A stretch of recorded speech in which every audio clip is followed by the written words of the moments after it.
Hey guys, how's it going? Uh, uh, ch-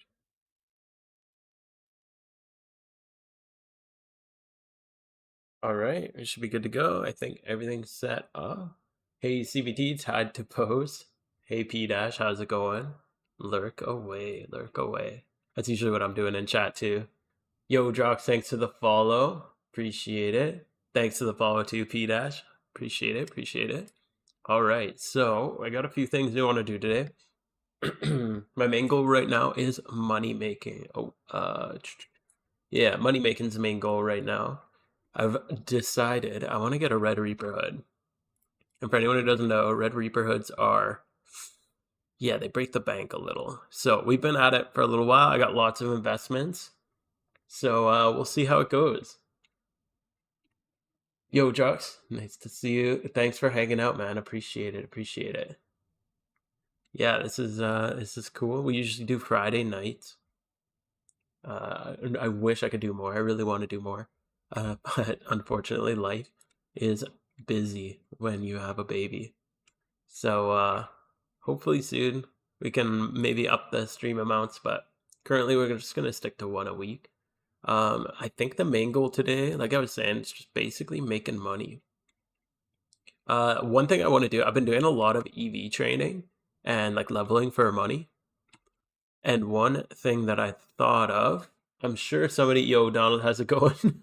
That emote, holy. I'm sure other people have thought of this. I don't think this is any like groundbreaking thing. Yo, Mukeg, thank you for the follow. Appreciate it. Appreciate it. Um, I don't think this is anything like super groundbreaking, but I hadn't really seen anything about it and I hadn't heard much about it. But while EV training, yeah, that is dank.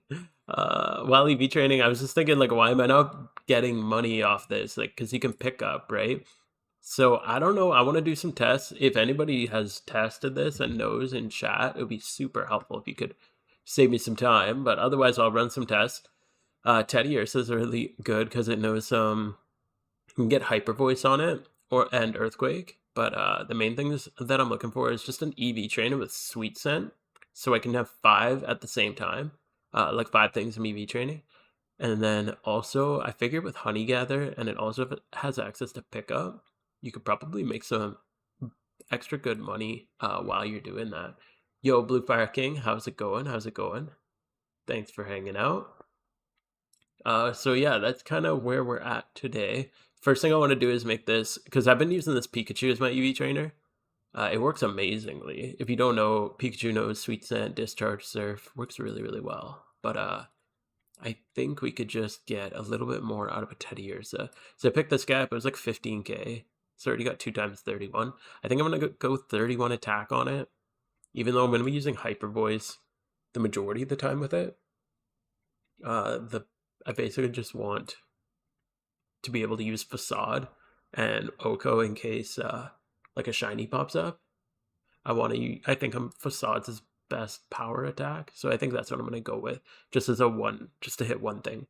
The weird thing is the only special attacks this guy learns uh, are area attacks. He doesn't know any special attacks that aren't area. It's basically like Swift, Hyper Voice, and I think there was one more.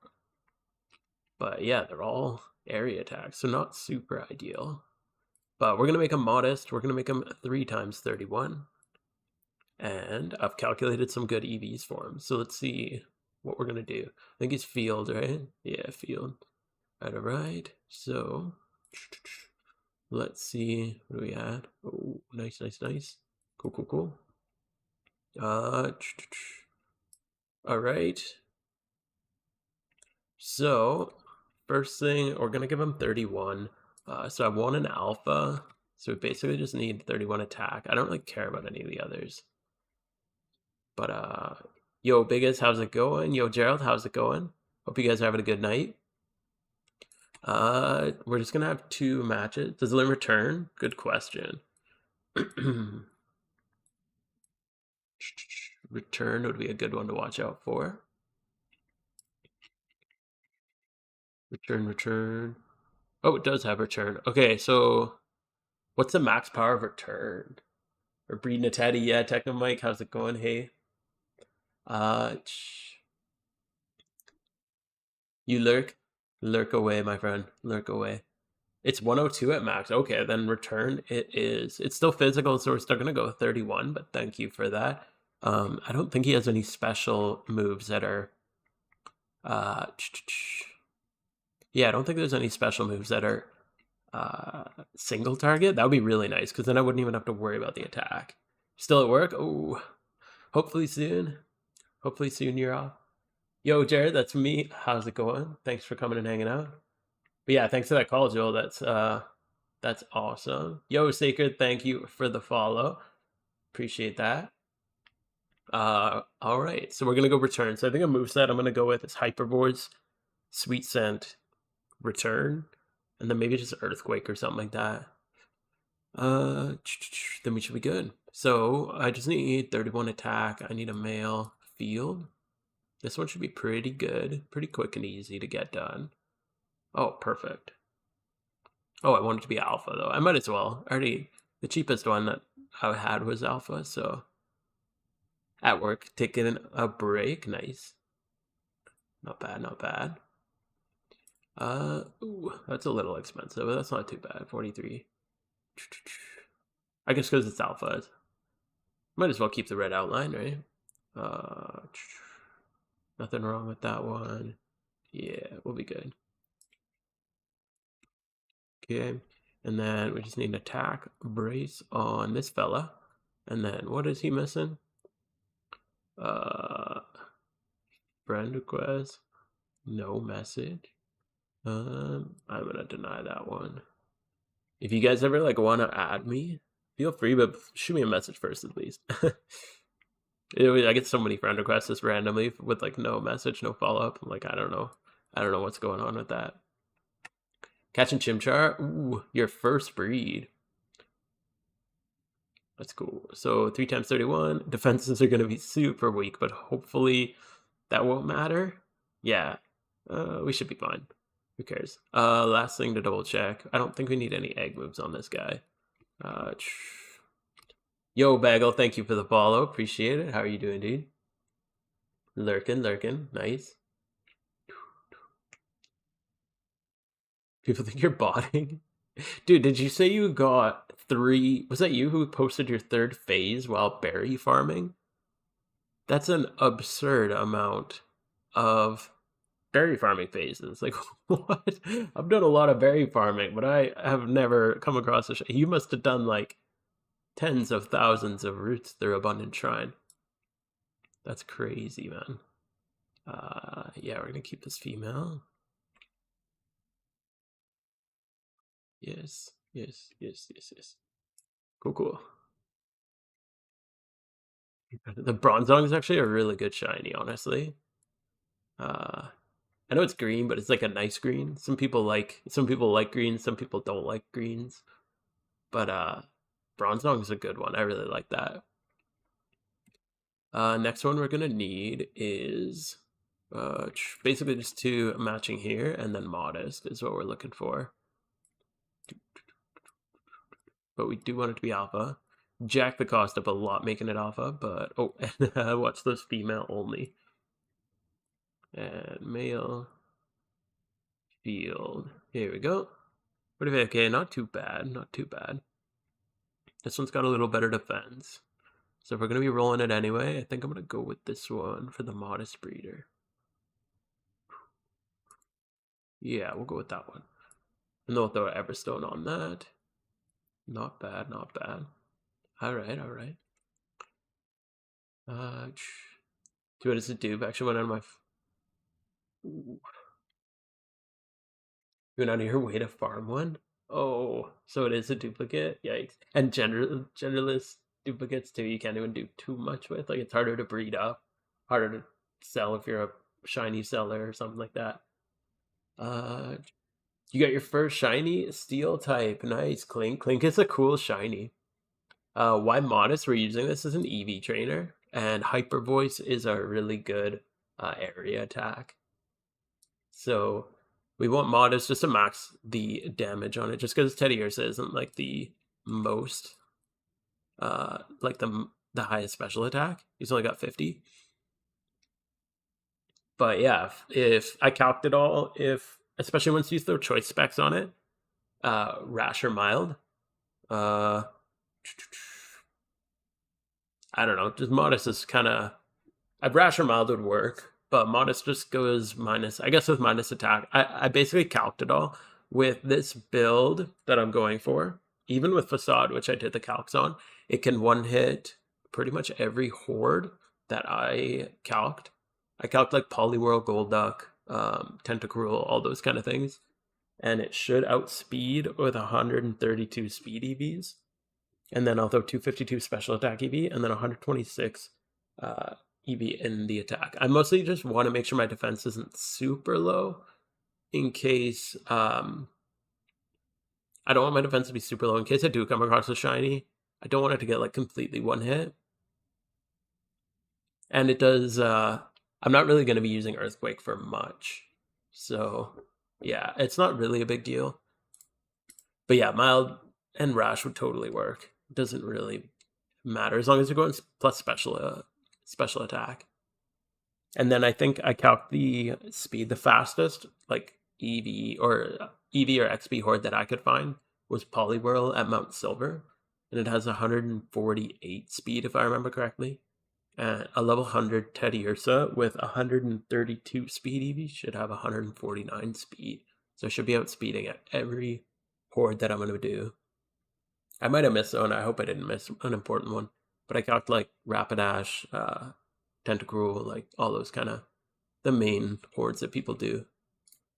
What do we get? Seriously, yeah, we gotta put the nature on it.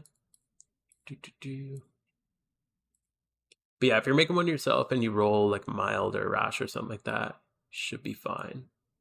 So we just need a special attack. Brace. Teddy, and then we should be done. Hopefully we high roll in the defense. That'd be really nice. Because again, I don't really want to get like one hit.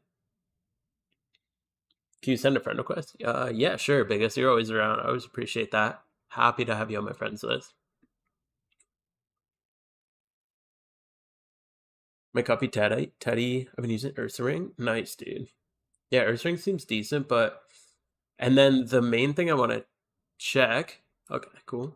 The main thing I want to do a test on is let's double check this. We're good. We're good. And then I'm just gonna make a female in case one day I want to up it. Yeah, I think I've seen you as Senator Palpatine in the past. So cool. But yeah, I want to test pickup versus Honey Gather. So that's why I made it alpha, or at least like hidden ability would be totally fine. But I do want to see what's better between pickup and Honey Gather, because like honey is usually worth a decent amount, like 885. Can you buy it? Can't you just buy honey? I'm not really sure. I haven't done too much honey tree farming myself, but I'm gonna run a couple hours of testing at some point. Probably not today, because I still gotta level them up and stuff. You buy it in Sinnoh for 800. Okay, so people are probably just lazy when they buy it off the GTL. It's like when you buy TMs off the GTL. But yeah, so I want to see between Honey Gather and Pickup. I'll run a few hours, probably like 3-ish hours on each, and see which one makes more. Pickup's one of those things you can't just do like a 1 hour test on Pickup, because if you just do 1 hour, you just get crazy like swings. You'll get a ton at one moment, and then you get nothing another, or you might get like a really expensive item here and there, and that just like spikes it. So you do need, in my opinion anyway, 1 hour is not enough for a full test. Yo, Blades, how's it going? Jinx stream, hell yeah. I'm gonna get back to work. Hope to see you later. Oh, okay, see you, Mike. We should be on for a few hours. We're just starting up here, so I should be on for probably. I usually do like 3 hours, 3-4 hours, somewhere in that range. Yeah, that's why I always thought loop from 1 hour are not super relevant. Yeah, totally. And I know, like Pat kind of started that whole thing, and I don't think he started it as like a data collection means or anything. He just kind of started as like a fun video to do. That's like most of Pat's stuff, right? He's just like figuring shit out while making his video, just like for fun, or just like even he says it himself a lot. He just wants to kind of be that side monitor content. Oh, yo, Blue Fire King, I'm channel 1. Team Air, typically we're channel 1, so that's kind of where I hang out most of the time. So it's just kind of like filler, to be honest. But if you want like actual data, you definitely need to do several hours. Goals per day achieved. Gonna go sleep now. Awesome. Gonna keep your stream on low volume on the phone. Oh, cool. Well, I hope you have a good sleep. Hope my I can sing you a lullaby, maybe help you get back to sleep if you wake up. But yeah, have a good night, dude. Carlo, hey, how's it going? Good to see you here, bud. Just breeding up this. We're not egging too much. We're just making a Teddiursa for EV training. I'll probably end up making a video on this at some point. There I am. Cool. Where are you at? You can come stand over here, hang out with me. Yeah, I'll probably, if it works out well, I'll probably make a video testing out the difference between honey gather and pickup, and kind of like highlighting Teddiursa. Because yeah, I don't know. I'm sure it's probably like, I'm definitely not the first one to think of this, but I just haven't really seen anything about it. Yo, how's it going, Parasite? Yeah. So I think it'll work really well though. I ran a bunch of calcs on it and it should one hit pretty easily. Everything even up to like the tentacles, everything on Mount Silver. I think I calc. I'm pretty sure the Onyx is terrible EXP anyway, but the Onyx up on like the high level where you like shunt Larvitar, it doesn't one hit if I remember correctly. I can't remember exactly, but I'm pretty sure that was the only one it didn't one hit. But yeah, we got a decent roll in defense, so we got a really solid one here. So I think I'm not gonna level it to 100 right now, but I will. Yo, party over here. Blaze for yo, that Braviary is so cool. I feel like, yeah, I think you've shown that one off on stream before. But it's so cool. Is that how do you get that? Is that it's not a horde, is it?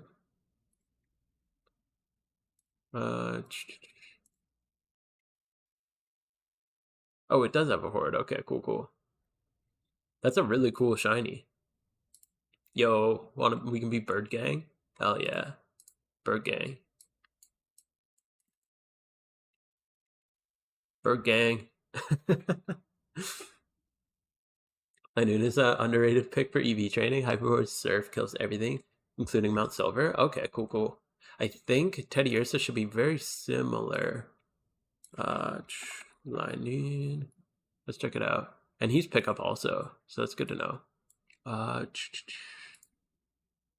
So what's the difference in their stats? Oh crap, I forgot you can't. So 50 special versus 50 special. So the exact same as far as hitting goes, but it is way faster, so you could get away with probably more like HP EVs. And he might have better options for moves. Does he have like a special move that's single target? Because that was the only thing I struggled with when I was looking over Teddiursa, is all the special attacks are not single target. Oh yeah, and Sweet Scent. This is super important. If it can't run Sweet Scent, then that's like the whole reason I'm getting this guy, really, is Sweet Scent. Oh yeah, he doesn't have Sweet Scent. So Teddiursa is going to be super useful for this. Because my plan is to have Teddiursa and then 5 things that I'm EV training all at the same time. Because that's what I've been doing a lot lately. I'm just like grinding money. That's kind of my number one goal right now. So yeah, this way I can do Sweet Scent, which I think he learns naturally. Where is it? Yeah, Sweet Scent level 17. And then Hyper Voice is a TM. And then I'll probably learn Return, which is also a TM. If I remember correctly, I think Return is really cheap on the GTO. Yeah, it is. Yeah, it's a 20k TM, but it sells for pretty cheap. I'll probably just get a couple of these just because they're so cheap. Yo, Pokeserious, how's it going? Good to see you, buddy. Thanks for hanging out. All right, so we got this guy. I think, yeah, we'll EV train him really quick. And then I'm going to hop in and probably breed some things for profit. But I want to get this guy done. So far, I've been using my Pikachu for EV training. Pikachu is another really good EV trainer, if you don't know. So we're going to get rid of this. And then we should be good. But yeah, Pikachu is an amazing EV trainer because it's also Sweet Scent and it also hits so hard. Like this is probably, as far as like wiping things go, it's also 50 special attack, but Light Bulb doubles that. So it's actually got 100 base special attack. And then this is what I run mine with Discharge Surf and Sweet Scent. And then I use Electro Ball to pick up stuff in the case I get a shiny because it just one hits pretty much everything. Yeah, so those guys. And then, yeah, so we're going to go. I have a very specific EV spread for this guy that we're going to go with. Hey from France. Oh, cool. Ran, how's it going? Thanks for hanging out all the way from France. Bonjour. If neck balls get nerfed, Pikachu can be used identically to Vaporeon. Really? For Ditto, okay, yeah. Huh. We're good. Oh, we gotta get this thing up here. All right. So you're saying, so if netballs get nerfed, Pikachu can be used because it has, you're saying it has Payday. And how does it heal? Because Lightning Rod doesn't heal. The main reason Vaporeon's so good is it heals from the attacks. I don't know. Fury Swipes.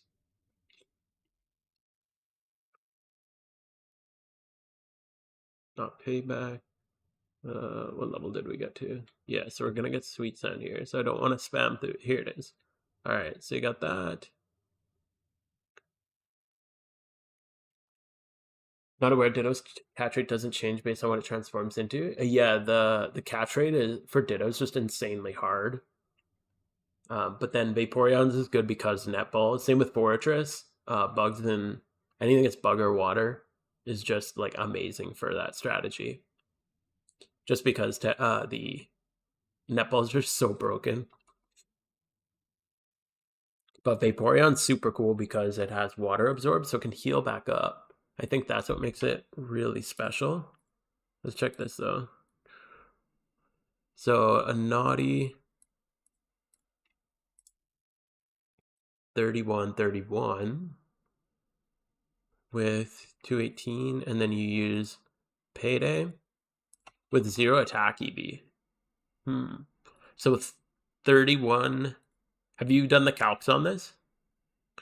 Am I EV training? Yeah, a little bit. I'm EV training an EV trainer. So we're making the new EV trainer, which is going to be the modest Hyper Voice Teddiursa.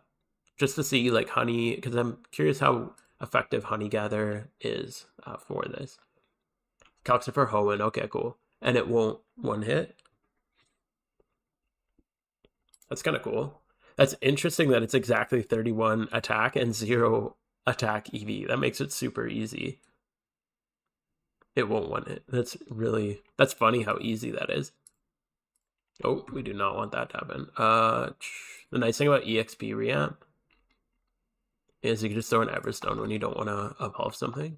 Thank you, Techno Mike. I think it was a game changer. But then you have, you have to have 40 defenses and 31.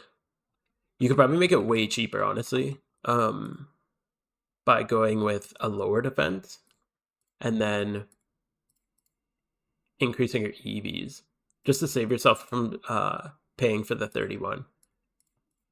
Just like if you don't mind paying that extra bit, it's not that expensive to make something like this, but could just save you a little bit. What does picking up honey do? You just sell it? Yeah, so you can either do honey trees or you could just sell it, which I'll be selling it.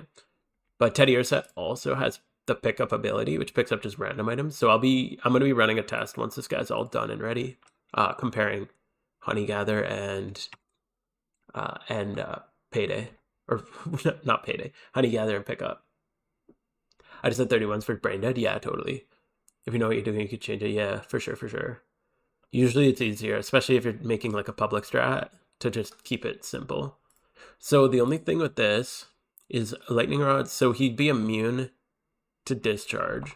So you're not going to take that much damage. However, if you will take a lot of chip from when you do catch a occasional Payday. Have you run many tests with that? Like, does he get knocked out very often?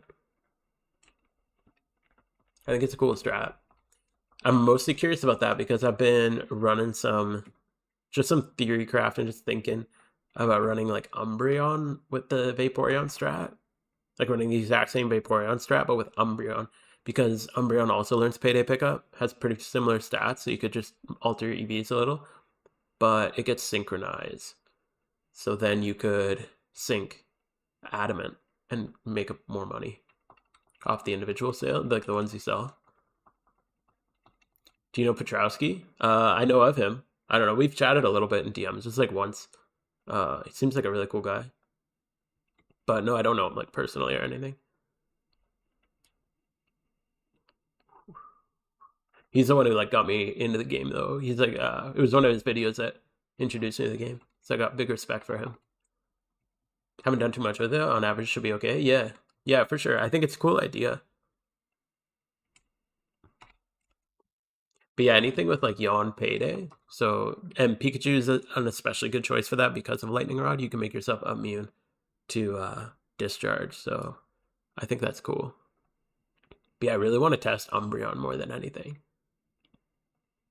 You forgot to EV train your Teddy Ursa in the daycare? It was from December last year. Holy, the dude's been in there a while. Okay, right here. This one also works. Another Yawn. Zero defense. Yawn Payday. Oh, Heal Pulse is really clever. Yo, this is actually really clever. Is there a healing? So it just heals you. That's clever. I like that. Because that does exactly what the Vaporeon does. Oh, but it's at 252. So at 30, I haven't run the calcs because I don't know about this. But I'm curious if 252 and 31 is enough to drop them down to 1 HP. Downside is really slow. Speed doesn't matter though because Ditto copies your speed. So either way, it's a 50-50 on if you go first. Are you participating in the Shiny War? No, I'm not. I swapped teams right around when the Shiny War was starting. I was also just coming off of my own team Shiny War, and also I just don't play enough to actually compete in something like that. I'm an extremely competitive person, so I know if I were to be participating in it, I'd be neglecting other things in my life, and 2 months is too long to do that. Most of the time, like other than when I stream, it's pretty much like I'm just playing for like 10-15 minutes here and there because I'm just like on my phone majority of the time. Just like when my daughter's just playing or something and she's just like occupied by herself, or like today at the gym or whatever, I was just like in between reps. Or no, not in between reps. That'd be next level. In between sets at the gym, I'll like pull it out and do some hordes. But I don't get much. Unfortunately, just my life is really busy, so I don't get much dedicated PokeMMO time. So it's really hard to compete in a Shiny War.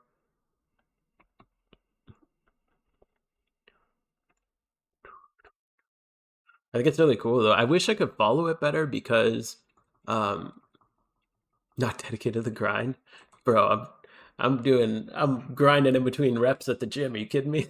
No, I'm kidding. But it's just my daughter's like 11 months old, so she requires a lot of attention.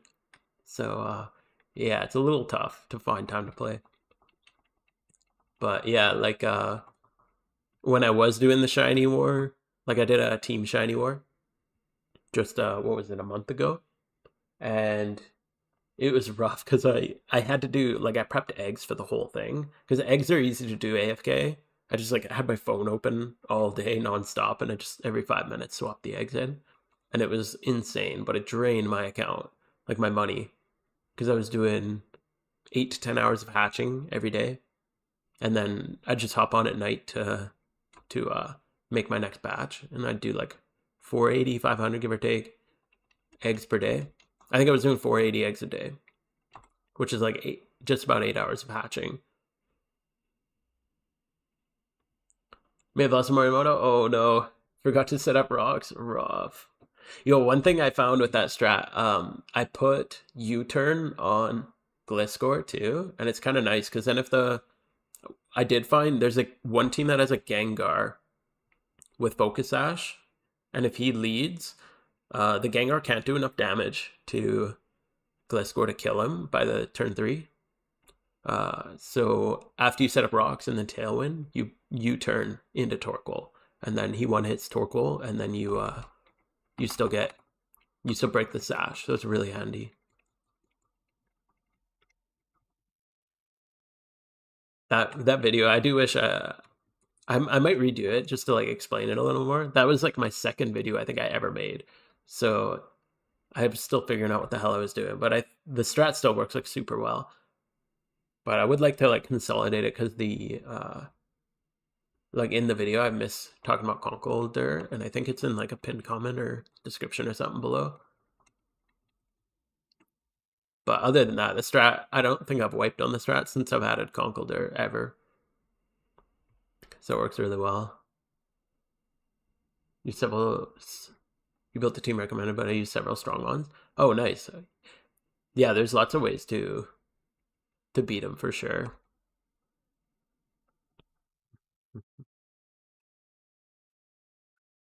Even he has one or two of his teams. You can literally just like throw a Gem Rerun Typhlosion, just eruption through. It definitely doesn't work for all of them, and especially not Cynthia's because every one of her teams has Garchomp in it. But yeah, some of Mori's you can just blast through. I think he stops it with 2 or 3 of his teams, but yeah, some of them you just smash through. Oh fuck, I'm an idiot. I wasn't even paying attention. I wasn't supposed to go to 252 speed EV. I don't think it really matters. It's fine. I'll fix it later. I was only gonna go to 132. I'll just fix it later. It's fine. Cynthia's Garchomp outspeeds your Garchomp. Yeah, her on 3 of her teams. If I'm just remembering off the top of my head. Okay, what are we doing? Special attack. Just off the top of my head, I'm pretty sure 3 of hers have choice scarfs on them. So if they have choice scarfs, you will be missing. You'll be getting outsped. Okay, where are we going to do special attack? What do you guys think? What's a good special attack spot? Special attack. What do you got? I'm just pulling up a list here. Oh, I already have the Oddish Gloom, Isle-2 and Kanto. Slowbro's not bad. Golduck's pretty good. Flaffy, Girafarig, those are good.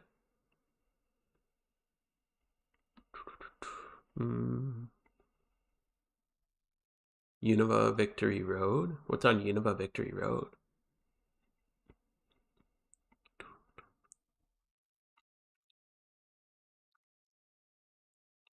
Flappy Giraffarig's a pretty good one. We could go there. We're already in Johto too. Is that Heatmore that you're talking about on Victory Road? Heatmore? Oh, he's special attack. Heatmore is actually a really good one.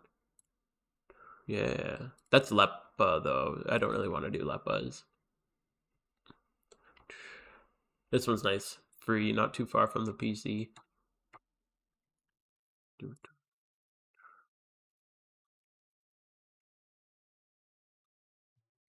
That's good to know though. I really like Heatmore. Usually, I usually don't mind spending Leppas for a good EV spot. Just right now, I'm really trying to. Oh, don't these guys have lightning? Let me just check. Girafarig. No, they don't. Oh, I'm thinking Zipstrike. Okay.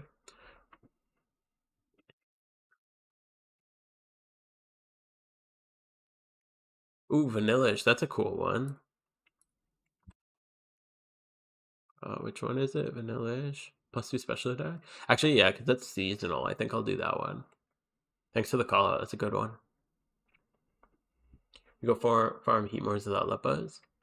Yeah, it's not too far. You have to just go down like the mountain. It's a little bit further than I'd like to go.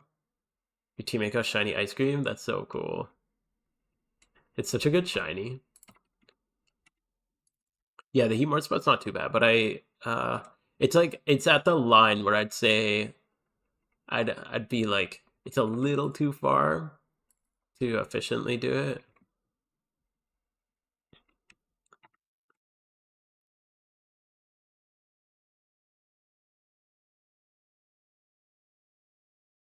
It's also Sentret season. I should probably do some Sentret, some time on Sentret. Because that's a really good shiny. I'm pretty sure Sentret is a payday pickup user also. Isn't it? Or for it? It's a good runaway too. Oh no, it's not pickup, it's runaway. That's what I was thinking. So it's a really handy like utility mon, but it's also just such a good shiny.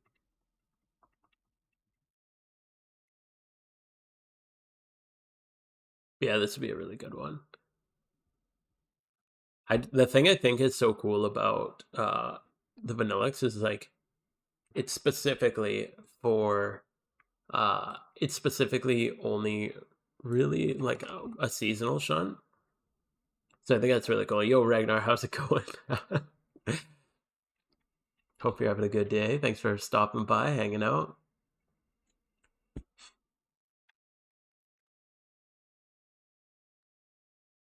We're leveling this thing up crazy quick. What's the leveling speed on Teddy Ursa? Oh, it's just a mill. Okay, so pretty standard. I guess I'm used to having more than one at a time. Jinx is the champion League of Legends? Yeah. I actually used to play a lot of Jinx in League of Legends. I mostly mained support. Played a little mid, and then ADC was like my third choice. But I didn't name myself after Jinx. My cat's actually named Jinx. And that's where I basically stole the name off my cat, and then it evolved into what it is today. I mostly just wanted a unique name that I didn't have to sit, because I get like what's it called, like decision fatigue or decision anxiety whenever I'm making a name and a character name. I like can't think of one. Then when I'm playing a new game, I like sit there for an hour trying to figure out what the hell I'm gonna name my guy. So I just came up with this because I've never seen anyone use it. Kuruma's Boon, yeah, yeah. We actually, because we have a black cat named Jinx, we almost got a white cat named Boon when we wanted to get a second one, and which is actually completely what inspired my name, because I thought it was a cool name because of the like the kind of the contradiction in it. So I thought that was kind of a neat name, so I stole it. And then we got an orange cat named Kuruma because he just kind of fell on our, people get cats. They just kind of, they find you. No, I completely lost interest in Pokemon. Oh no, not that interested in Chinese. I already achieved my goal of 30 mil. Well, my goal right now is 120 mil. So you could go for 100 mil. It takes a little while. Just log in to check your trade sales. How are you making your money? Because if you're just flipping, then I get it. I get so bored flipping too and lose my interest quick. Event season approaching. Yeah, 30 mil would be good for event season if you take a little break. It's one of those games, like, it's not a big deal if you take some time here and there. I think because there is a lot of repetitive gameplay, so I think taking some time to just like go play some other game is not a bad idea. Event season approaching? Yeah, dude. That's crazy. I want to get my Red Reaper hood before event season, ideally, because then I can grind more money so I can be ready for event season. Because I'd like, I don't know, some crap ton of money for event season. I started playing last event season. Like I started playing about a month before the Halloween event started. So I'm really excited to see how event season's different as like a more experienced player. It was an amazing time to start playing though, because you could benefit so much if you knew how to like utilize the events. Like I started a month before, just about a month before, I think, the Halloween event. Yeah, pretty much, because it's almost exactly a month before. Um, and then once I found out like the pumpkin fight, I like went all in and tried to get the whole event figured out. And when I figured out I could beat up kids and steal their candy, I was like, hell yeah, this is awesome. So, yeah, I made like a crap ton of money right at the start. You can make so much money during events, it's nuts. Like I know everyone says you have to have a lot of money to invest in the event, but if you're a new player, like don't worry about investing in an event. Just I used Halloween. I built up like millions from Halloween just from doing the event, and then I used it in whatever the Christmas event or whatever was next. It's so fun naming new characters in MMOs, but different here because alts don't have different identity like they do in RPGs. Yeah, true. I have such a hard time though. I just like go back and forth on names for like so much. I have such a hard time. I was on a similar timeline. I was barely ready for hard. Yeah, I think I like just cleared. I don't even know. Did I clear hard mode? I can't even remember. Yo, Hokie, how's it going? Jinx put up Team Gold is alive. Let's go. Team Gold in my heart always, but officially Team Air these days. But yeah, thanks for hanging out, Hokie. Love your stuff, dude. The account box is gonna be huge for Halloween, dude. Yeah, I didn't even think about that. The account box is nuts, and like I don't think it's talked about enough, especially for Shiny Wars. Prepping for Shiny Wars when you could just load everything onto your alt accounts is so crazy. And Particle Mon, there was like no Particle Mons this year. I don't think. I'm pretty sure the Halloween event didn't have particles. Mayo dead. This year, hoping to start running hard mode. Hell yeah, I'm starting day one too. Team Air, hell yeah, dude.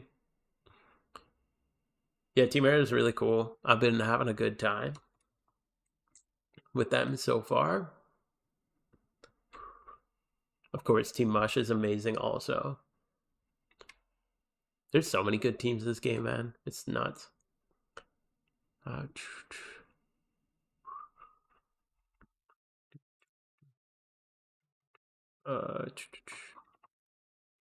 Prep $5 of Beldums yesterday using account box. Yo, crazy.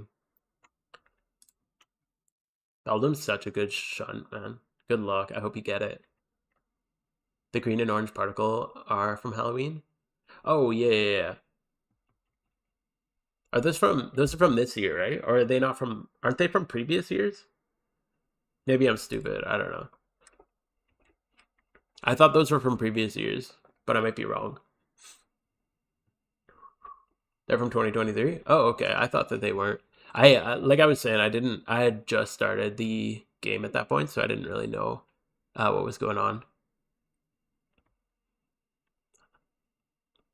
But yeah, that would be really good to know now. Oh yeah, because if you beat, it was something like if you beat the pumpkin, you get the particle or something like that. I can't remember.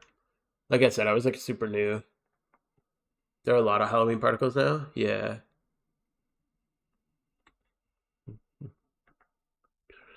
I was a little disappointed that the what are people shutting down here? Let's see. Is there a horde here? Oh, I'm out of PP. Oh no. Oh no.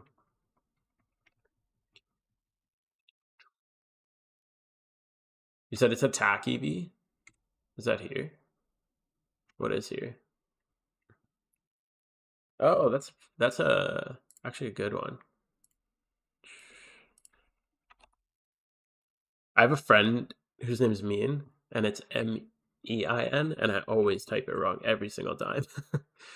+1 attack. That's not bad. But Mian Chao is such a good shiny. So that's not a bad one to go for. I was so new last event season. I bought 2 flame motorcycle. Oh no, no, no. At least I didn't make that mistake. Yikes. You know what mistake I did make last event season though? Togekiss was like the strat for Togekiss was the strat for the Pumpkin. And I was so dumb. I got a Togekiss, a perfect Togekiss. It was my first 5x31 nature Pokemon. I was so excited about it. And then when I went to use it, it had Hustle on it. And I was like, oh man, I got the wrong ability. So I sold it and bought one with Serene Grace. I was so dumb. I didn't realize ability pills were a thing. Oh, I felt so stupid. I figured it out like immediately after. But oh well. You done the same thing with it. Oh yeah. Okay, here, what are we doing? I'm gonna fix my EVs really quick. So we got 252 a minus. What do I want? 132. So I'm gonna use 9 EV reduction berries. Because I'm a dummy. Speaking of doing dumb things. That's not a big deal. So I got 2, so I need 7. Yeah, it's not a big deal. It's 5k. Should happen no matter how seasoned you are. Yeah. It's still, dude. Yeah, every time. Egg moves are the worst to remember. Speed. Alright, we're gonna use all these on Teddy Ursa. Reduce it 90. And that. Bro, am I dumb? Yeah, I'm dumb. That's not even enough.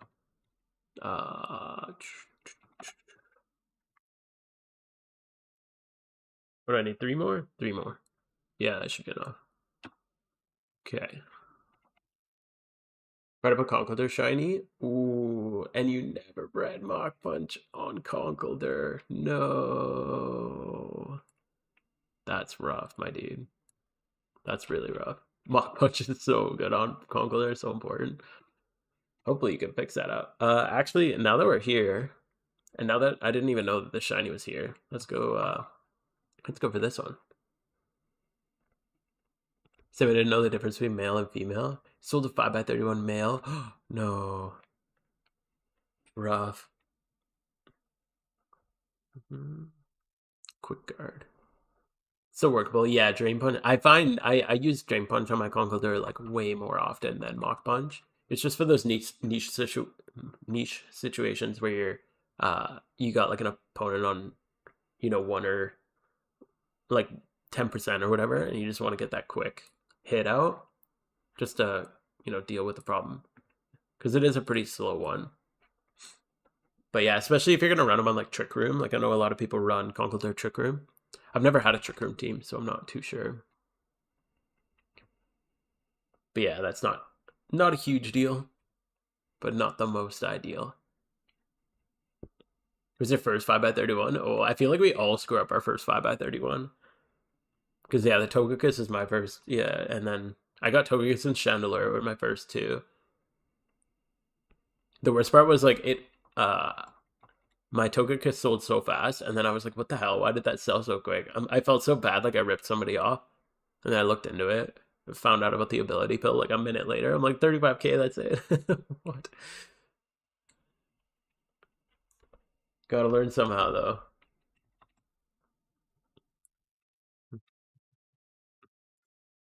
I gotta say, the EXP reamp with the Everstone is insane. It's so good. I haven't had the EXP reamp. I've had it for a few weeks now, but it's so handy. First couple times you mess up your IV bands, yes. Top 10 anime betrayal for real, dude. Holy, it sucks so bad. Yeah, that's like the worst thing ever.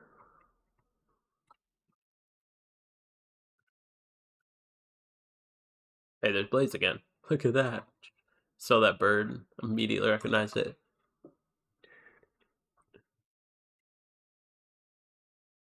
Yeah, breeding, it's so funny because once you know breeding in this game, it's actually so easy.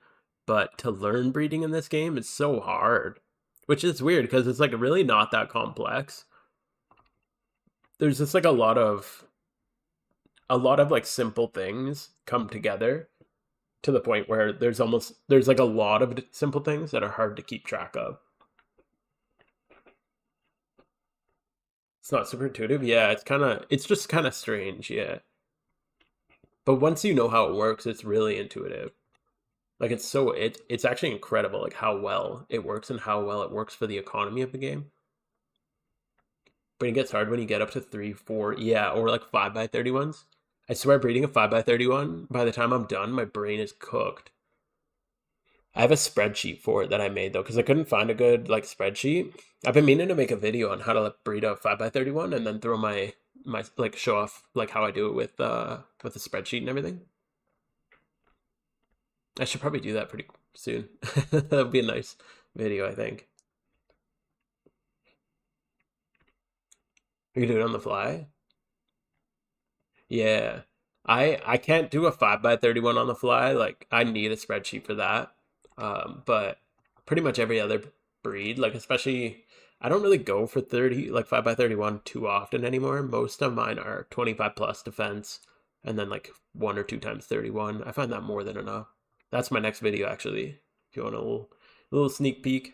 It's like the value of 25 versus 31 in IV. Especially in PvP. People, I think, way overvalue 31s. I need to use one. I brought a 6x31. Yo, I've never done a 6x31. That's insane. The breeding helper on MMO Hub, yeah. It's pretty good. I've used it a little bit. For egg moves, I find it really handy. I don't know why. I can't remember off the top of my head, but I don't remember liking the um like using it for making a 5x31, but I did really enjoy it. I still use it all the time for egg moves. Especially like multi-chained egg moves, like when you have to go through a couple of different Pokemon. Like Water Spout, that kind of stuff where you have to go through 2 different ones. It's so handy for that.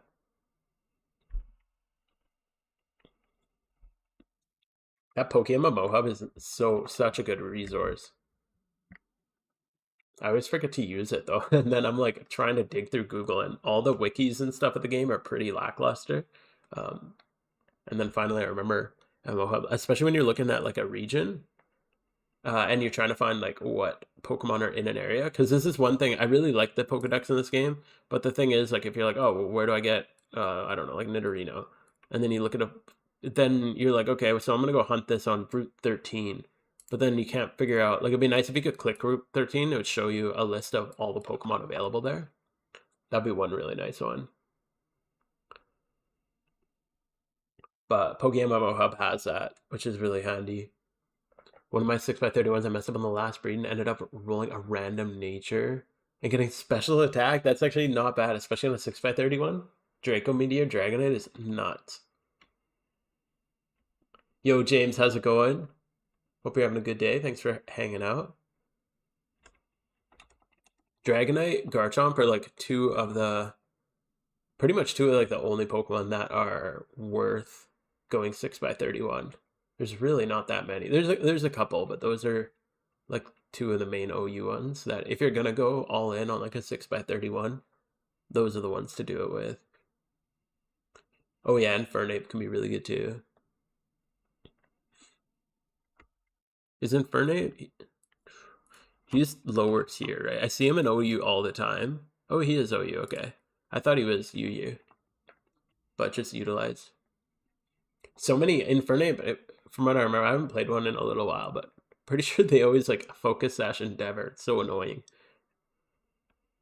I like breeding perfect Mons. Maybe 5x31 are good enough unless you're using a hybrid. Yeah. Even like 5x31 is more than good enough. You don't really, the thing with like, yeah, that's why Dragonite and Garchomp are useful because they use mixed. Like typically Garchomp's physical, but if you throw Flamethrower on him, he can hit really hard. So like a naive Garchomp with special attack can be really strong. Same with Draco Meteor on Dragonite. What are you shutting for? I'm mostly EV training right now, but Mienshao is a really good shiny, and I need attack EVs.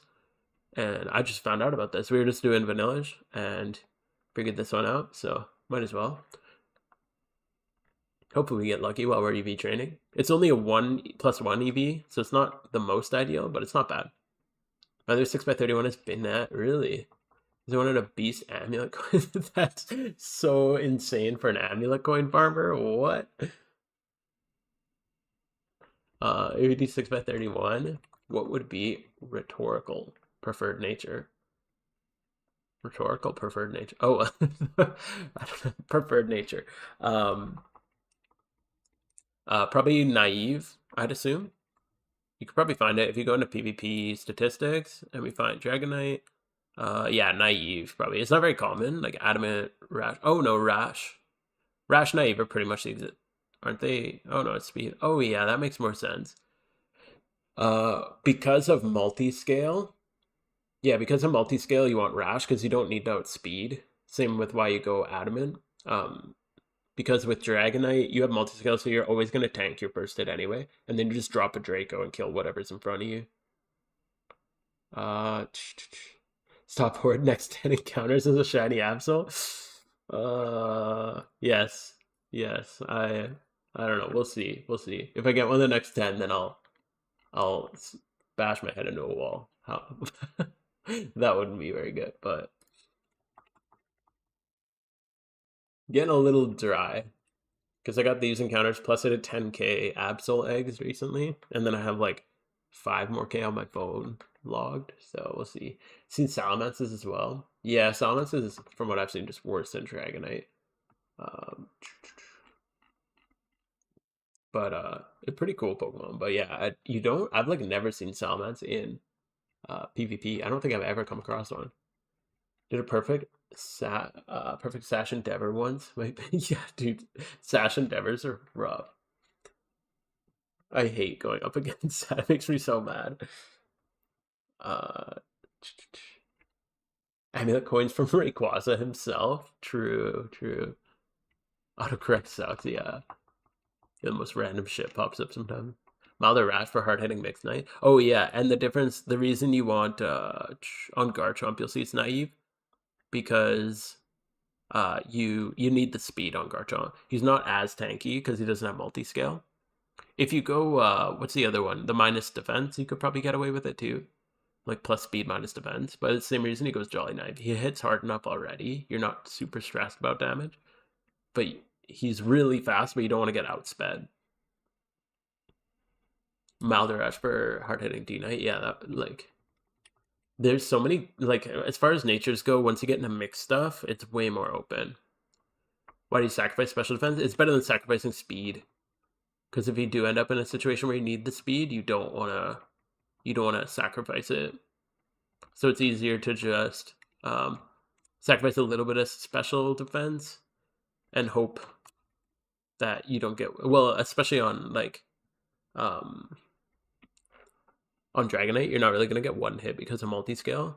And then on Garchomp, I think it's just basically the lesser of two evils between you have to sacrifice either special defense or defense, because you're not going to sacrifice attack, special attack, or speed.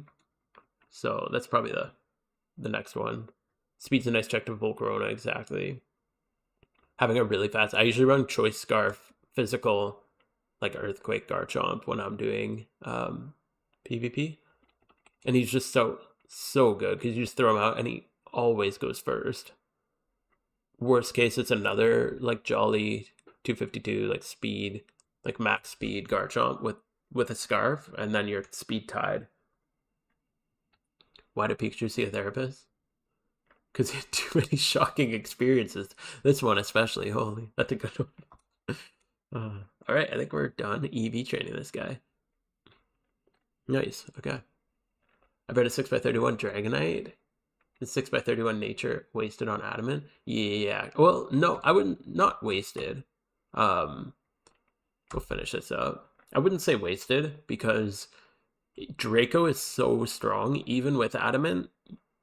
I probably wouldn't use anything other than just Draco. You're gonna drop one Draco and you're gonna like switch to physical anyway, so it doesn't really matter that much. So yeah, I wouldn't say it's that Adamant's wasted. One's like Garchomp drive me nuts. I have 8 different Chomps, like 6 Gliscors. Holy crap, that's crazy. Um, all right, what's the plan with this guy? I'm gonna just level. I wasn't gonna, but I'm just gonna level this guy because I just kind of want to chill and do some hordes. We're gonna go to Johto, Mount Silver, and do Poliwhirl hordes though for experience because I really want this shiny. That's crazy. I have 8 different Garchomps. I only have 1 Garchomp.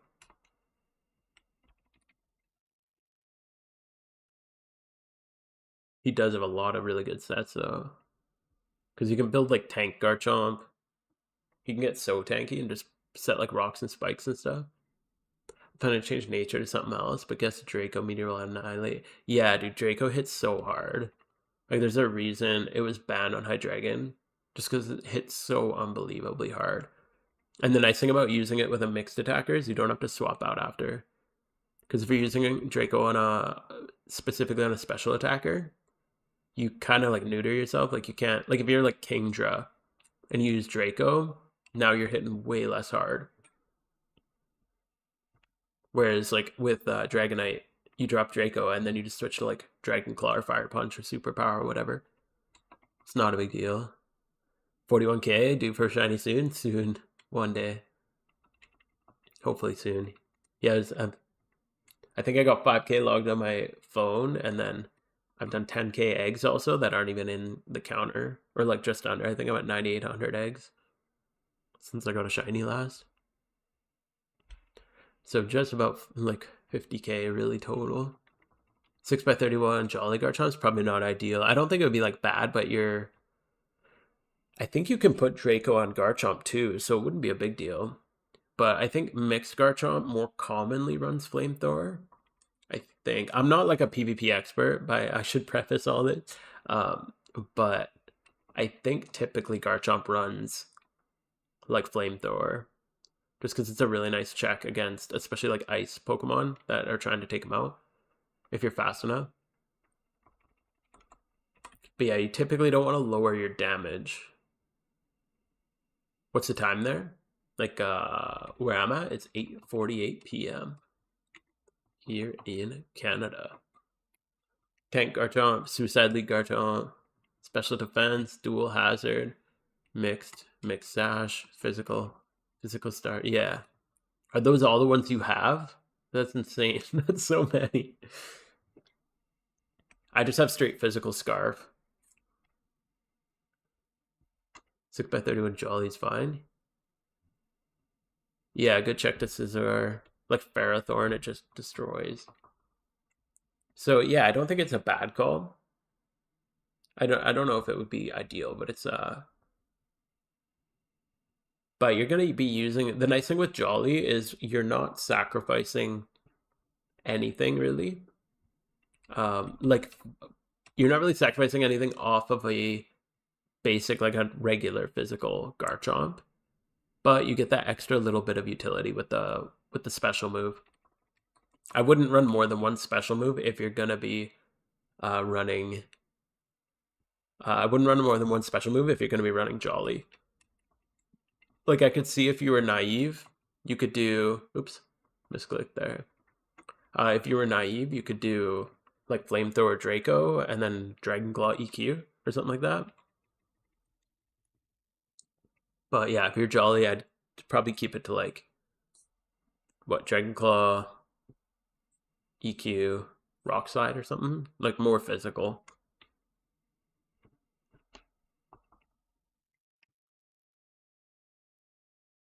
I haven't done PvP in so long.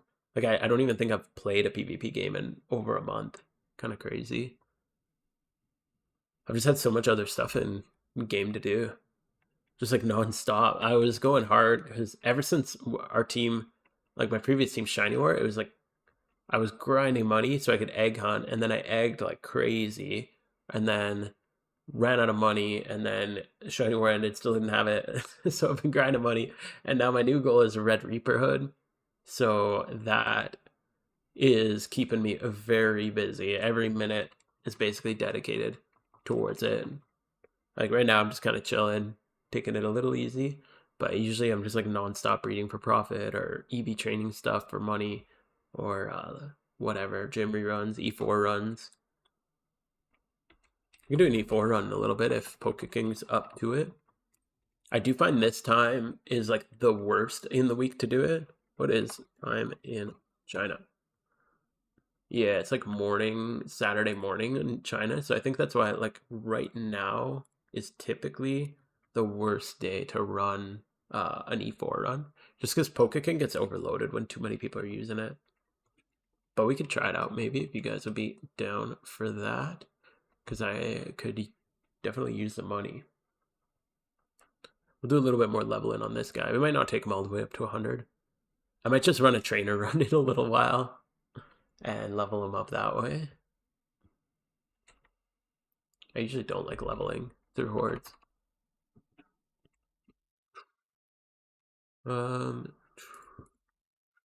Or we could start. Let's go breed for money. I'm gonna come back to this guy. We're gonna throw him there. It's my leveling line. Yeah, we're gonna breed a little bit for money. So let's go find some dudes to make money off of. Oh, if something like an alpha pops too, I would greatly appreciate if you guys let me know. Because yo, Bloom, thank you for the follow. Appreciate it. Good to see you, buddy. Yeah, we'll just go breed some money. Let's breed for profit. Bro, let's go Elden Ring. Dude, that would be sick. I should stream Elden Ring one day. I haven't played it in a while. Yo, does that say slacking? Or slack off? I'll go do a slack off check. Slack off in Unova if anyone needs it.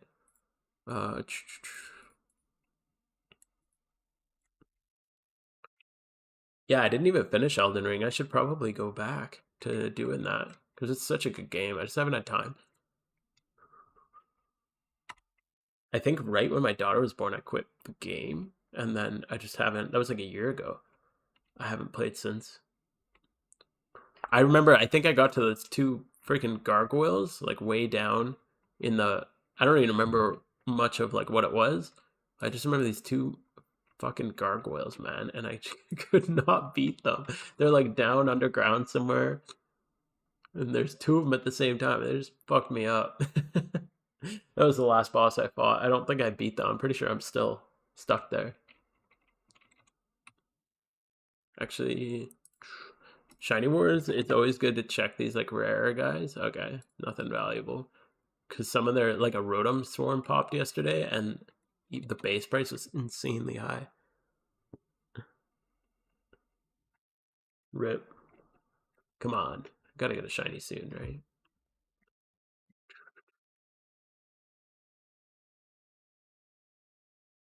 A good person, but Pokemon community is very small. It'd be difficult to gain subscribers. Yeah, that's true. I mostly just make videos for fun and like because I enjoy helping the community.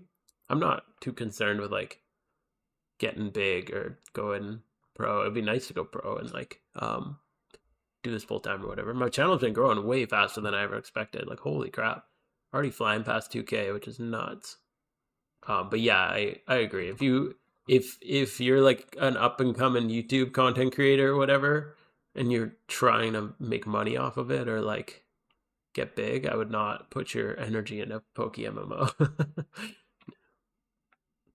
Played Elden Ring, but never finished it. After getting to where the asteroids are floating, you always make a new character. Interesting. Just different builds. I've only done one character. I'd like to try out more. Actually, the one game, if I was to go back to like, I haven't played a game other than Pokemon MMO in so long, but if I was to play like something else, I'd probably play Baldur's Gate 3 because I don't think I finished that either. And Baldur's Gate 3 is fucking crazy good. I got to like near the end of Act 3. It does die down a little. Like it gets less good in Act 3. Then Act 1 and 2. Act 1 and 2 are nuts. But yeah, if you haven't played that game, so good.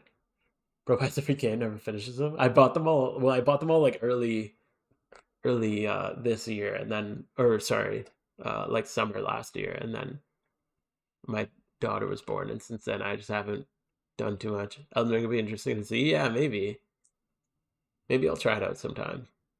Larry makes go-to games. Yeah, I beat Divinity 2 like 3 or 4 times. That game's so good. Like so good. I've never played the first, but yeah, I beat Divinity 2 like I'm pretty sure at least 3 times, and then I think I quit on my 4th playthrough. What's up, awesome? Yo, how's it going, Lightyear?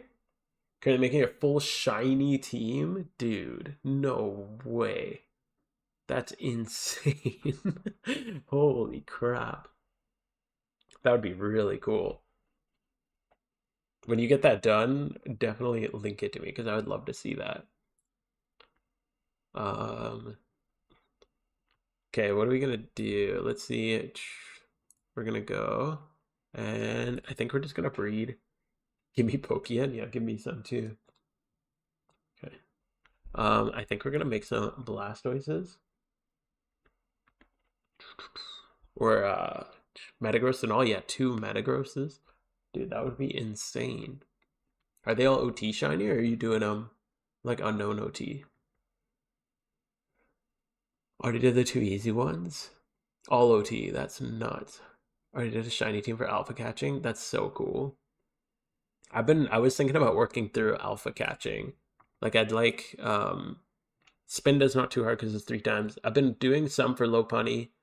I wouldn't mind just going for Haxorus and getting a Zubat either. I've been going for Celio to replace my Golbat for my team just because I like the shiny better.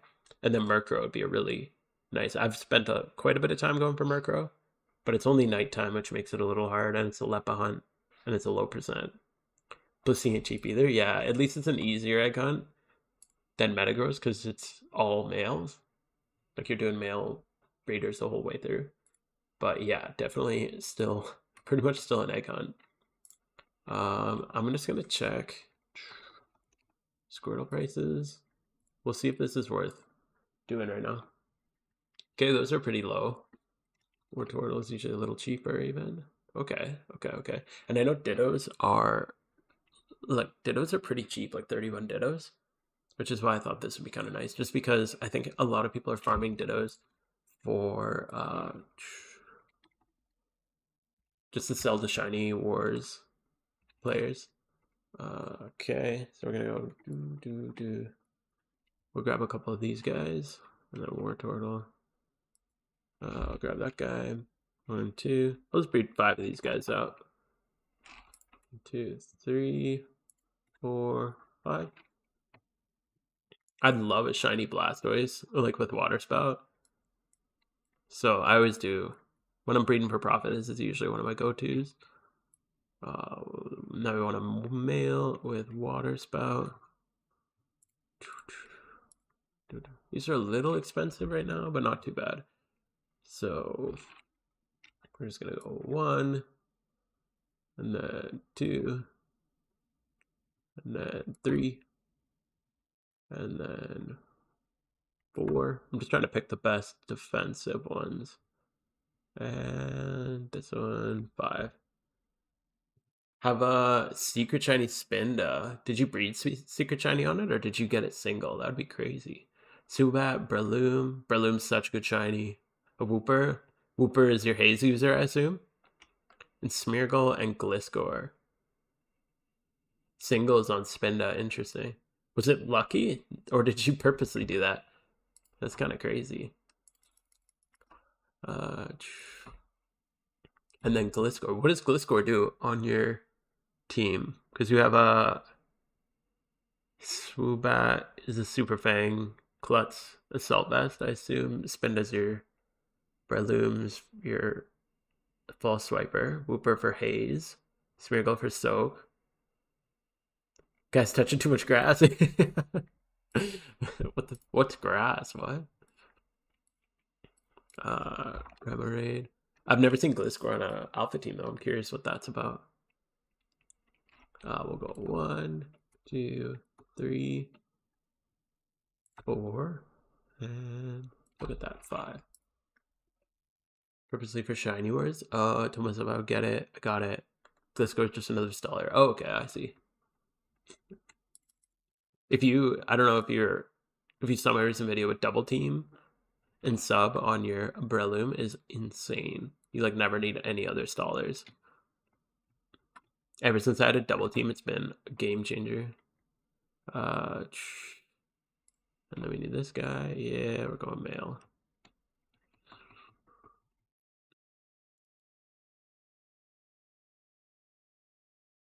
You can do low defense. There's a team where Blastoise is supposed to be squishy, so it dies.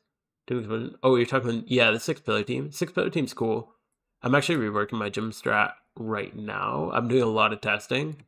I think that the 6-pillar strat's really interesting. It's just, in my opinion, it's too much to keep track of without a guide.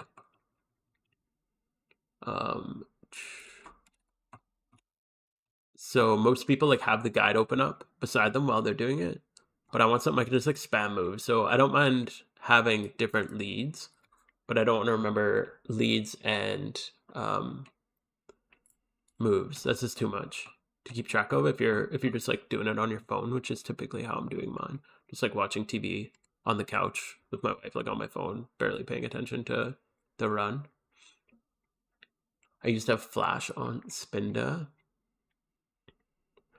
but I guess double team makes more sense. Yeah, they can't reverse it. And you don't really use too much. I just made a video on it if you want to check that out at some point. But yeah, I go to like +2 evasion, and that's usually more than enough.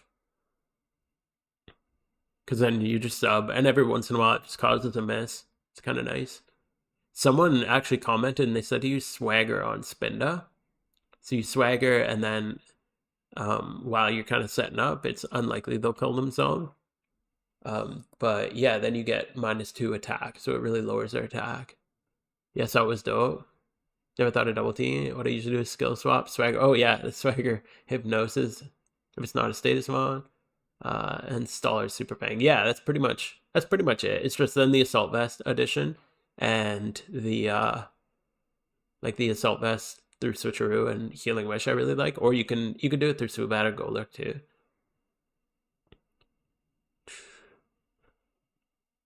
What's the -2 special attack one? I added Seismic Toss to my Spinda, and it's nice. It just like gets 100 flat damage really quick. Yeah, they take aim, but then you put them to sleep. And then they're asleep on the turn that they aim, so they lose the benefit of it.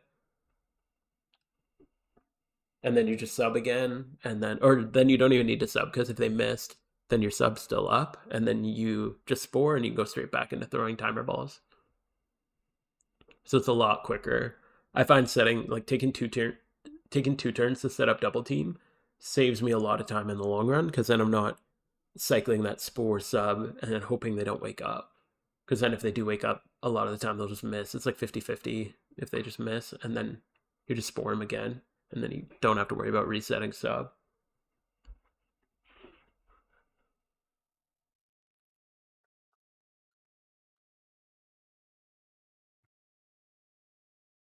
So yeah, I find that a little bit more, just more consistent and a little quicker. Captivate. Okay, good to know. Maybe I'll add that to mine. I haven't added Swagger yet, but it seems smart. And with with Golbat, you don't even need the extra damage. So I've been using Seismic Toss. And it hammers them really well, like the 100 flat damage. Captivate. Interesting, okay. Maybe I'll try that out. That's good to know. Crack Shiny Poliwag. Stats were 150, yo, crazy. Superpower to either kill myself faster or sometimes use it before skill swap for the extra defense. Yeah, I used to use superpower up until just recently. I Actually, not until somebody commented on my video to say that said use seismic toss.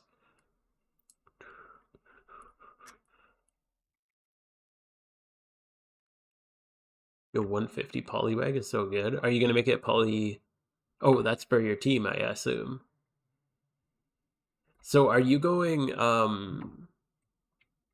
for your shiny E4 team, are you going all 31s, or are you just gonna keep it like pretty high, like 2 times 31, 25 plus or whatever? And then just kind of...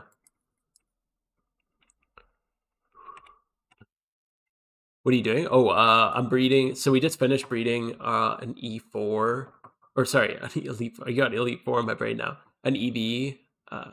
I'll show you right after this. And now we're just breeding for profit. An EV trainer.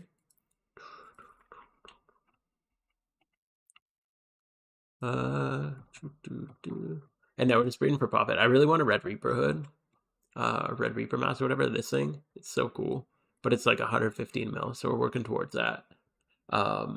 So we were just breeding, where did I put it? This thing.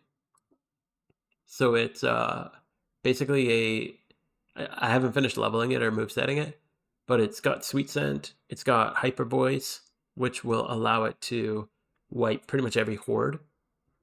So we can just EV train with it. The reason I want Teddiursa over the other ones is because it has, I gave it hidden ability because I want to test Honey Gather versus Pickup. But yeah, so you're going to be EV training while honey gathering and pickuping. So that's kind of my goal with this guy. So yeah, sorry if that wasn't clear, but it's the basically just like the best EV trainer that I could think of.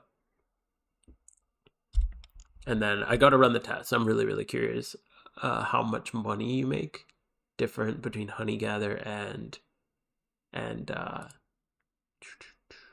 pick up. And then the EVs that I did, so I did 31 on special attack and speed, obviously. And then I added 31 attack just so that if in the case that I come across a shiny, I want to be able to one-hit stuff. And Teddiursa doesn't have any special moves that are single target. They're all area attacks. Yo, G Weed Wizard, thanks man.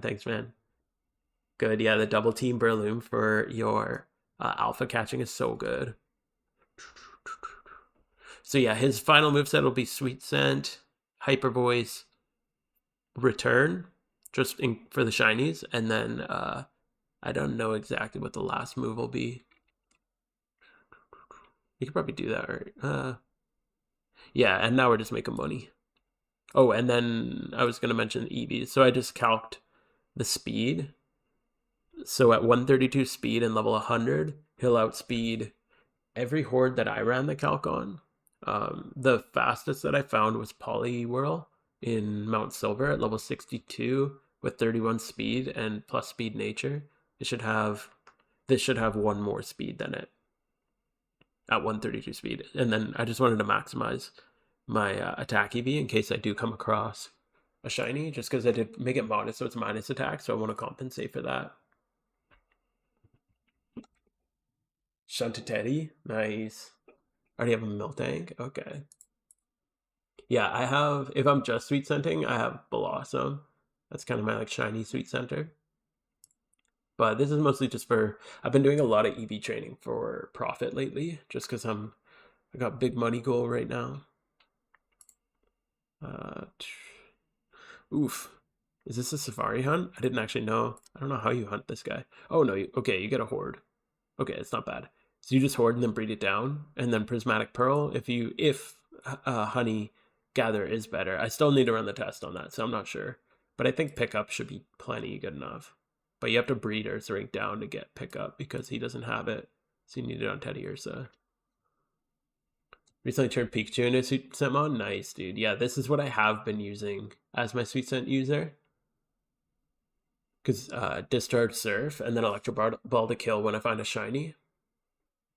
And then while I was doing it today, and it's like you can go super budget. Like this was like the cheapest one I could find. It still one hits everything with a light ball. And then today, while I was wiping hordes, I was like, why don't I just make money, like make more money while I do it? And then I realized you can get a pickup user.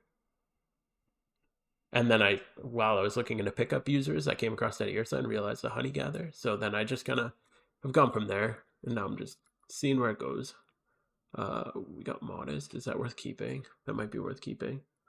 Okay, let's just do a quick price check on that. So I'm gonna need, so I need 31. So I'm just, how much would this cost? Ditto, 40k, or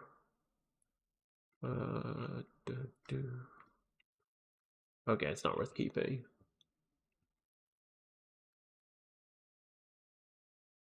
Yeah, building utility mons is really fun, I think. I love having just like different utilities. Doing nothing but ditto farming, gym rerunning for hundreds of hours now, dude. Same. I feel like I've switched to breeding for profit recently. You can really go down a rabbit hole for utilities. Totally, there's so many utilities to get. You don't even have a single Smeargle. Crazy. I have one Smeargle. It's just like my soak, like basic soak Smeargle. But Smeargle honestly is like not good at anything. He's like the typical like what do you say, the jack of all trades but like master of none.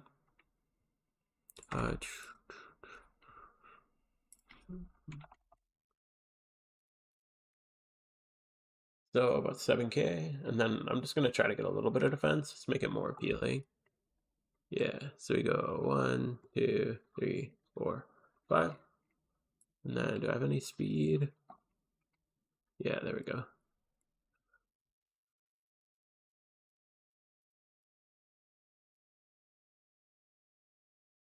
Yeah, that's crazy. I never built this Smeargle. I think that was my first utility mon. Before I had a Breloom, like for catching, I had a Smeargle. Check out my Swarm mon. Swarm. Oh yeah, No Guard works for Swarm. I forgot about that. Miss America. That's awesome. Holy. Just for a Swarm mon? That's a little over the top, don't you think?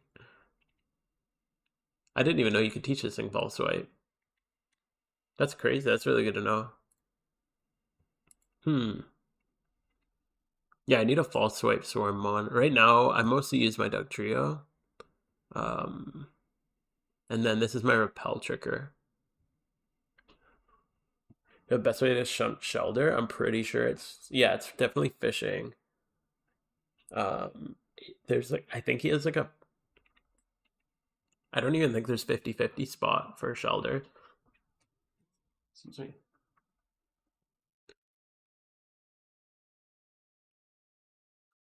Beedrill is awesome. Oh yeah, I have my Beedrill, but I have to use the Gen 2. I have to use the Gen 2 mod because this in my face, the flapping wings, just gives me a headache.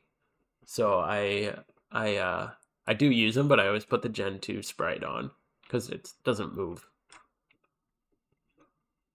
Oh yeah, I might have Sweet Scent too. That's a good point. New Bark. I think New Bark might actually be the best spot. You got a Tenta? Bro. Sorry for your luck. So if I go 31, actually I think 31. Okay, actually this one is worth throwing an Everstone on. And then I'll just Everstone it again. Oh, no. I literally just looked that up. Okay.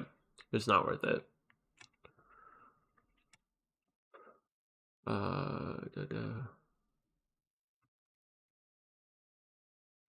Yeah, that's really rough. Actually, if you don't know, do you know how to use PokeMMO Hub to look up the different locations? That might be the best way to go. Because I think just to check your phases, because like, yeah, this shows you where you can shunt it. But you could check the phases, so I think uncommon's the best you're gonna get, right? Oh no, it's got a very common spot. Okay. So you could check what phase they're at 26, 27, and 41. Yeah, I do, but only for, yeah, so here, let me show you what I mean. So Poke MMO Hub.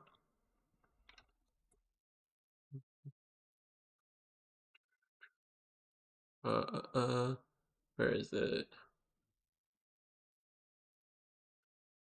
There we go. So let's bring this up on the page. So, so yeah, you go into Pokedex, and then you look up like Shellder.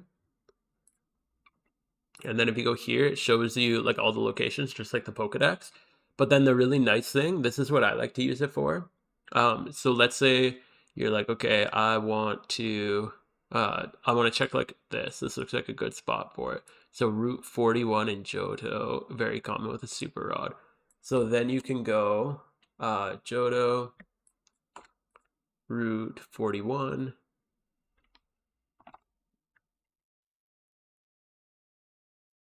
And then encounter trigger, or encounter type, we said super rod. And then it shows you what you can get in that location. So, oops, sorry. This is sized a little bit weirdly. There you go.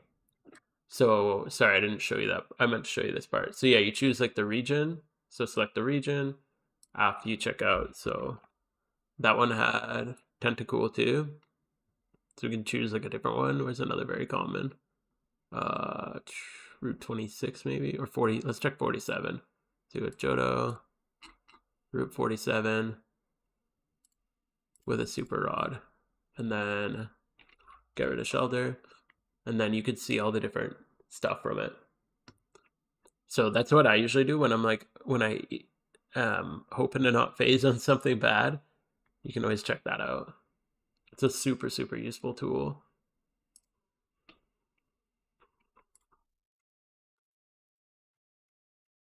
Oh, I should have been hatching eggs in that time. Oops. My bad.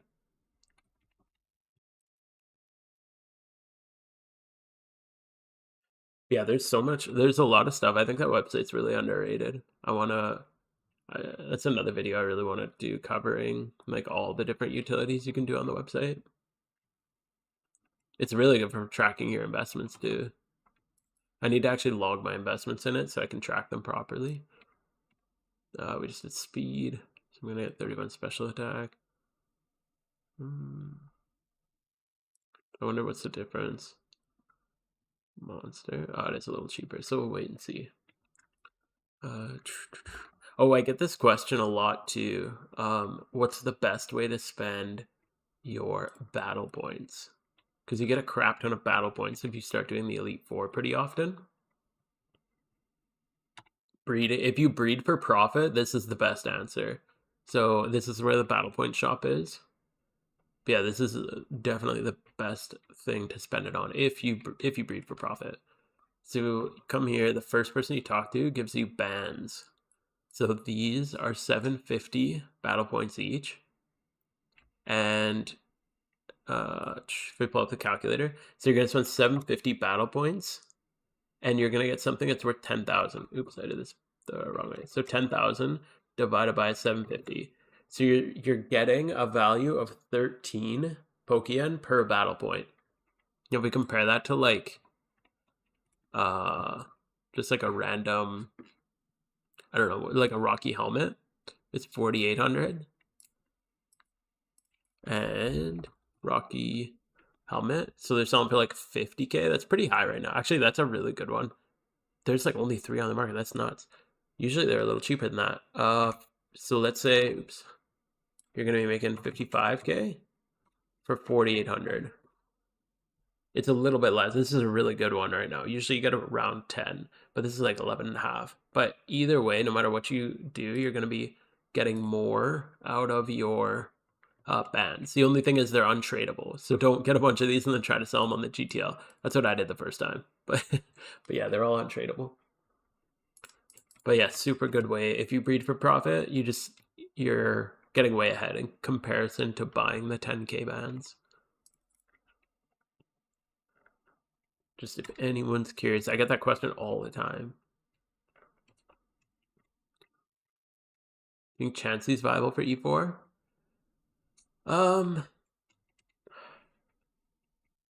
is your plan to use Pokeking, or is your plan to do it yourself? Because that's really important. If you're planning on using Pokeking, I would assume so. What's the difference? So 255, 105, 50, 255, 5, 5. 135, 105. So yeah, you lose a little bit in every stat. It's definitely going to change the AI a little bit. It's hard to say. I'd give it a shot with a non-shiny one first and see what happens. I definitely wouldn't test it with a shiny at first. And also make sure they're all 5x31 and proper nature. I know, like, with the shiny team, that's going to be absurdly expensive. But you don't need that. Like, you can get by. So we're going to get special attack Dittos. You can definitely get by with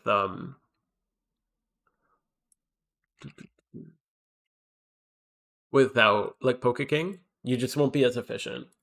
There we go. So we're gonna go. Ooh, there's a lot of these guys. Holy, I could probably up that. Chances comparable to Blissey because of Eevee. Yeah, you need a choice scarf for Elite Four for sure. So that would be the issue you'd run into. 1, 2, 3, 4, and then 5. But yeah, if you're in PvP, Chansey's better than Blissey, like 9 times out of 10, just because of Eviolite. Actually, Chansey's like the reason I stopped playing OU.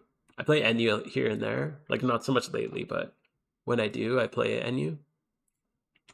But I just can't freaking stand how effective of a staller Chansey specifically is. Drives me crazy.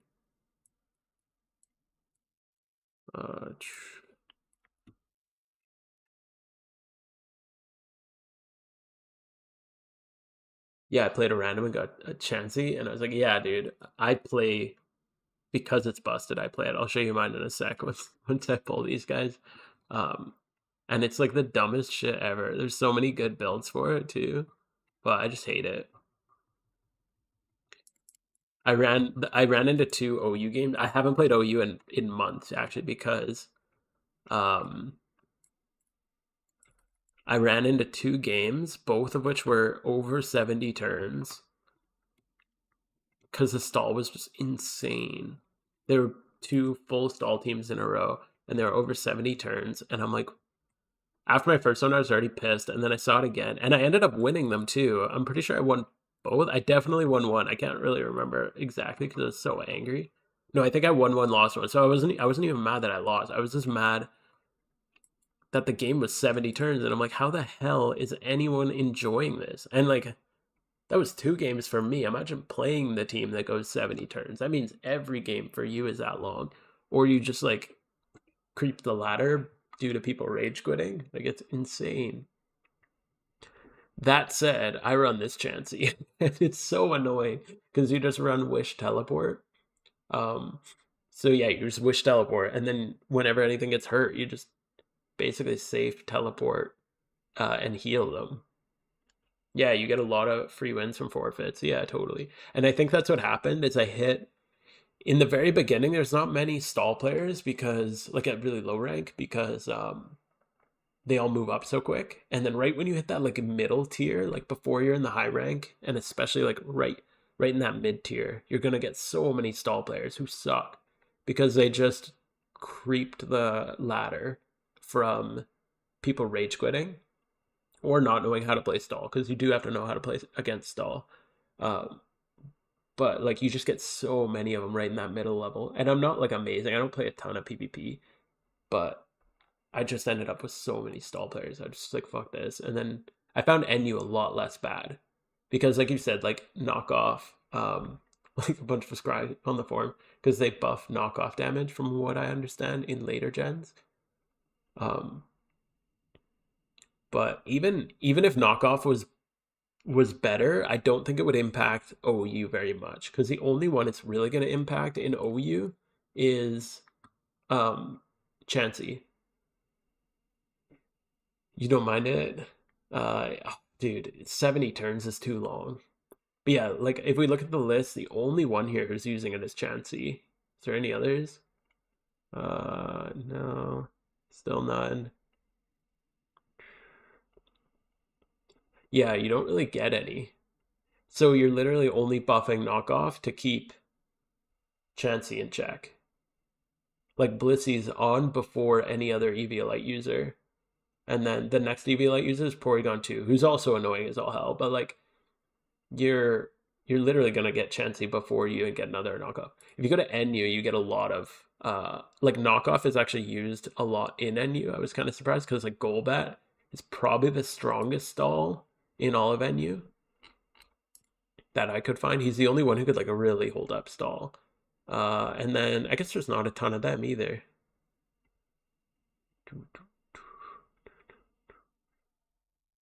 Huh. Oh yeah, Bronzor. Bronzor's really good. So you get Bronzor. Uh, yeah, so like buffing knockoff, really, I don't even think it would have that big of an effect. And not as big of an effect as some people think it will. Knockoff's a very effective tool to make progress on stars, even if just getting rid of. Oh yeah, I guess like leftovers and sludges, that's true. But usually they have like roost, rest, something like that anyway. Yo, Rich Edit, how's it going? Thanks for stopping by, man. Good to see you, bud.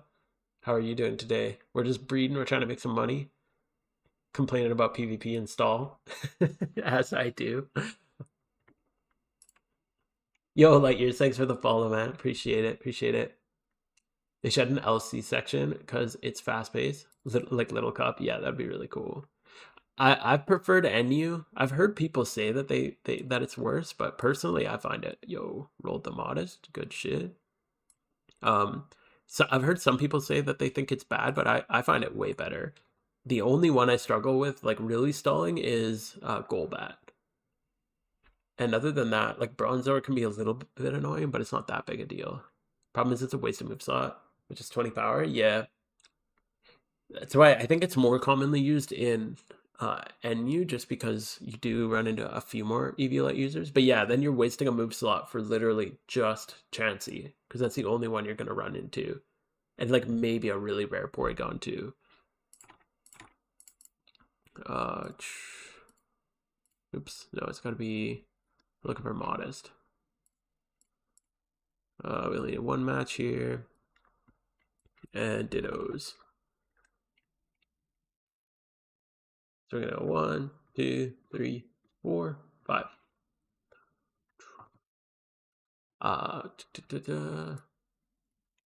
Oh, I bought 5. I only needed 4 because I rolled 1. Oops. Oh well. Let's check the defenses. But yeah, I wouldn't be opposed to them buffing it for sure. But I wouldn't want it to be like I don't know. I've never played anything like higher gen than Poke MMO, so I don't know how strong it is. But I wouldn't want it to be like strong in a I wouldn't want it to be like as strong as an attack. I still think it should be a utility thing. Like in the same way, like I don't think like Swords Dance should do damage because it's also doing utility, right? Like a utility move shouldn't do damage really, because you're sacrificing a turn to get utility.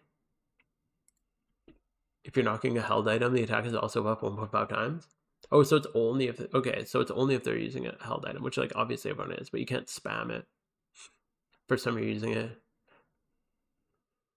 it's buffed 1.5 times. So its power is 30. Isn't knockoff 20 power? So you're really, it's like not even, how would that make much of a difference? Oops. Attack. Uh, am I wrong with that?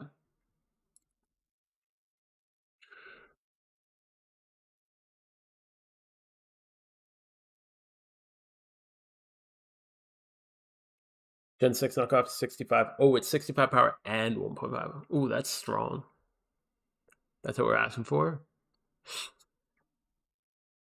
65 is really strong with 1.5. See, like, can we get like a middle ground? Like, I don't know. Maybe that's too strong. I don't know. But like, why can't, like, I feel like 40 with a 1.5 boost would be plenty good, personally. Like, then it would go to base power 60, which is pretty on par with like some attacks. Has to be, oh, 65 keeps technician in check. I see. Yeah. Also spammable on Scizor. Yeah, that's true. That's what I'm worried about. Like, I don't want it to be an attack. Like, 65 seems too strong. Oh, that's annoying. That technician. I never really thought of that. That technician really messes with it. Because I do agree that 65 that's insanely strong. Recent made Porygon Z 2 times 31 for region speed. It took me 100k to make. So for 250k, nice. Made 45 and sold 30. Holy shit, dude. Nice. Good stuff, dude. Alright. Where are we at? Blastoises. So, what? Okay, I should have checked the price of these. What? Why are they so cheap? Who is selling these? Yug is cool? Not cool, man. Why would you post all of these at the same time? What? This dude just like flooded the market with cheap. Why are these people doing this? Joey-Con? Okay. Let me tell you guys a little bit about basic economics. Supply and demand, man. What the hell is this? If you make 20 things and you post them all at the same time, and somebody else makes 20 things and posts them all at the same time, they're going to post it for just under yours. And then that just drives the price down. Like, post like 2 or 3 at a time. Otherwise, the price just plummets like that. That's crazy. Okay. Well, damn. I didn't even check because I haven't made these guys in a little bit, but usually they're really valuable. Maybe it's more worth it. What if I EV Trainer? That's insane, dude. Even EV Train, they're only 170. And this is the same guy, did the same thing. So 1, 2, 3, 4, 5, 6, 7. Like, do you know how long 8 of these is gonna take to sell? And now one person posts below him. Like, oh man. People like just don't get markets. That's so crazy, man.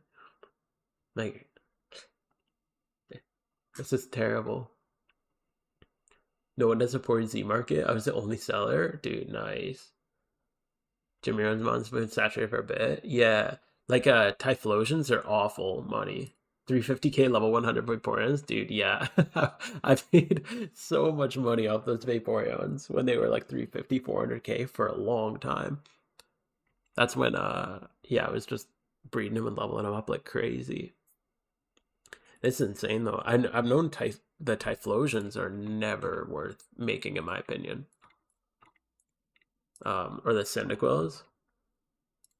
Yo, these are insane. Last time I looked, they were like 80k, and I didn't even think that was worth it. What? I think since Shiny Wars started, everything's got a little crazy.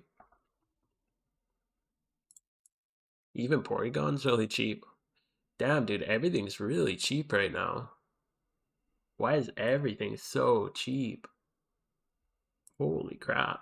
What about... Oh, okay, sorry. Those were not modest. Okay, that's better at least. Yeah, that's still hyper cheap. All the publicly posted Weezing strats with Blastoise. Yeah, but you think wouldn't that make more buyers? Because like that's like the 6 pillar strat or whatever. That's Some run double Blastoise. Yeah, I typically do the double Blastoise, although I'm reworking mine a little bit. I just can't believe how cheap these are. That's insane. Man, it's a good time to be a player just getting into gym reruns. These are hyper cheap. Maybe I'll EV train them, and then it's a little bit more money at least. And I can use a new Teddiursa and figure that out. Okay. Well, still making a little money off of it at least. Let's see, how are Shelders looking? Shelders, Cloisters. These guys are usually decent. What about Skill Link? These are kind of a funny one because, like, if you roll Skill Link, you make way more money.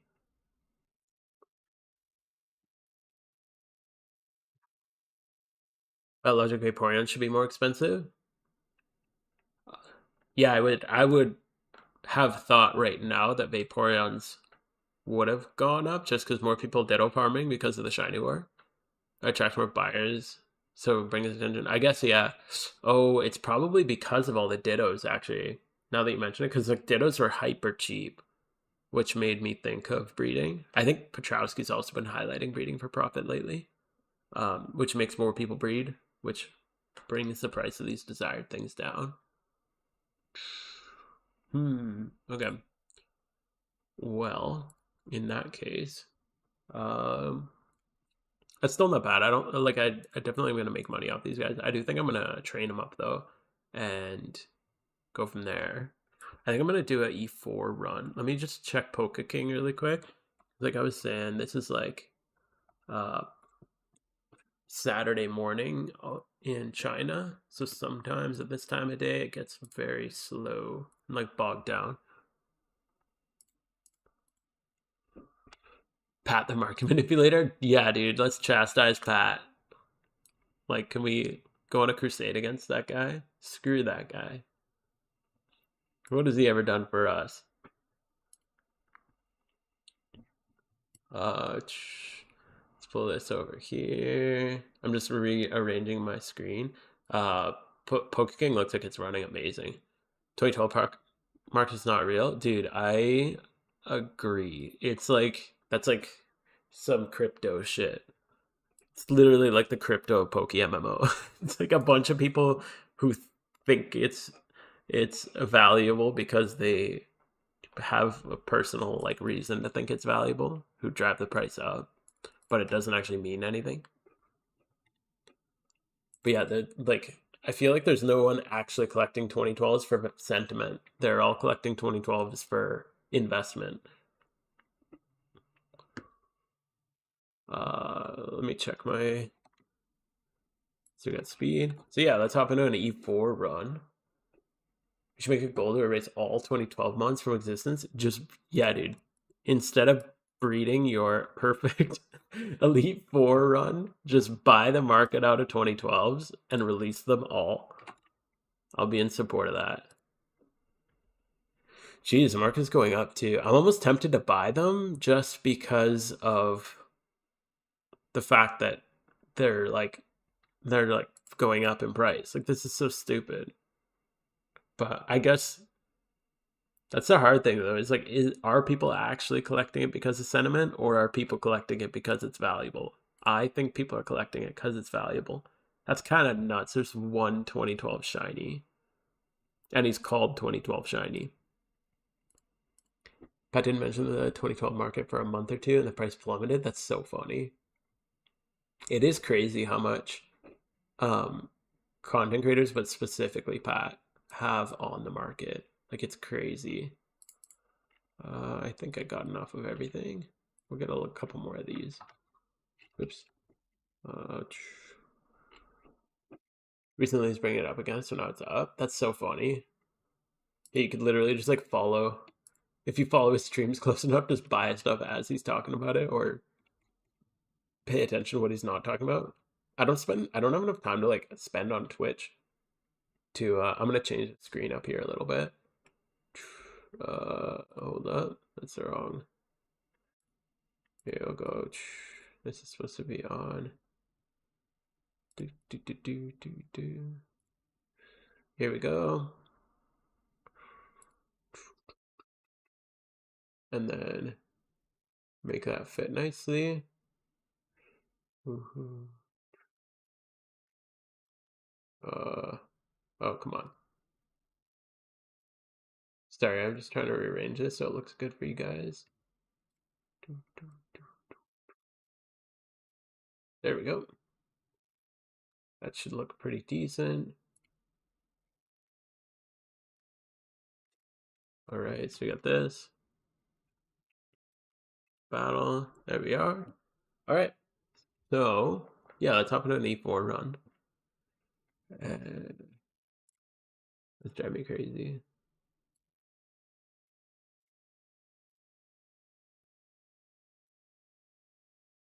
There. Sorry, the little gaps there were driving me crazy. So that should be a little bit better aligned. There we go.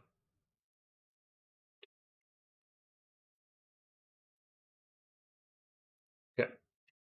I don't think he does it on purpose. No, absolutely no. I don't think he's doing anything on purpose like that.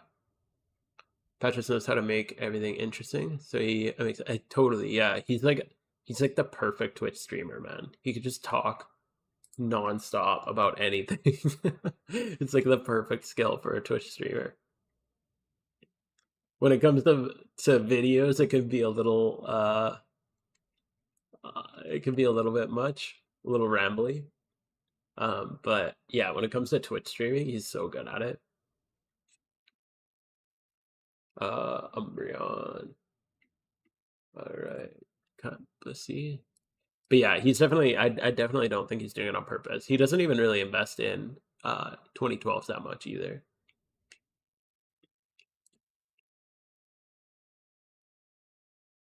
His analogy is based shadowless. Yeah, it's like yeah, I think that's a good analogy. Like it's a first edition Pokemon card. And I think he thinks it's cool too because he played back then. So like maybe there is a couple people who think it's so trick, close combat lock. What? Oh, thank you. So maybe like he does think it's cool. I don't think he invests in them though, does he? Like I think he just thinks the idea of it's cool, which is like totally reasonable.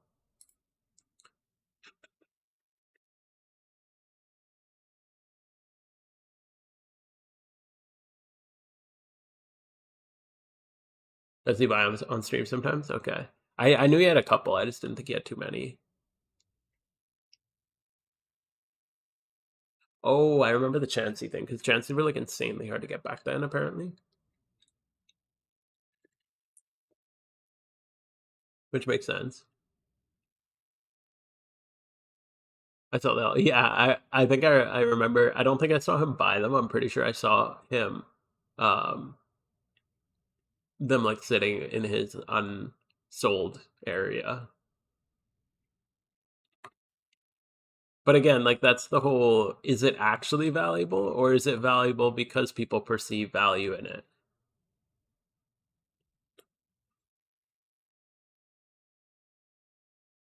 I feel like it's just valuable because people perceive value in it.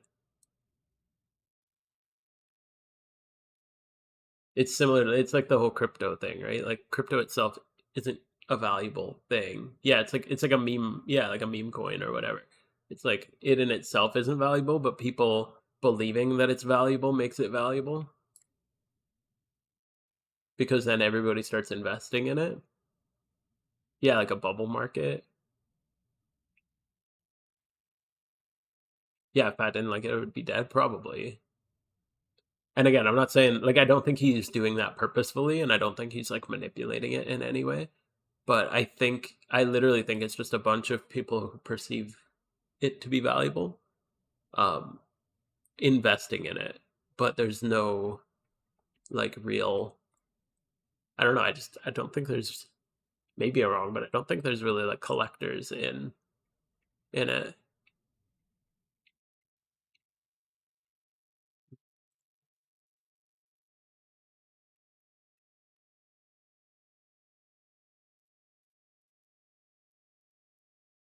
I don't think he manipulates it. So he has so much influence.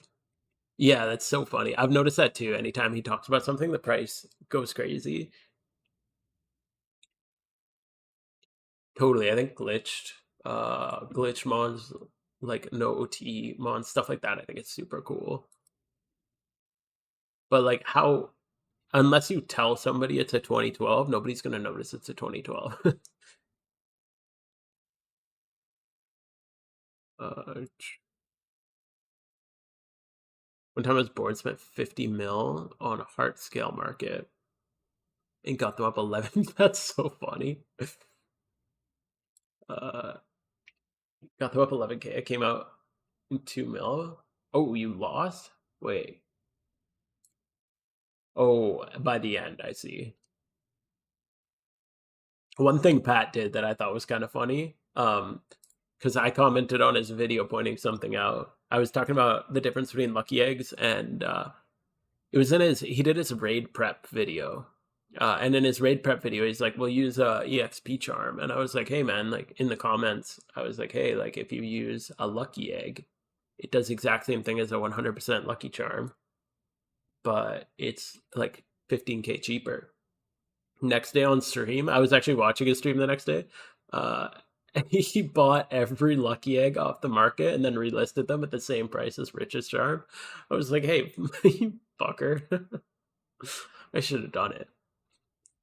But then the funniest part, what made me laugh about it was like 3 days later I checked and the lucky eggs had crashed back down because you can go get lucky eggs. Lucky egg, I'm curious right now. Not small. Smalls are not the same. Yeah, so they're back down. Whereas EXP charm, I'm just curious if he. Okay, yeah, so he bought it up to 68K. I remember it was pretty much that. And then so he lost money on it, which is kind of funny. He steals ideas. Yeah. I don't know if that's stealing because if somebody's commenting on a video, like they're offering it up. Right? Like I wasn't mad that he did it. I just think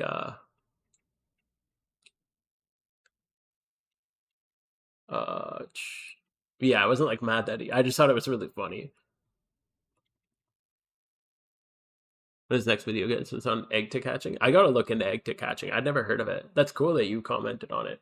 And like as somebody who's been making content lately, and my content's way smaller than his. Like I'm not even close to his subscribers or like view counts or whatever. Um, Keeping track of like who commented what is so hard. So I do like I have like a tenth of his infuriating bullets, cut to golden monster. And I still can often like have a really hard time keeping track of who said what.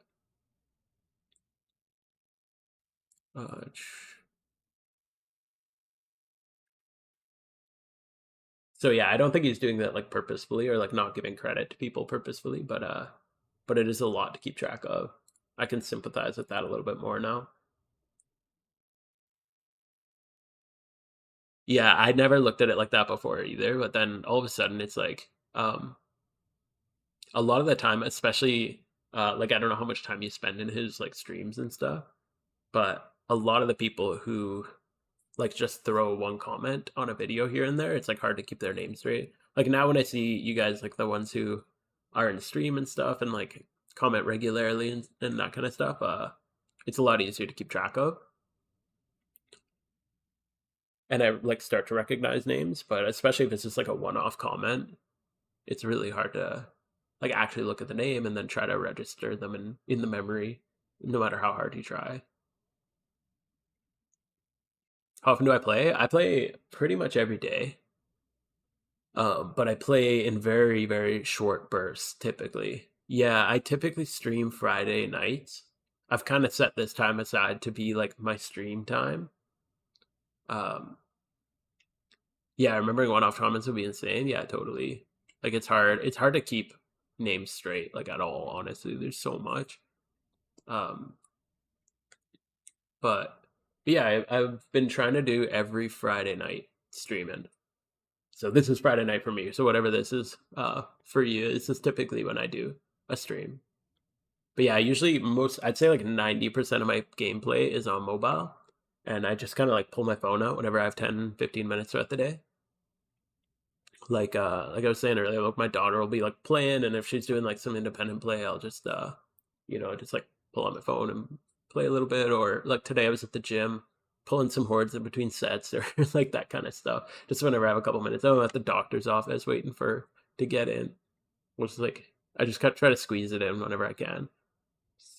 So not a ton, but I don't think I've missed a day of playing in like since I started, which was like whatever September last year. So quite a few months. Skim his recaps because it affects the markets. Yeah, that's probably smart. Keep an eye on it. He's below average, but he's a hardcore shiny hunter, man. Like, yeah, but as far as like gameplay, like competitive, like PvP knowledge, PvE, even he's not very good at like any PvE stuff. Like anything that involves fighting, he's not really good at. Oops. But when it comes to like that mindset of just sticking to a goal, like a shiny hunting goal, he's like next level with that shit. It's crazy. But yeah, I agree. In like PvP and PvE, he is uh that's definitely not his niche. Uh I don't know how teachers remember their names in school. As a teacher, I struggle with that too. Yeah, when I'm like, what did I get? Light orb. It takes me so long to learn my students' names. I feel so bad. But I get it eventually. By the end of the school year, hopefully I can get it. Hold up. Magnet force skills. What is magnet force skills? Magnet force. Oh, I just need to die. Okay. Um, he's gonna kill me anyway. It doesn't matter. What type of phone do I have? I have a really nice phone for playing on mobile. To be honest, I have a Samsung Galaxy Fold 4. So it's like one of those folding phones. It folds into like a mini tablet. And I'd really highly recommend it if you like that kind of like tech stuff.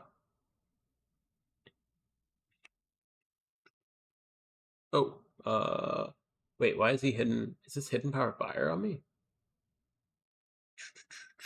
I think that's interesting. I feel like this is wrong. Martial arts, Magneto.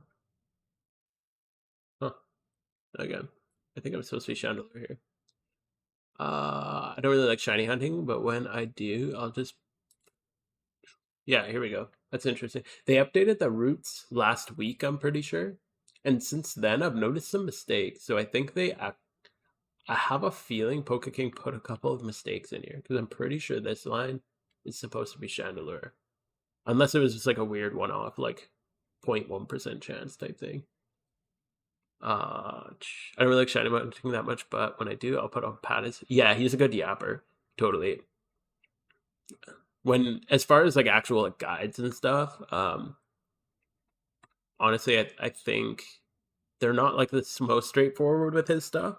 But as like side monitor like content just to like listen to while you're just chilling doing some shiny hunting, it's really good. Because yeah, he just like yaps nonstop. It's nuts. When I do money reruns, I do 4 accounts at once for 2 to 3 hours.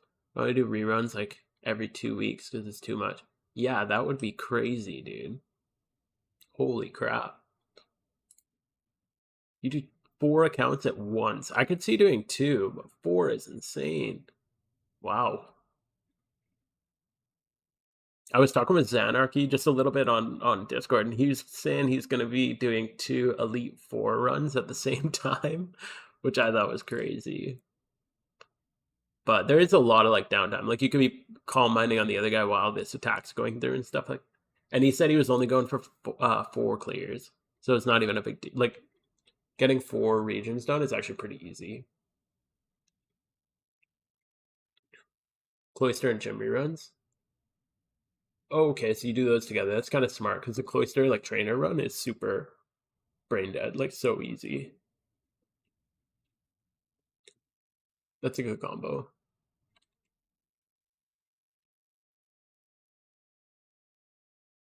All right, and then Yeah, that was kind of weird. I hope we don't get any more of those. But yeah, I did notice. I don't know if you guys have noticed that. Let me know. But last year they did maintenance on the website. Sorry, not last year. Last week, last weekend they did some maintenance on the website, and ever since then I've noticed a couple of mistakes on the PokeKing website. So I don't know what's up with that. I do that with Jimmy runs. I catch dittos on two alt accounts at the same time. So what devices do you guys play on when you do that? Like, do you have multiple laptops? Computer region, 3 hours with Porygon Z. Dude, yeah, Porygon Z is nuts for story. It's so crazy. Where are we at? Am I blind? Yeah, there is trick. Phone and tablet? Okay. PC, phone, tablet. Earthquake, 4-2. Okay. Candle 4-2. That's a good idea. I should try that.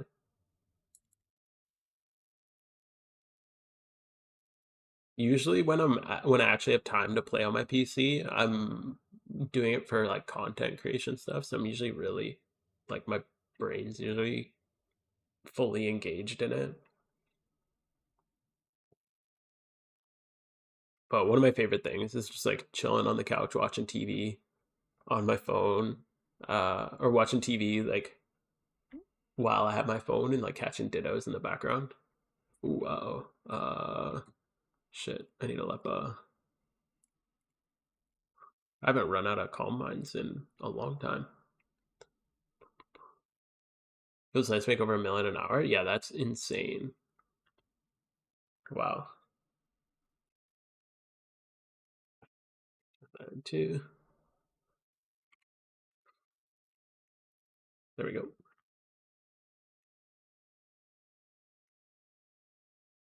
Okay, now we're set.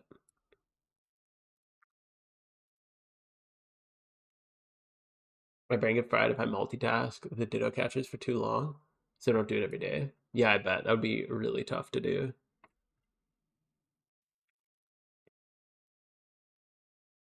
I don't think I've ever tried doing multiple reruns like at the same time. I don't actually have any alts that are done all 5 regions. The only time I have done alts is literally just for like the speed guide, and I'm working on Sinnoh right now, but I haven't quite done it yet.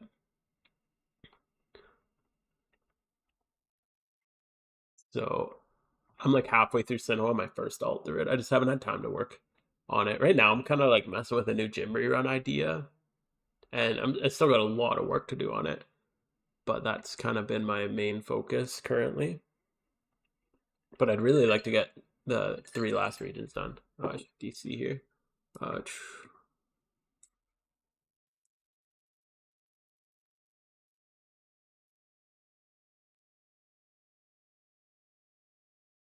Controllers for phones and tablets. Any cheap tablet. Hmm. Controller would be smart. So you use a controller, and then on your computer you use keyboard and mouse. That's not bad. And then you just pick up the controller in between.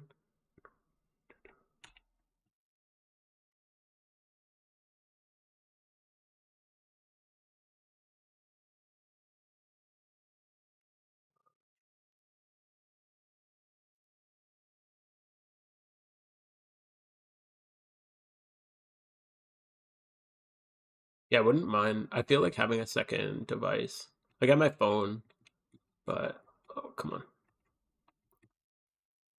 I have my phone, so I could do a little bit with that. Like do something on the side while I'm working on my computer. But yeah, I guess like I said, I don't really play on my computer too much, other than when I'm streaming. Sherlock Dragonite 6-2 on the frog. Dude, I would love to see your all shiny Elite Four team. I can't wait for you to get that.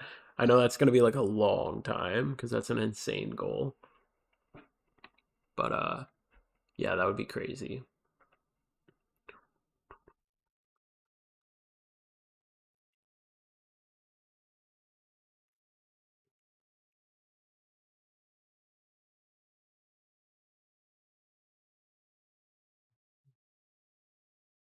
Oh shit, I gotta burn. 12.5.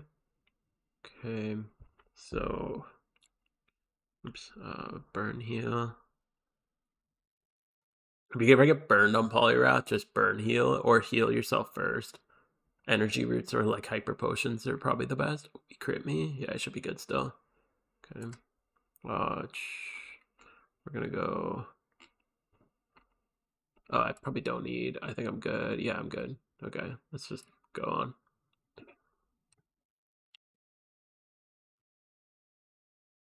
Should still be good.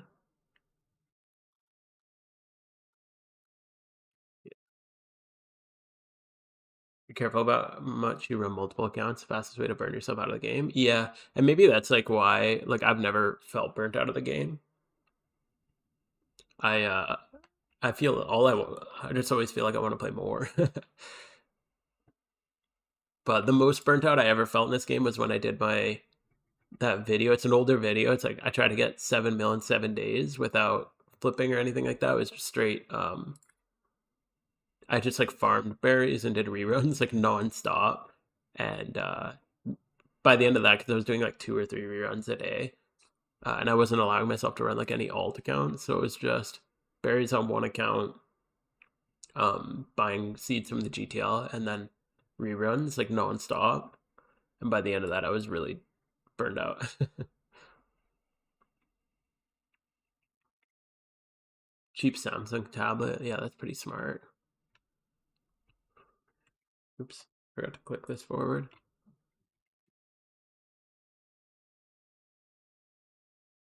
Trainer Ruin Team 2. Fishing for cloisters. Dude, that's so crazy.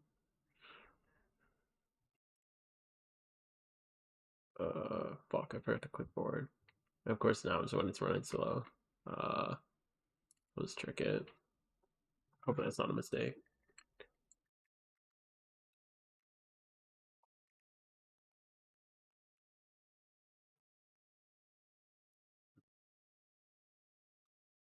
He close combated me. I'm just gonna drop rocks. Here we go. And then probably here. Close combat log. Oh, sweet. Okay, did it perfect. And then just 3-2. The one that uses a Shadow Ball against. Oh yeah, Smiling Mountain Monster Force. Okay. Android, Samsung, PlayStation controllers only work. Really? See, uh, I've used an Xbox controller on my um I've used an Xbox controller on my phone before on Android. It just hooked up through Bluetooth. Because all I have is a Xbox controller. And yeah, it worked perfect. Maybe it's just a newer one. Yeah, I've heard Nintendo works too.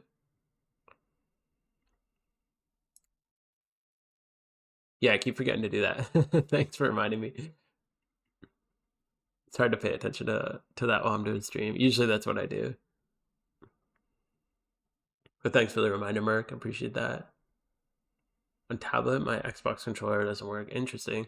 Maybe it's like an older one or whatever, or maybe your controller's different. Mine's the Xbox One controller, I think. I don't know. Like, I just got it for playing on my on the PC, like for Elden Ring and Monster Hunter and stuff like that. But yeah, it just hooks up through Bluetooth.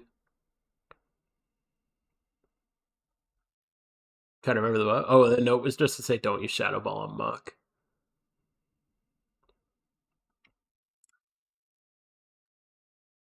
Just because it's 80 power versus 90 power, so it's actually not enough damage to kill Muck.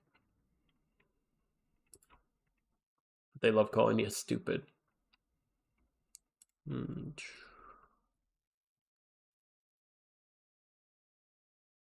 Alright. Arbok. Mine's the newest Xbox controller. Could be certain brands. Yeah, it could be. Mine's Samsung too, though. So, So yeah, that's kind of weird. Lock three-headed dragon. Pin 1-2. 1-2 would be really nice. That's quick. What?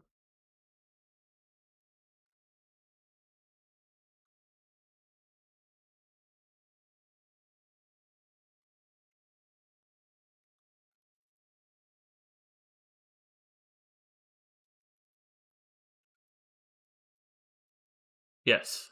Let's hope he stays in. Please stay in. Yeah, perfect. Okay. That's awesome. I love whenever it's like 1-2, you only have to use one Calm Mind. That's awesome. Appreciate the tips and tricks. 2K is still learning. Nice, dude. You got more hours than me. I think I'm at like almost 1800. Still learning so much. Time to drive home. Cool. Well, thanks for hanging out with Wizard. Appreciate it. Safe drive home. And I should be on for a little while longer. I probably won't go too much past E4, but I might shunt a little and do a little bit of Ruin Valley after this. I think E4 runs the most profitable. I'm not too skilled yet to flip things on the GTL. Yeah, E4 runs they're probably my favorite. Because I find them like just engaging enough that they're not like they're not boring. I find them really fun. And the money is just a little bit better than gym reruns. Like it's not significantly better, but it's enough better that it's like it's worth doing over. Also, being able to do it every 6 hours is amazing. Like I went to do my gym rerun earlier today and forgot that I did my gym rerun late last night. And then I was just screwed because I popped my coin and then couldn't freaking do my gym rerun. So I had to go into a trainer rerun when I didn't want to. And that was annoying. Whereas this is like, literally it tells you in your instance info. If you go here, it tells you when it's ready. And also, it's only 6 hours. So like it's usually going to be ready by the time you're going back to do it. I find flipping bored too. Me too. I try to flip here and there, and like every time I flip, I just get so bored. I have to stop. So it's profitable, but it's not even like insanely. Every once in a while, you get insanely profitable flips, and I'm not like the best at it. So I know there's some really like Epoch's like an insane flipper, but I just don't find it worth it. Just for how bored I get.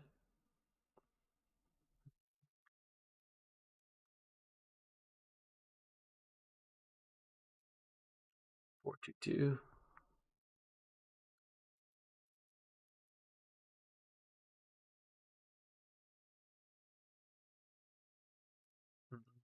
Okay.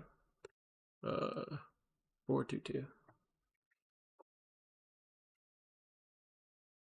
And I think that's another one that I think Pat has had a huge impact on is the shiny flipping market. When I got into the game and started building up money, I got into shiny flipping pretty quick because of Pat's advice, and I think a lot of people have done the same. Because I find here and there, I get a good like shiny flip, but most of the time nowadays, when I like look through what would be a good shiny flip, the they're all like pretty normally priced. Like there's not really anything to flip unless you buy it instant.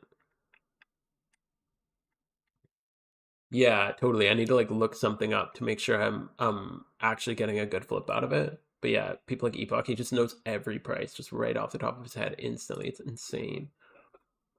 And watching him, it's like it's so hard because you can't even teach people like how to do that. Like I got asked before, like, can you make a flipping guide? And it's like not really because like how do you like it's literally just game knowledge. Like you can't teach game knowledge in a video.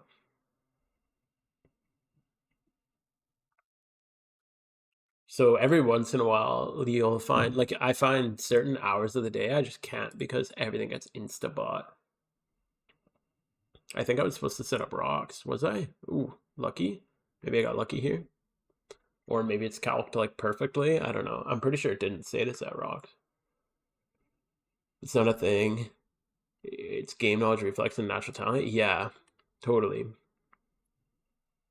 It's huge, like, game knowledge.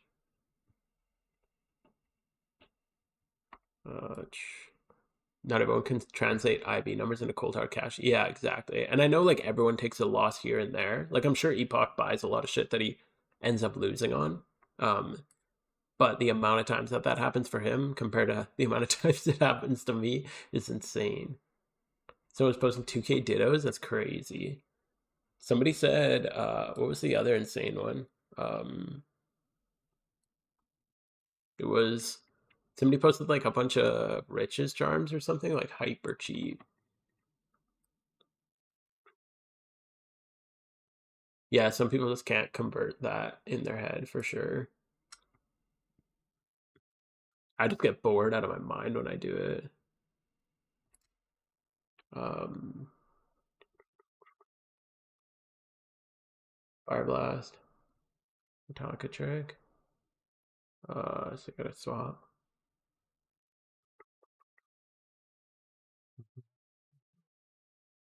Two avoids in a row. That's funny. Doesn't matter. I'm not saving potions on this guy. But yeah, it's funny. Or no. The one I was thinking of was a mysterious cherish balls. I think someone on our team was saying they were getting posted up like crazy cheap, and they bought a bunch for like 10K or something like that, or 50K, somewhere in that range. 2-2.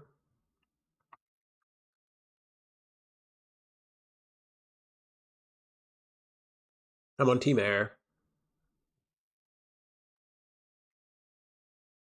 I just joined them a couple weeks back, probably like 3 weeks ago now. Super cool team. How about you? What team are you on?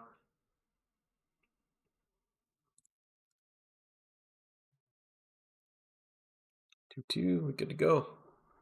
And then we're gonna go Johto. The only time I know how to flip is if I spot someone dumping. Yeah, dumping an inventory. That's like the best time to catch it. Keeps telling me to join and Zom. Oh, yeah, Air's a super cool team. I've been having a really good time with them so far. Like I said, I've only been here a couple weeks, but it's super welcoming, really friendly community. I've heard Zombies like really good too. And I think just in the Shiny Wars where I've heard of them, and when I was looking for a team, like a new team a couple weeks ago, that was one of the ones that caught my eye. There's a lot of really cool teams, but yeah, they're doing. Are they one doing really well in the Poke Olympics? I think like Zombie.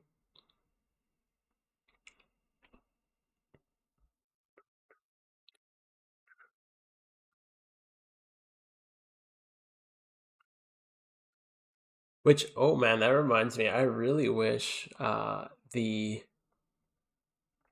oh I should be getting out of here. Let me out. Let me out.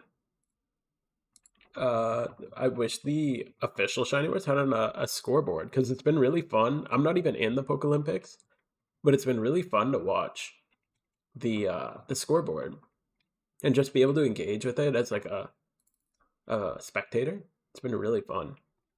I really wish I could do that with the because we have no idea who is doing what in the official Shiny War. It's really bizarre that they chose to keep that all secret. When your teammate's got a corner store, yo, that's nuts. Shiny Pori off the store. Wow. That's insane, dude. That must have cost so much money. Do you know how many encounters it took him? Cut trick. That's so crazy. It's only like the second time I've heard that. 30 mil that's like nothing. Holy crap.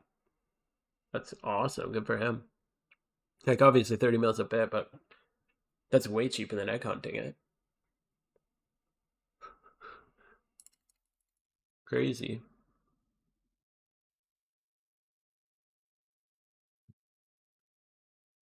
It's a lot quicker than egging, from my understanding. Like I've never gone for it, but I'm pretty sure it's similar to like fossil speeds, maybe even a bit quicker than fossils.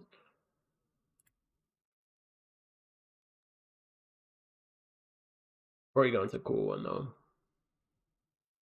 Actually, right now it's probably a good time to go for a store Pori because you can sell off all your Poris for a pretty decent price because of the shiny war. So you probably get a lot of your money back.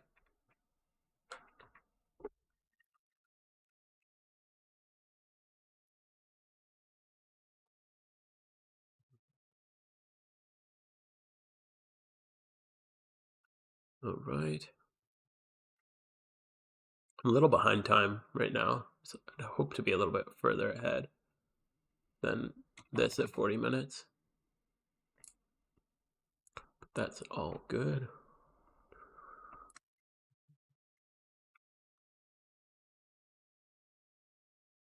I just want my damn egg shiny, man. I want my Absol. I'm taking a break from it. I just needed a little break after going for it for a while. I didn't even do that much. I did like 10k encounters into it.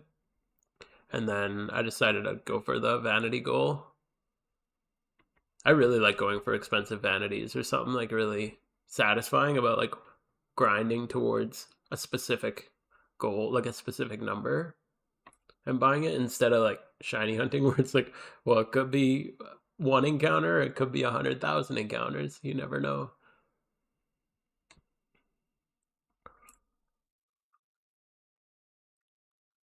I want shiny Pokemon of every type of money making. That's so cool. Yeah, getting like usable shinies is big in my list too. I don't have a huge desire anymore of like non-usable shinies. Like it's fun to collect them, but then you just throw them in your PC and it's like, well, like you never you never touch them again, you know what I mean? It's not bad. Like I still like them. Like I have a lot of shinies that kind of just sit in the box, but yeah, I'd like some that I actually get to use. 242.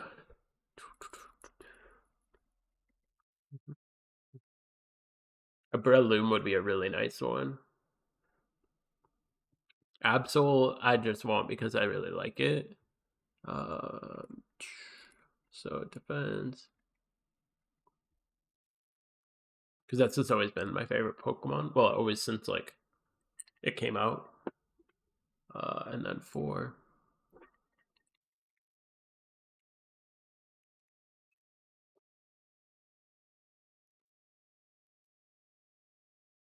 But yeah, typically when I'm shunting, I really want an alpha team.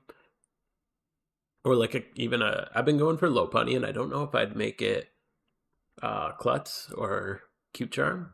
Because both would be really cool.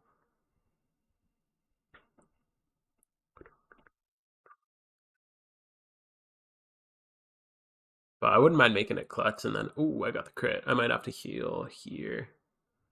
I could probably survive, but if he crits me again, I won't. So I'm gonna just take the safe route and pop a heal.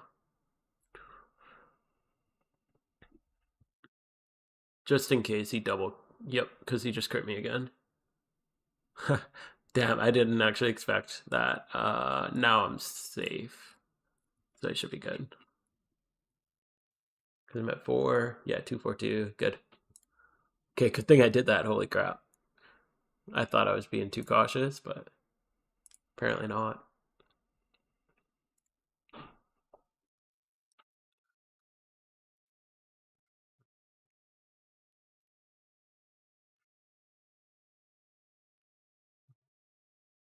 All right. Want to know PvP shiny to you? That's kind of what I was thinking when I get my Absol. Almost all my favorite, or I guess I have a lot more favorite Pokemon in the NU category too. Between, I don't even know off the top of my head right now, but quite a few of them. Like Gigalith is one of my favorite, um, and I already have a shiny of that. And then Absol, Sandslash, they're all like really cool. So I was looking at making a NU PvP team. And most of them are hordes. Most of the ones that I kind of threw together to be on my team. So that would kind of be my goal after I get the Absol.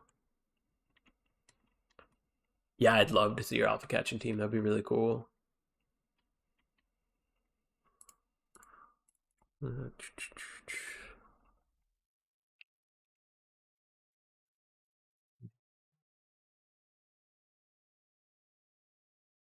Lucario.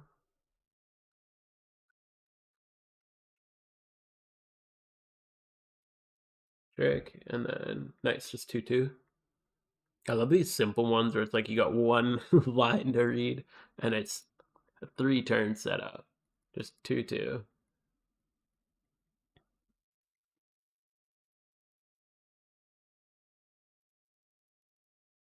I really want a shiny Murkrow. That's like probably my number one that I'm going for right now with like hordes. But I took a break from Leppas just because I don't. I'm just saving every bit of money I have right now because this shit's expensive, and I'm almost at it. I know it says I only have like 16 mil, but I have about 80 or 90 mil worth of investments that I'm willing to spend to get this hood. So I'm pretty damn close.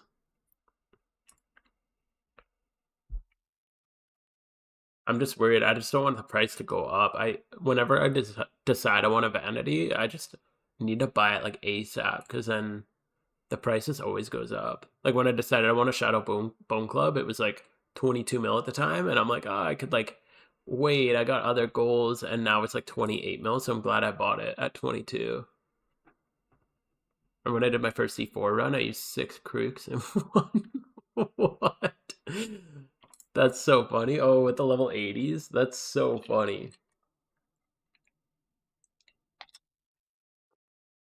Holy crap. 6 Krooks. I actually never beat an Elite 4 run before I had this team. And my first one was a super budget team. Because I didn't know about, like, obviously you can't use Pokeking your first few times. But I just borrowed it from a friend, and it was like all the natures were wrong, and like none of the IVs were right. They were all just like level 100, but they had the right move set, and that's really all I needed. Dark Rage. Never cared for vanities. Oh, that's good. It's an expensive habit. Let's see.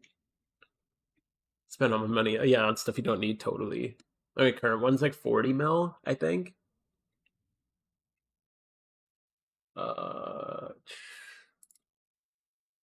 Dragon Head Digger.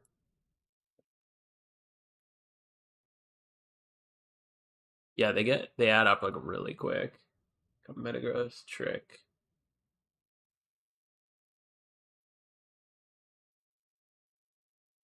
Metagross, Trick. That's interesting. It's pin from Metagross and not from Excadrill.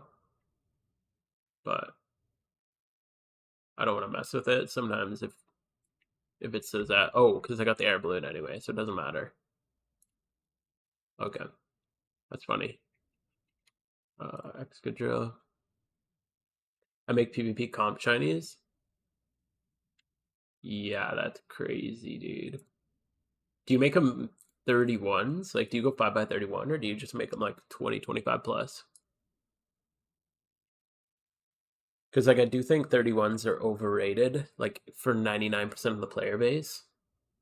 Unless you're in like that top like 100 position, I really don't think it's gonna make or break anything. It depends on the mon. Yeah, that makes sense.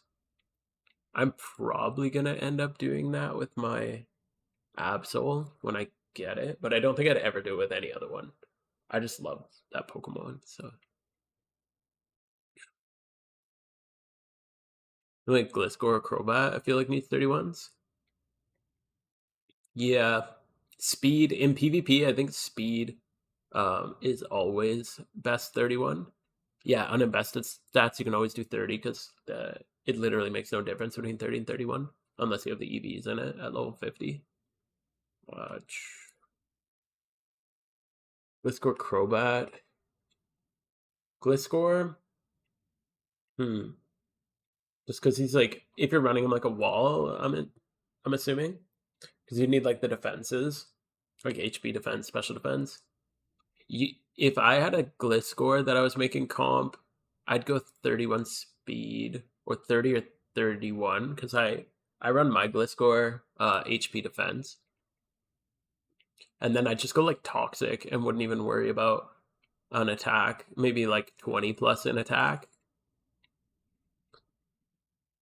Bronzong Mandibuzz can be budget? Yeah, totally. Dragonite Trick. Yeah, because Bronzong's just there to set up Trick Room and then explode. Mandibuzz. What is Mandibuzz? I have a Mandibuzz, but mine is like a wall. So Lock Thunder, 10, and then 4.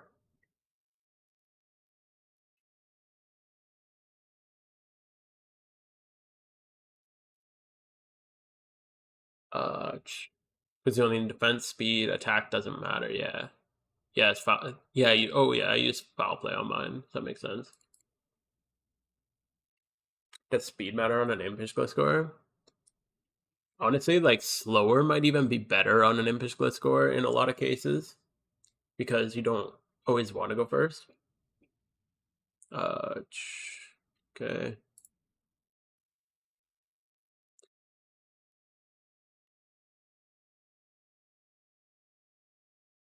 So speed might not even be that important on an Impish Gliscor. There's a lot of things, like on a lot of your walls, you kind of want to go second. Because often they're just going to swap out anyway, so it doesn't really matter.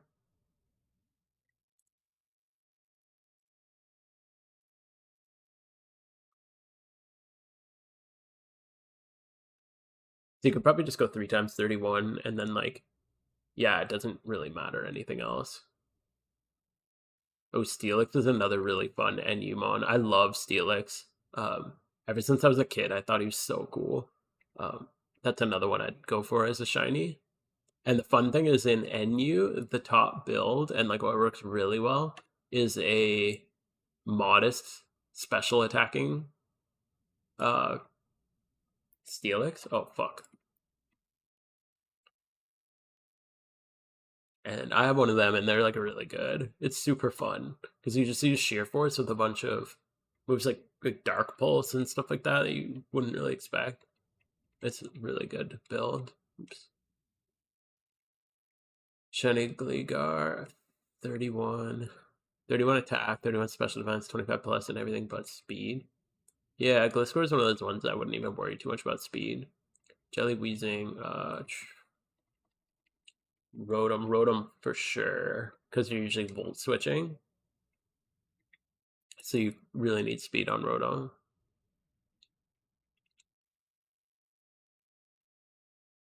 Oh yeah, for Will-O-Wisp for sure. Scizor is pretty easy to outspeed, luckily. But like if I'm a Scizor and I'm in against a Jelly Weezing or a Rotom, I'm probably swapping out anyway, right? Because you know the Will-O-Wisp is coming. So like you're not gonna stay in on that. So like in that case, does it even really matter? Life Orb, close combat, close combat, close combat, not Scarf.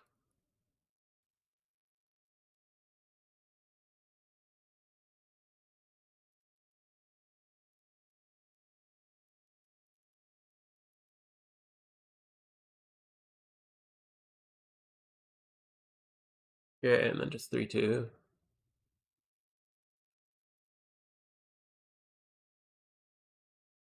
I gotta focus up on this a little. Running behind in time. PvP so situational. If you train them that you're always gonna switch, they might play different. Yeah, that's true. Yeah, it really depends on the player. And some people just like don't switch, and some people like switch nonstop.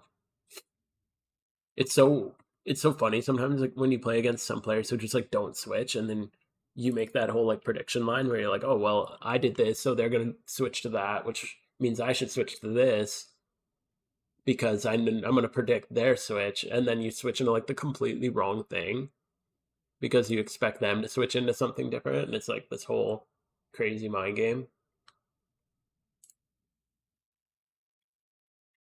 But yeah, sometimes you just play against people who are like just click attack every time, and you're like, what the hell is happening? I've watched a little bit of Spidget, but not very much, honestly. What's the novice trainer curse? I don't know what that is. Who's hard to play against because they make, yeah, totally.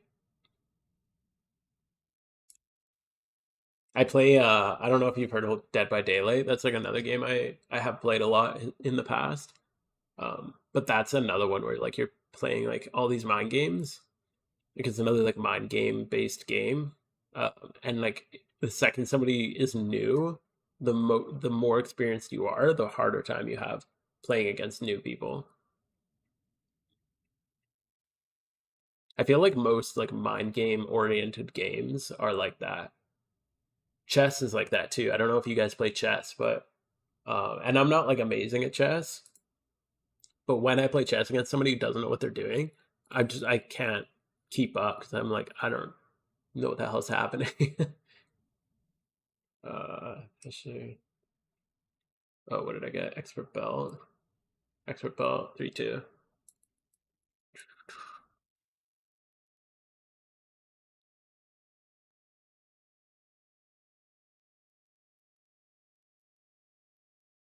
It's to be a competitive Soul 5 tournament player. Okay, Soul Calibur, dude. Soul Calibur is so cool. I haven't played a Soul Calibur since PS2.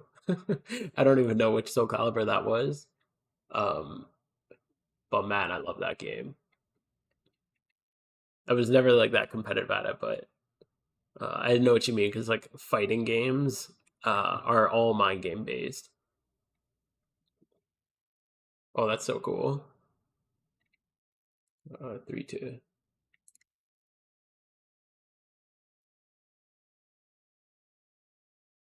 Yeah, especially in those kind of that style of game, like the fighting games. If your mechanics aren't great, you can make up for it in other ways. I play a lot of Smash competitive, and just in like local tournaments and stuff. I haven't ever played like online tournaments. Play Melee, nice. Lately, I've just been playing Ultimate, just because that's like the mainline one that people play competitively here. Mostly, I'm a teacher, and I run an esports team at my school, and that's like the big game that a lot of my kids are into. That and like Valorant and Overwatch, but Melee's or not Melee, the Smash Ultimate is like a big competitive one in the esports scene.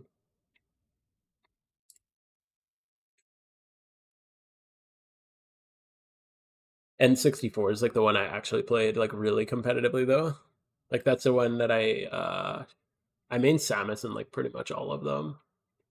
Just because I've played since the N64 era, and that one I played like really competitively. Uh, Altaria, and it hasn't changed too much, so I can. Uh, yeah, I still like to use that. Actually, no, I like Dark Samus better nowadays. I just find the moveset a little bit more my playstyle. I haven't played Ultimate in like a while.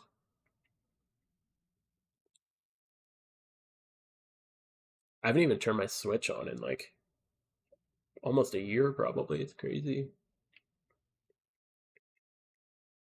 Who do you main? Poly.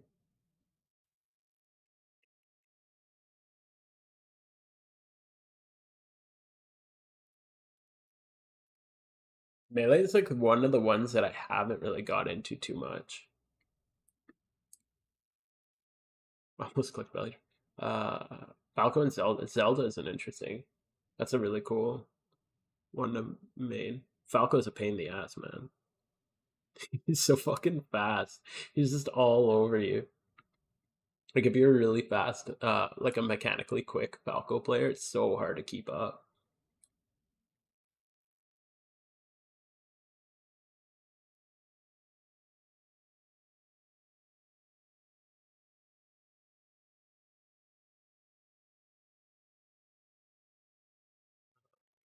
Yeah, I haven't played in so long. I should fire that up again. Yo, Cubic Boy, how's it going? Hope you're having a good day. Thanks for stopping by, my dude. Appreciate it. How's the grind today? But yeah, these days I don't really have any time for uh like competitive gaming. Zelda's cursed because she's a low tier. Yeah, that's why I said that's kind of an interesting one. And nobody really would know how to play against her, right? All she could do is dash grab. Just had a bad e4 run? Or yikes. What happened?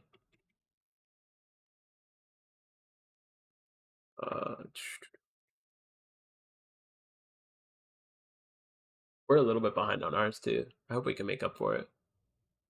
I'd like to have this one. I got 3 people to get through in like 5 minutes. It's gonna be tough. Like not even looking at the screen. I need to need to pay a little bit of attention. Okay, we got specs. So surf specs. That's this one. Oh crap. Trying to know how to play against her, but like mid tier. Yeah, I wouldn't have any idea what to do. Perfect.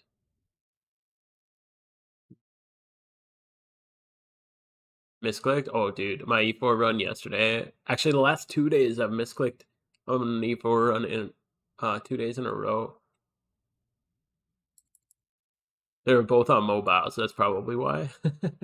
But yeah, it made me only get 4 done. It sucked. Middle of summer in the no AC in Texas, bro. How hot is it there? Oh, I was supposed to ice punch. Speaking of misclicks. Oh no, it's okay. He's focus ashed, so it didn't matter. How much money do I currently? Oh, dude. Cat just jumped in front of my face. Buddy, come on. Oh, dude. There we go. I currently have. Oh my god. I'm gonna misclick with this. Come on, bud. There you go. Thank you. I currently have 16,600,000. Close to 100 Fahrenheit. 100 Fahrenheit. That's like, how much is that? Anyone know what that is in Celsius? 84 outside right now. This is temp in your place. Has my cat turned off my PC? On my old PC, yes. On my new, I got a newer one and the button's much smaller, luckily. Oops. So not since I got my new one.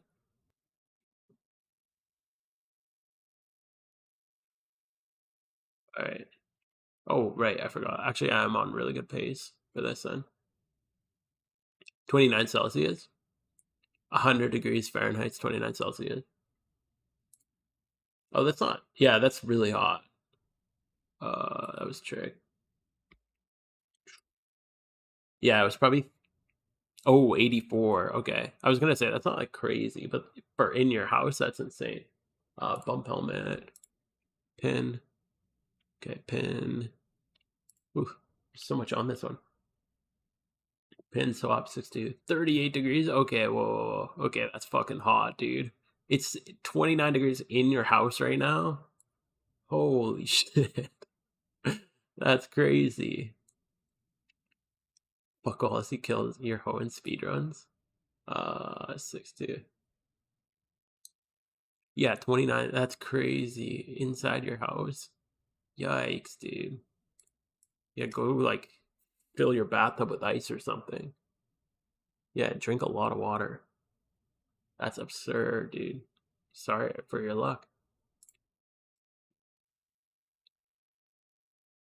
100 Fahrenheit's not that hot. It's pretty hot. If you have air conditioning, it's not that hot.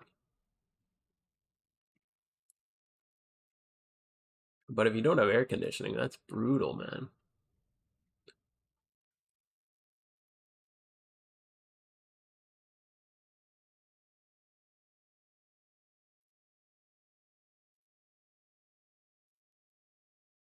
It's only been it's like 34-ish outside on the average day lately where I'm at. So it's pretty damn hot. It's not too bad. In your area, sometimes it's 40. That's crazy. Yeah, it gets to around 40 where I'm at sometimes, but it hasn't yet this year, luckily. But it's kind of crazy because it goes to like sometimes they'll get like plus 40 in the winter and then plus 40 in the summer and then it's like minus 40 in the winter. So it's like a crazy the way it swings.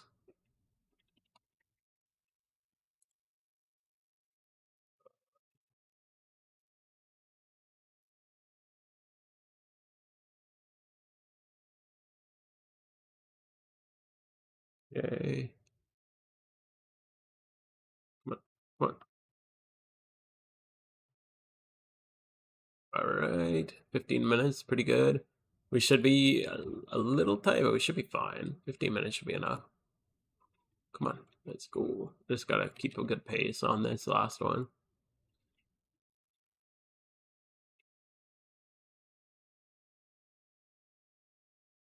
What are you saving money for? I'm trying to get a Red Reaper hood, which is a pricey vanity. It's about 100 and it varies a little, but 110 to 120 mil typically. That's kind of what I'm working towards right now. Go B. Yeah, that's kind of my number one goal right now. Rick. Steelix, Excadrill, Pin 2-2. Nice quick setup. Yeah, so I'm trying to get, I'm like pretty close. Like I don't have that much like liquid capital right now. But I have a lot tied up in investments.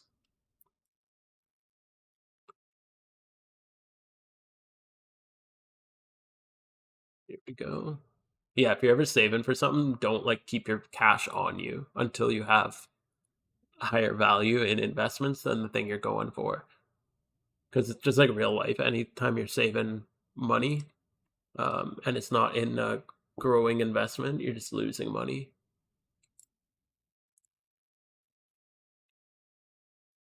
Although a lot of my investments are in mysterious balls, and I was kind of hoping to cash in on like a big bank off of mysterious balls um, during this shiny war, but it's kind of crazy. They haven't really gone up that much.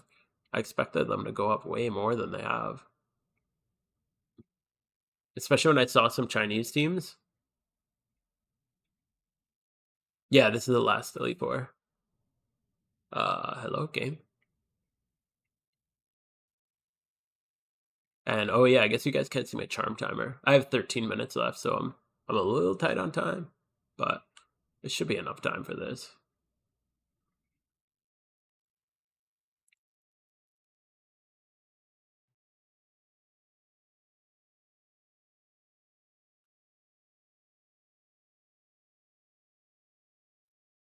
There we go.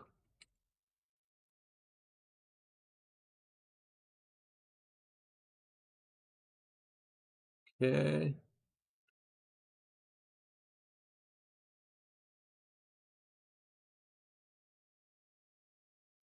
Yeah, hopefully we have some smooth runs through here. Spiny Clam. Sinnoh is usually pretty good as far as runs go. They're usually pretty simple. And Excadrill.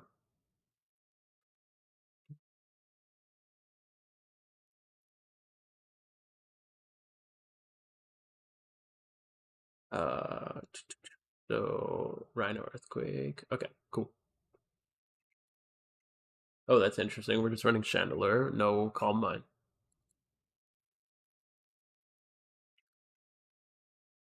Just X speed. That's a nice setup. Yeah, so was it I was saying Mysterious Balls. I was really expecting to cash in like hard on Mysterious Balls, and they spiked a little bit. I sold a few when the shiny were when the hype was building up and the price went up. But the price went up to what was it? Like Mysterious Charge Balls were like 210. Ultras were like 220. Great Balls were up to 100k. And now they've just come down since then, which is really bizarre. Mysterious Balls got bought out today. Dude, hopefully the Chinese teams are finally doing their job. That's kind of what I was hoping would happen. Oh yeah, they're definitely a lot less than there was. There were so many of these today. I didn't think that the American teams would whale, or not like whale to the same extent. Ultra balls are up a lot actually too, because they were down to like 170, I think, yesterday. I might be wrong. I'm just trying to remember off the top of my head. Great balls just, yeah, great balls don't have great stuff for the war. But most of my money's in ultras and greats, and actually cherish balls I think I have the most of. Like I can pull it up here. What is it? Yeah, 131 cherish, 156 greats, only 62 ultra. I sold most of my ultras. Oh, what am I doing? Cut. Got a platypus. Yeah, that's crazy. Somebody bought them all out.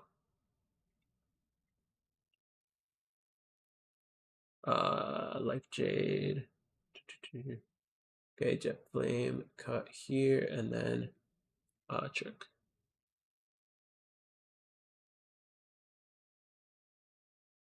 Then, okay, am I reading this wrong? Big characters. Not sure if it's trick cutting. Okay, this one's really confusing. The Jet of Flame. I'm just gonna protect. If you're ever not sure, you can just protect. Close combat. Huh, that's. I'm just gonna. Oh shit, I haven't tricked yet. Okay, wait, what? I thought I tricked, my bad. I'm confused. I think I just misread this. So we'll trick it. He outspeeds me, really. And then, how am I gonna do this? Well,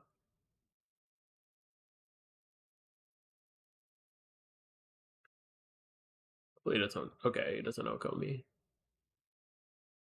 It would have been the elite four times total, and they still 93.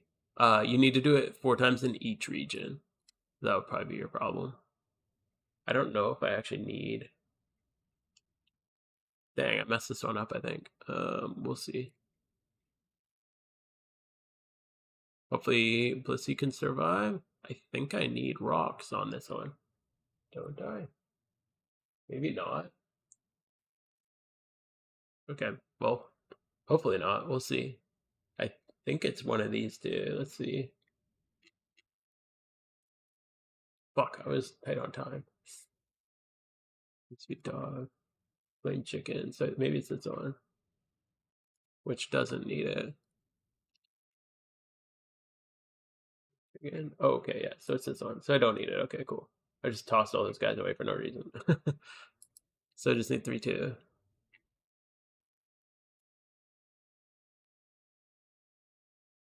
So it's got to, yeah, it's got to be this team, right? Yeah. 7. Lockman. Oh, I'm stupid. Okay, yeah, it's just this line. I was supposed to follow. 3-2. Okay. Fuck. Okay, whatever. Just wasted a few revives. It's not a big deal. Hopefully not too much time.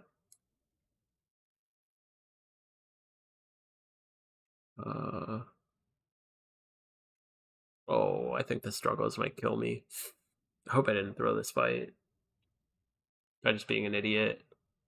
Talking about being an idiot. Like we were saying before. Uh Fuck, yeah, I think I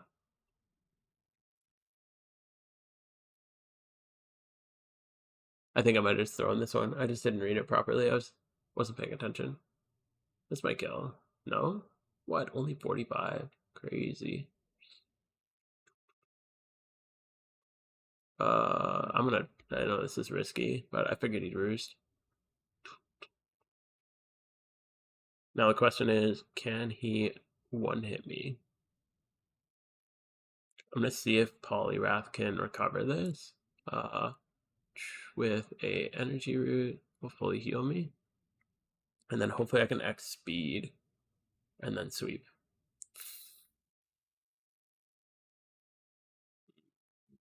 This is really, really, really risky, but I need speed or I lose.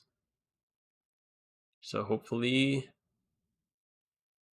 No, he killed me. I think I just swept because I'm an idiot. Okay. Fuck, I was on really good time here too. Oh well. I was not paying enough attention to to the run at all. That's too bad. That's funny. You're just talking about screwing up and doing the wrong thing, and then I immediately do it. Oh well. Shit happens sometimes. Yo, Logan, how's it going? Sorry, I just screwed that up. Uh, what's a good breed for profit? Just give me 1 sec. I'm just gonna dump these guys and then go. I still got 5 minutes left of my charm. They're gonna pull that. We're gonna grab him, and then we're gonna uh, uh, leveling this guy. We're gonna do that. Oh yeah, yeah, it's funny. We were just talking about that. Immediately do it. There we go. Oh, it's my IGN. It's the same as my same as everything else. Oops, wrong way. I'm just gonna hit a couple trainers in the last couple minutes before this charm runs out. Damn, I feel dumb for that. I was not paying enough attention to the run itself. But that's all good. Happens sometimes. Make a mistake. What's a good breed for profit right now? Dude, I don't know. We were just breeding for profit before, and then the market right now is so weird. Everything in the whole GTL is so weird. So I did some like water spout Blastoise or Squirtles, and then realized a couple of people way overposted them, so the price plummeted on them. Everything's really low, but then Dittos are low, so usually the market's just weird, man. Yeah, that's pretty much it. The market's just really weird right now. I can't really like. You can usually do cloisters, like just 3131 adamant cloisters. Those are nice because if they get skill link, they're worth a good amount, and if they don't, then you'll at least get your money back and then a little bit more. But yeah, the whole market, it's so hard to keep up with right now because there's a crap ton of people farming Dittos because they're selling for such a high price and like they're so easy to sell. Like you literally, if you want to insta sell for 250K a box, you just like Clue from Team Mister is buying every single one.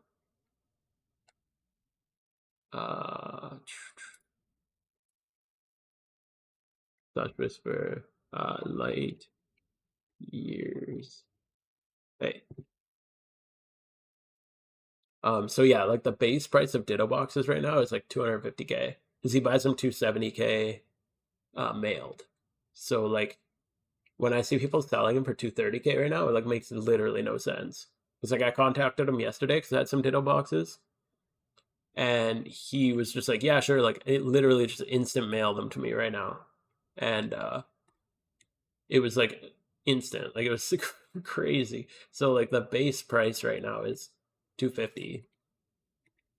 And I think people because of that are now farming them. I've been selling them to 270 not mailed. Yeah, like that's not even like that's pretty fair right now. Because if you're not paying more than 250, like people are just gonna go to the easy option like Clue. So you basically have to be buying them for more than 250K. So there's just so many people farming Dittos right now that I think it's kind of like once Dittos get an influx into the market, it just makes everything go crazy. Because like when I was sorting my Shittos, because I like farming Dittos, so I was sorting through my Shittos, and I'd get like a 31 IV with like really good other IVs, like a 31 attack with like 20 plus in defenses, and it was worth like nothing. It was crazy. I ended up just throwing a couple of things with like 31s right into my Shitto boxes. Yo, DC Omen, how's it going? Thank you so much for the follow. Appreciate it. So yeah, it's been really weird, especially as a Ditto seller to be like selling really good Dittos in a Ditto box. Just switch from YouTube to Twitch. Oh, okay, cool. Yeah, I like to stream on both just so people can choose their preference. Whatever's better for you. I usually find live streams on Twitch a little bit smoother, a little bit better. But YouTube's been stepping up their live streaming lately a lot.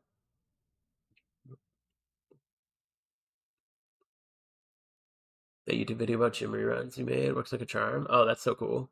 Yeah, that video like popped off. It's crazy. I think that's still my most viewed video. That and the trainer rerun one.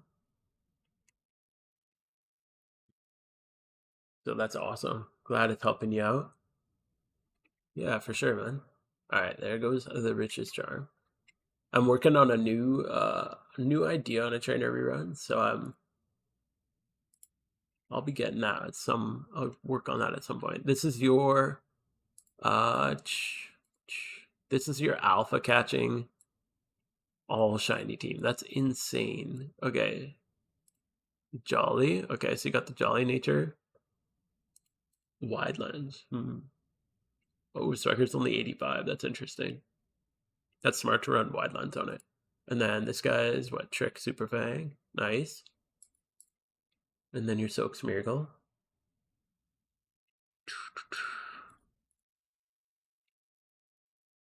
This is your Haze user, I assume. Yeah. Yo, this is insane, man.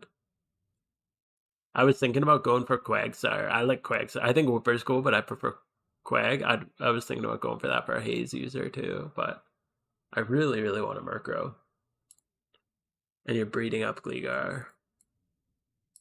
Dude, Breloom, this is nuts. Holy. Oh, it's a wild encounter too? That's so cool. I like that. I know a lot of people just egg for Breloom.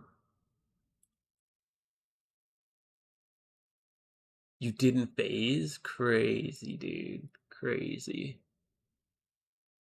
That's so cool. Dude, this is a hell of an impressive collection. Wow. Nice job, dude. Next, I want to see your E4 team. I'm so curious about that. That's so cool. What day? When you get two Metagrosses. When I was watching Billy trying to like figure the team out and figure out Pokeking and all that, I did see a dude who had two Metagrosses, a Chandelure, and Poliwrath. I think the only one he was missing shiny was Excadrill. And like I couldn't understand anything he was saying, but it was super cool to see. Okay, we are gonna put these guys away. And I think we're just gonna shunt a little bit. And do a little bit of Ruin Valley. Yeah, we'll do some Ruin Valley. And then I'll grab him. I might do some Payday later, but I think I'm just gonna do a little bit of Ruin Valley shunting. Looking for Moltres. Oh, Alpha Lapras. Thanks for the call. I'll go catch that first. And then we'll just chill for a little bit and do that.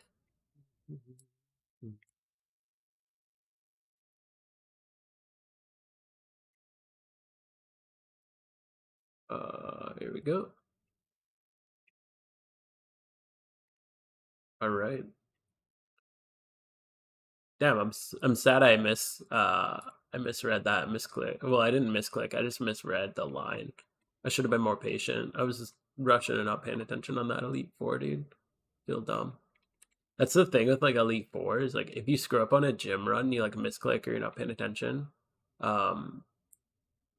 The consequence really isn't that big a deal. But if you screw up on an Elite Four run, like it sucks. We'll check these. Come on. Shiny Lapras would be so good. Shiny Lapras.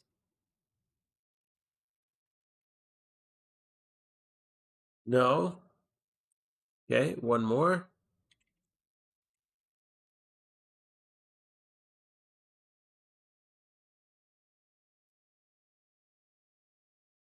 Oh. Oh, it's okay. We're saving it for the Shalfa. It's clearly going to be a Shalfa. Right? Shalfa? Oh, fuck. Shiny locked. I'm going to put a sport ticket in. Sport. uh, I was surprised at Hazemon because its hidden ability is unaware. Yeah. So you could switch in for free without wasting a turn. Yeah, because you're not going to take much damage. That's why he's really good. Him and Quagsire are really good options.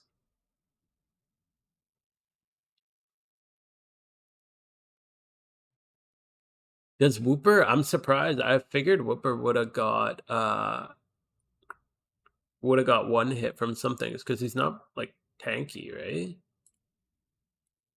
I was doing shit with my low. Oh, fuck. I don't have. This guy has rest too, doesn't he? I don't have my assault vest on him. I can't remember what I was doing, but I was doing something with out the assault vest. Fuck, this is gonna be annoying.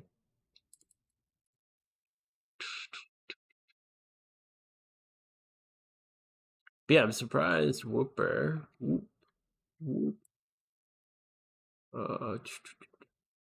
Because he's like super low defenses. He still lives, really. That's crazy.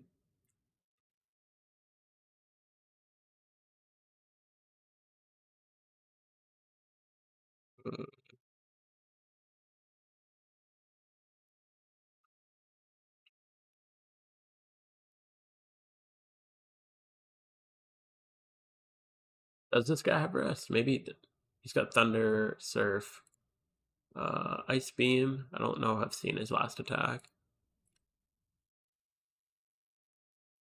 Oh, Eviolite, right? That makes sense. That's what, yeah. I've really want a Quagsire one day. I haven't worked on it at all, but one day it's a really nice shiny.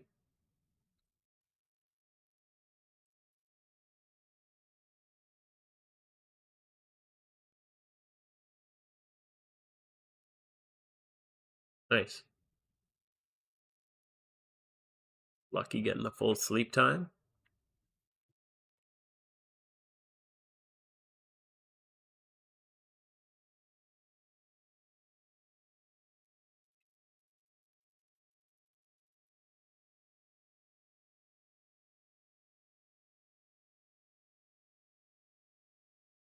What other shinies do you have, Light Years? I'm really curious with that crazy collection. Like, how many shinies do you have in total if you have a full alpha team and you're working on an Elite Four team?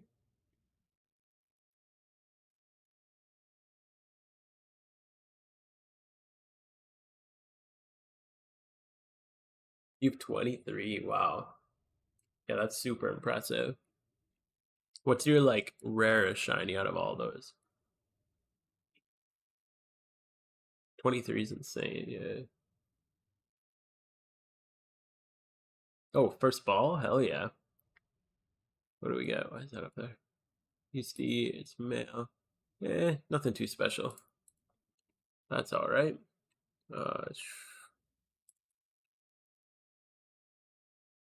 Breloom. Yeah, Charizard's super cool, but yeah, it's definitely one of the, like, probably the most egg shiny. Which, for some people like myself, even is like less. I don't know. There's something like less desirable as more people have it. uh,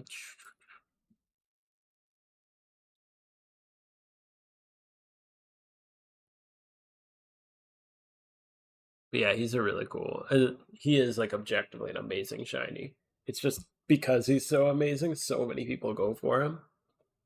It makes him more like common. Obviously, he's not more common, but he's seen more often. I tried to go for a single shiny buttery. What? You could just breed secret shiny on though. Like it's just a particle effect, so you can like for buttery if you're gonna, you could just it's field. So like you could just get. I know it's really expensive, but you could just get a secret shiny field breeder, and like again, it's really expensive, but you could just breed that on for like 15 mil. Yeah, the flex of having it wild for sure. Yeah, oh man, I agree. I think that him and like Metagross are probably like the coolest, most dramatic color changes that look awesome. Okay. All right, let's see. Moltres is the only legendary bird I'm missing. And I'm pretty sure it's Moltres up right now, so that would be really nice to get.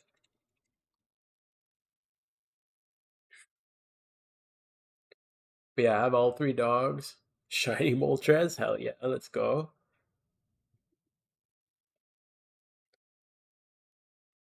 2 times 31 alpha. Ooh. I saw the extra letter in front of alpha and I thought you're I thought it said Shalfa for a sec. Yeah, I got a 2 times 31 also. Bad nature. Oh well. Another thing, they've gone up a little, but Brave, that's not bad. I kind of expected Alpha Dittos to go up more too, with how many points Shalfas are. So, and they haven't gone up really at all. So I'm kind of surprised how cheap they are.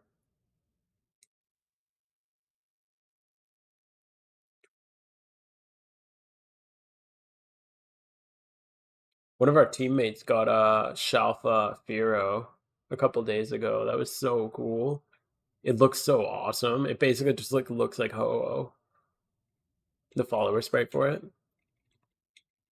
It's just so big and it's got that like the glow on the Shalfa glow is so cool.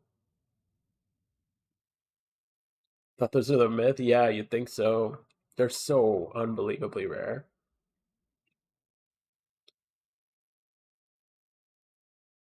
Egging Alpha Zorua? What? Yeah, when it comes to alpha egging, 20 mils like just scratching the surface. Yeah, I don't know, man. Alpha egging is like next level. That's crazy.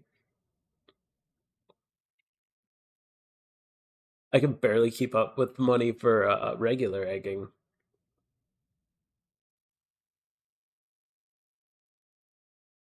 That'd be really crazy to get a an alpha egg before doing any other egg hunts.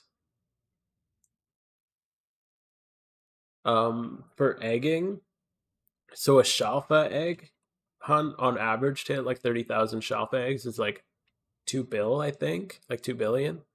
For a regular egg hunt, like Zorua, so Zorua is a 87.5 or whatever. Like it's basically 90 to like 9 to 1 male to female. So you're using dittos the majority of the time.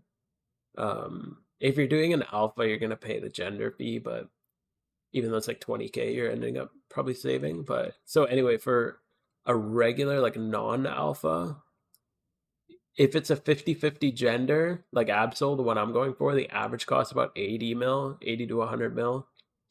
Um, if you're going for a like one like Zorua, Charmander, any like starter are all essentially 9 to 1, like male to female. Since you have to buy so many more dittos, they're like 100 mil, give or take. 110 mil. Right now with ditto prices, probably like 150 mil.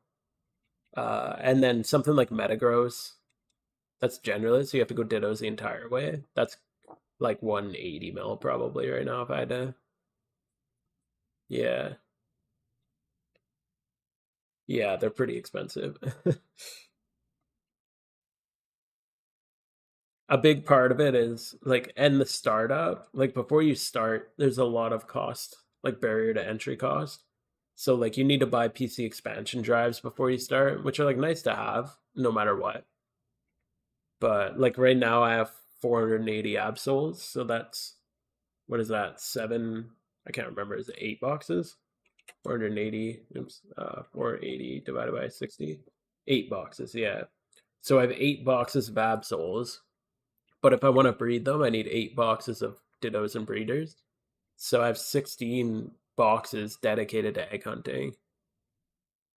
So like you need a bunch of PC expansion boxes, and then you need your like, you want to do it all in donator status just for the boosted chance and stuff like that. Yeah, it's kind of crazy. I have a video that breaks down all the math more specifically and like the process. But yeah, it's a long, definitely a long haul. Most people take like yeah, I think it's called like Get Your Dream Shiny or something like that. It's got like a picture of a Charizard hatching out of an egg, shiny Charizard hatching out of an egg. But yeah, it's like most people I know, it's like a 6 to 18 month goal.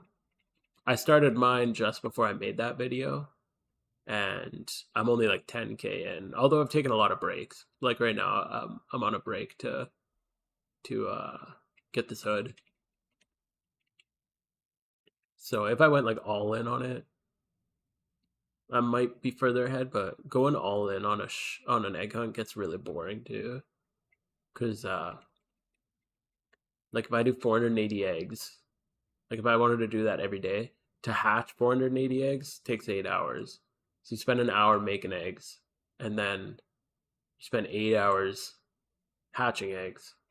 And when you're hatching eggs, you're literally AFK. Although I'm curious about like this tick timer thing. I gotta check that out.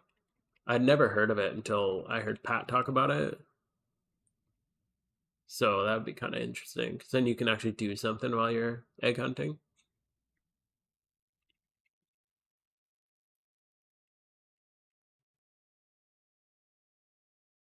Yeah, you can catch your own breeders, but holy hell, is that going to take forever? Heard him saying something about it on stream. Yeah, yeah, because I guess it takes about 5 minutes to hatch an egg, but he was saying apparently it has something to do with like, I haven't watched any of his stuff on it really. I don't really watch. I haven't had much time to watch any like Twitch, but yeah, like apparently it has something to do with the clock. Like the eggs have to be in your inventory when the clock turns a certain number or something like that, and then otherwise you end up like increasing your hatch time because it doesn't tick that one. Like when I tested just regular horde hunting while I was hatching eggs, um, it took me 10 minutes to hatch 5 compared to um, when I was sitting in the PC, it took 5 minutes. So it was like literally doubling the time. But I'd never heard of the tick timer or the like tick hatching. So I should probably look into that.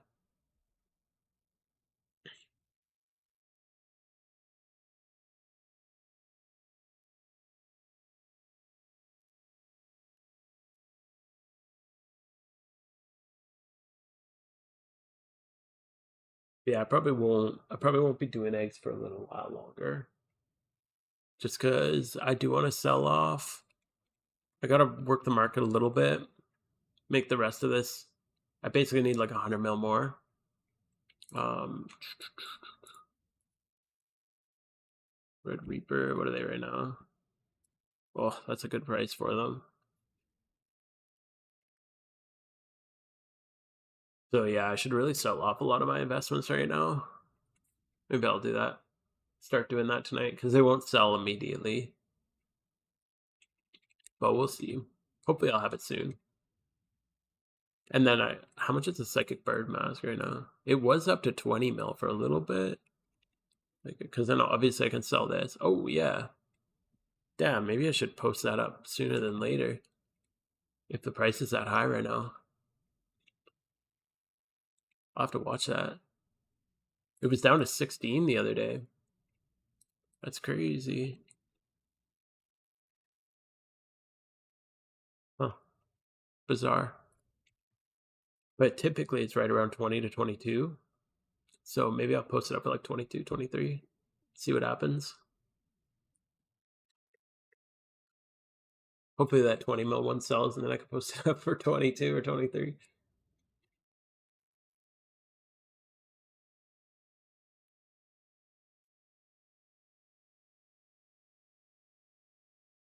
Nice. You got your Moltres? Dude, nice. Yeah, I gotta get that thing. It's freaking cool. I know he's like not even that. He's not useful in like a lot of things, but I think he's gonna be. I think all the legendaries are gonna be really good in raids because their stats are amazing. The only reason they're not considered good is because of rocks damage, like in PvP. Like everyone thinks like PvP always has stealth rocks involved. So you can't throw Moltres out into stealth rocks or you're just gonna get smashed, right? Because it's gonna do 50% of your health. Same with like Articuno. That's the only reason Zapdos is semi-usable. Because or not semi-usable. Zapdos is really good, but like the other ones are like not even really partially usable. You can kind of get away with Moltres, but not really. But in raids, like most of the raids aren't gonna have rocks set up. And these guys have insane special attack stats. Like 125 with 90 speed is really good. So I think that going into the raids is gonna be awesome. Which is why I definitely want to make sure I get my Moltres for whenever they come. Who knows when the hell they're gonna come? Only your second legendary. Yeah, you can change the nature. You just go to the GTL, and then there's an item called a nature herb. So if you're looking for like timid, you just go for a timid nature herb. Modest, they're all different prices. I don't even know how you actually get these, but yeah, yeah. How do you get nature herbs? And then obviously elemental orbs change the IVs, but those are pretty expensive right now. I hope raids come soon. Didn't do them. Oh, I just did the Pokemon battle thing they had. The Pokemon battle. What's the Pokemon battle thing? Hmm. The raids were a blast though, dude. I had so much fun with the raids. Like they were so good. And honestly, they were a little easy. Not a little easier. Some of them were a joke. Like all the electric ones were a joke. Oh, when you were a Pokemon, you fought another. Yeah, the shrine during Lunar New Year was really cool. I didn't mess with the shrine too often. But yeah, the raid, man, I'm surprised we didn't do the raids. They were so much fun. I still have my full collection in my PC of all of them.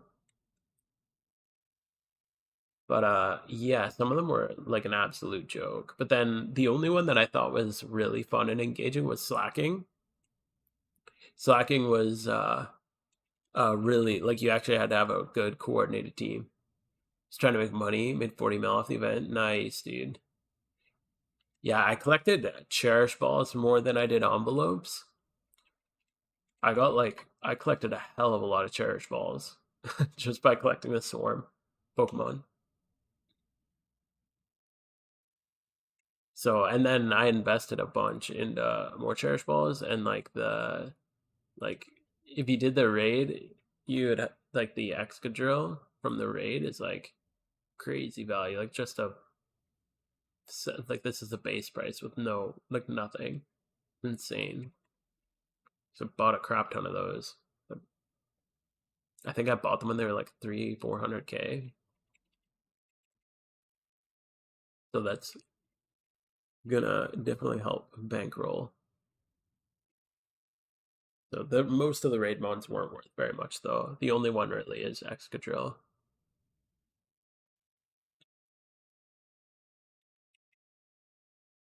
I just thought they were super fun. Just getting into endgame stuff. I need to grind more money, dude. Yeah, you always need to grind more money. You feel like you can never have enough money in this game.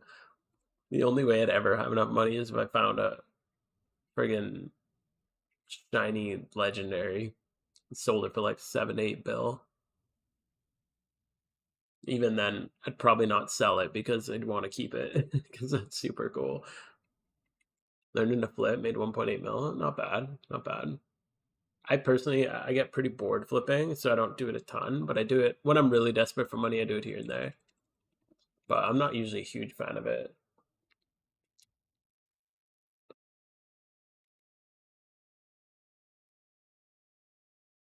But it can be pretty decent way.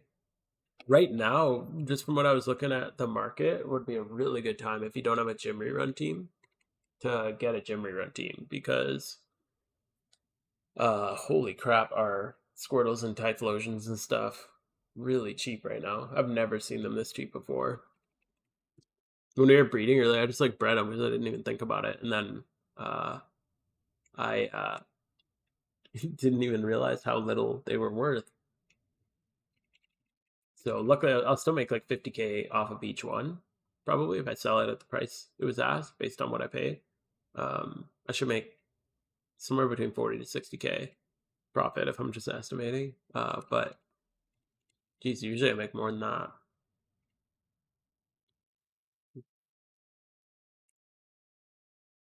I like breeding for profit. That's usually where I go to, but I haven't done a ton of it lately.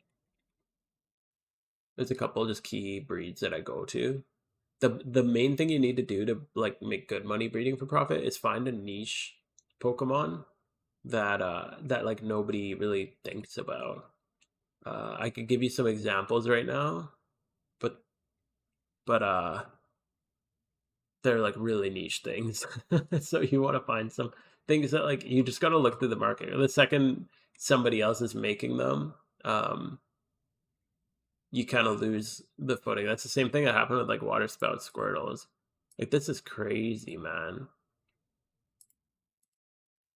Like 125. They've been consistently 145 to 180 for months and months.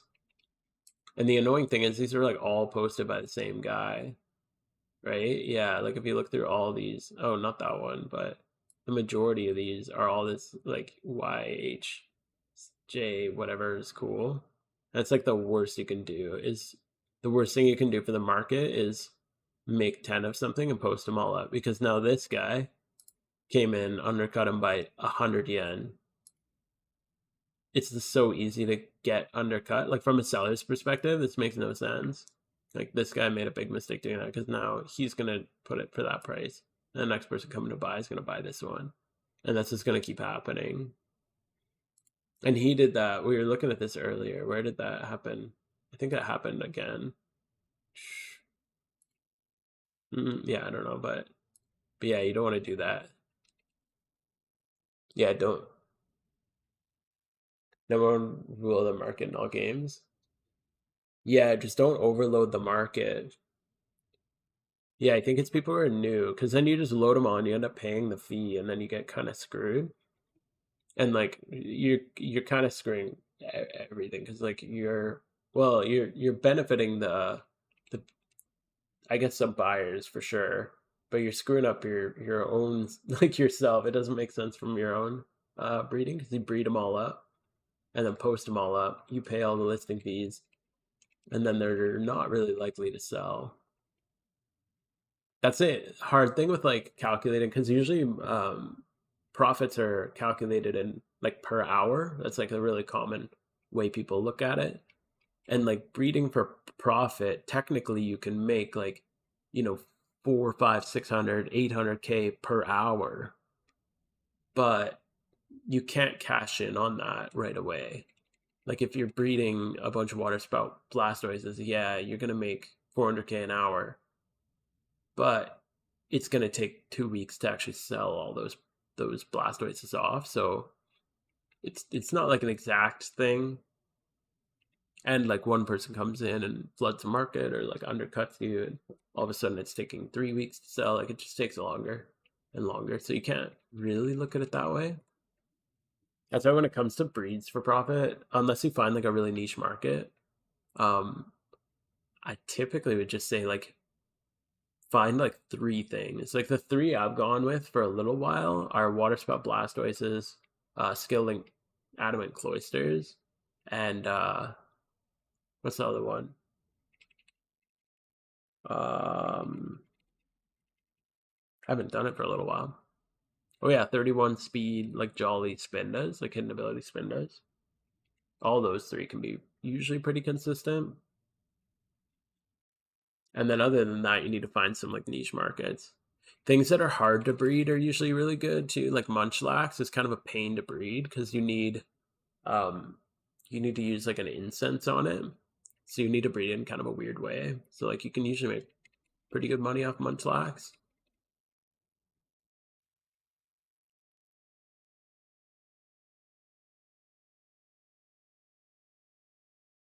Yeah, if you're selling stuff, I really don't recommend like breeding a whole bunch of something and then uh like just flooding them. Oh, I remember Dom's PokeMMO, the YouTuber. He made a video. This was a couple months ago on like how to make like 800k per hour. It was like 800 or 900k per hour, and like technically it's true.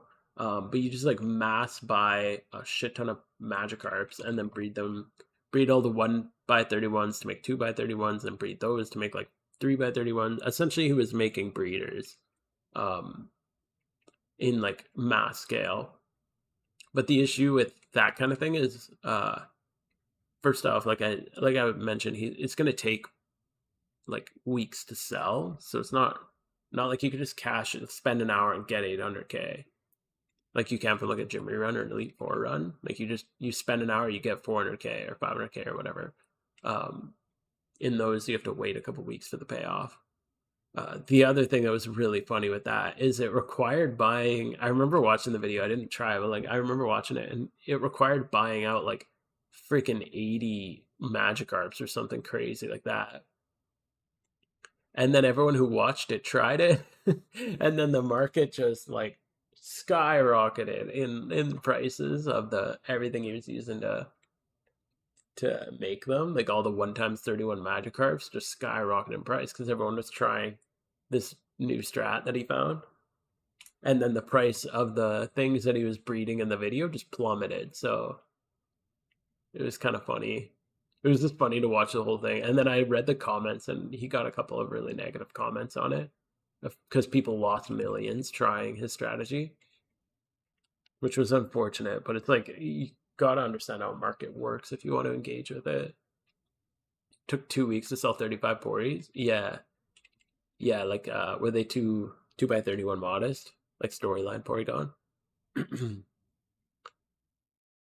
Yo, Jebez, how's it going? Thanks for hanging out, dude. Having a good night. Made up a Teddiursa today. Did some breeding, some water spout Blastoises. And then we did an Elite Four run. It was super smooth, but right before clearing the 5th region, I like just did something stupid.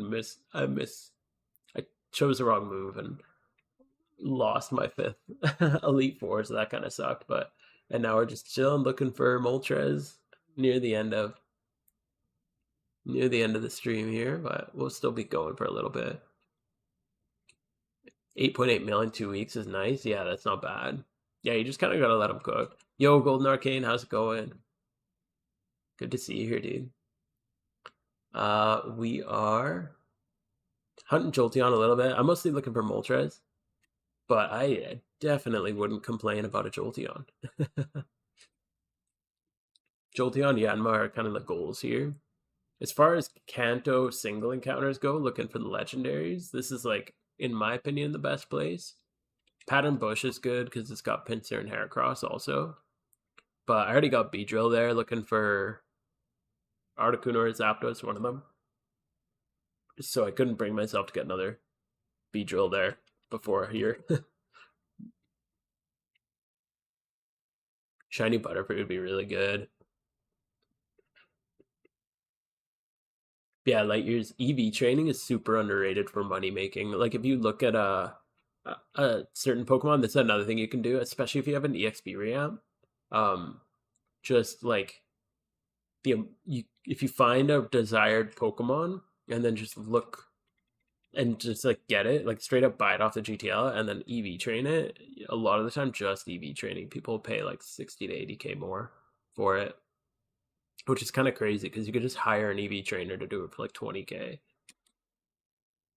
But yeah, the GTL is kind of funny. Like with Water Spell Blastoises, uh, like if we look at the base price, like you could just buy this for like 125K. But then if we look for Water Spell Blastoise with 252, 252, and then it's 170, and these are just 37, which means they were literally just EV trained. So like that's a pretty damn good profit you can make if you're doing 5 at a time. It takes you like 30 minutes to do 20, probably 20, 30 minutes. You can do, yeah, you can make really good money EV training. That's kind of what I've been doing. That's why I wanted to breed up that Teddy Ursa earlier, because then you stack extra money on that with either Honey Gather or Pickup. I'm gonna have that level 100, and maybe even next week I'll go and do the test for it. If it wasn't for Shiny Words, I'd be hunting for the Evolutions. Yo, that's so cool. Wild caught Evolutions are nuts. I don't know if you guys have seen Dax Dan. He's a Twitch streamer. He's super cool, dude. He has a freaking wild caught Flareon. It's a second shiny. You have training links, like 5 of them? I have one training link. I almost regret having it, to be honest. But it's nice here and there for like really niche cases. But if you have multiple training links, that would be insane. You could EV train so fast. Especially for storyline Pokemon.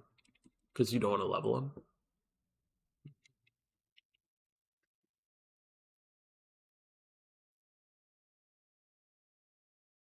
5 for your Porygons? Dude, that's nuts. You have 5 training links? You're a madman. Yeah, that's a hell of a service that you could offer. You could make a really good bank off that.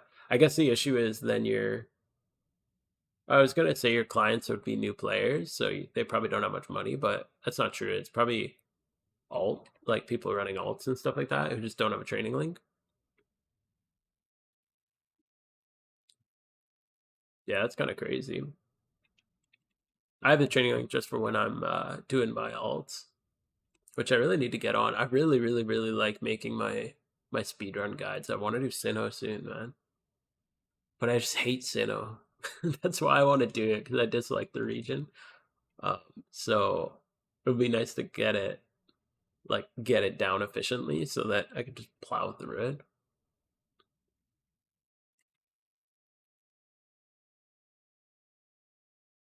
Use one of the speedrun guides. Oh, sick. Nice.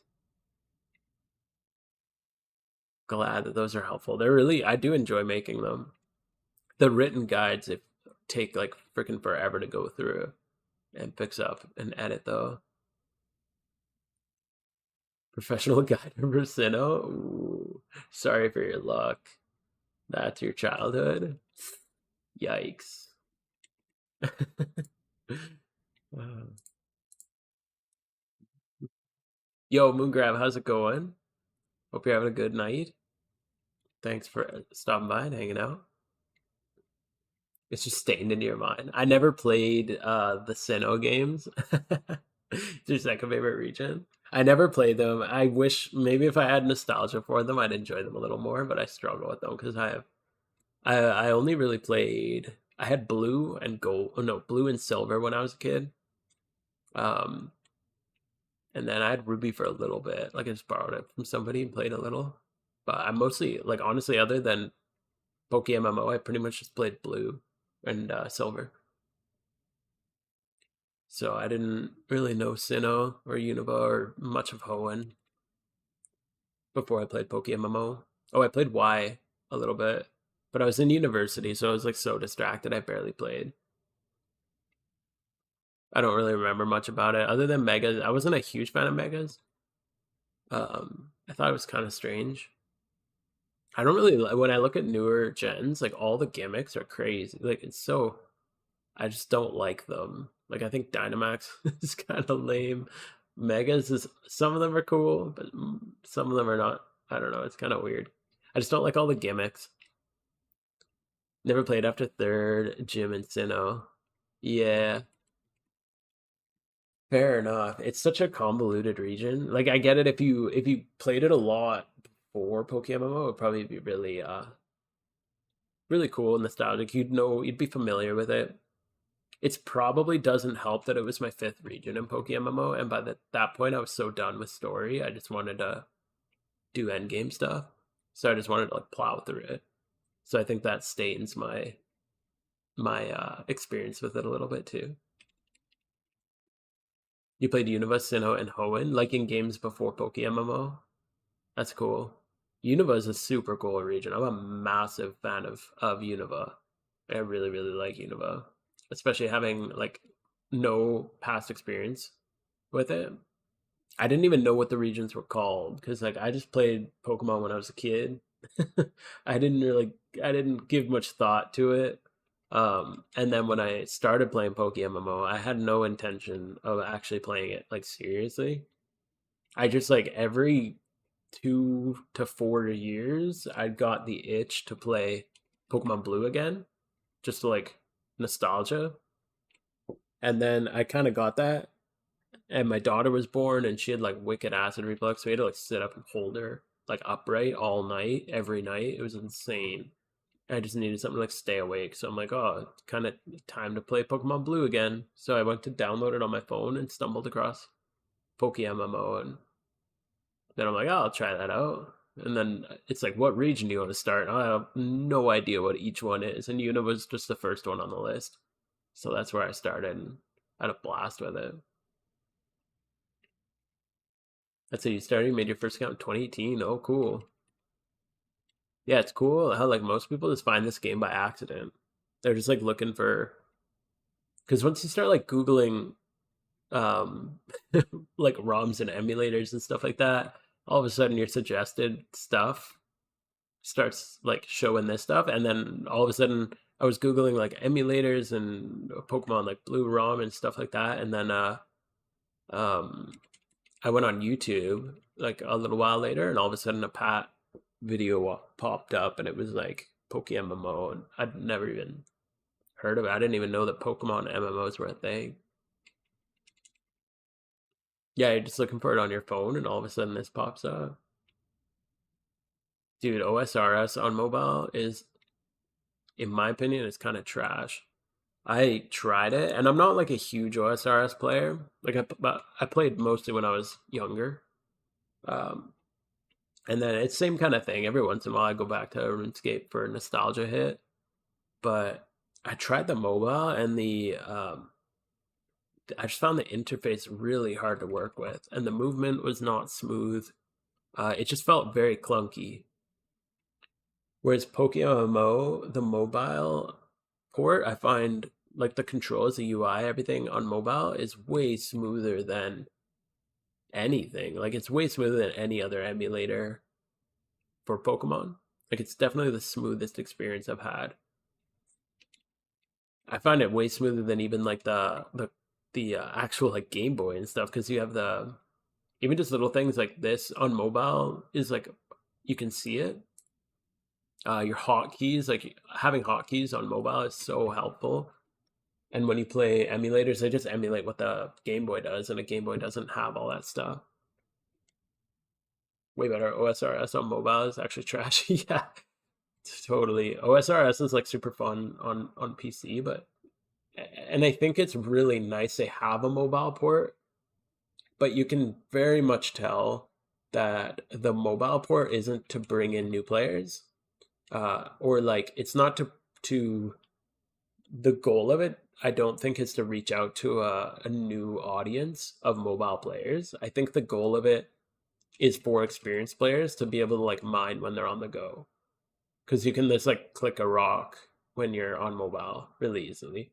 But if you're like somebody who's gonna play mobile OSRS, you're not gonna have a good time.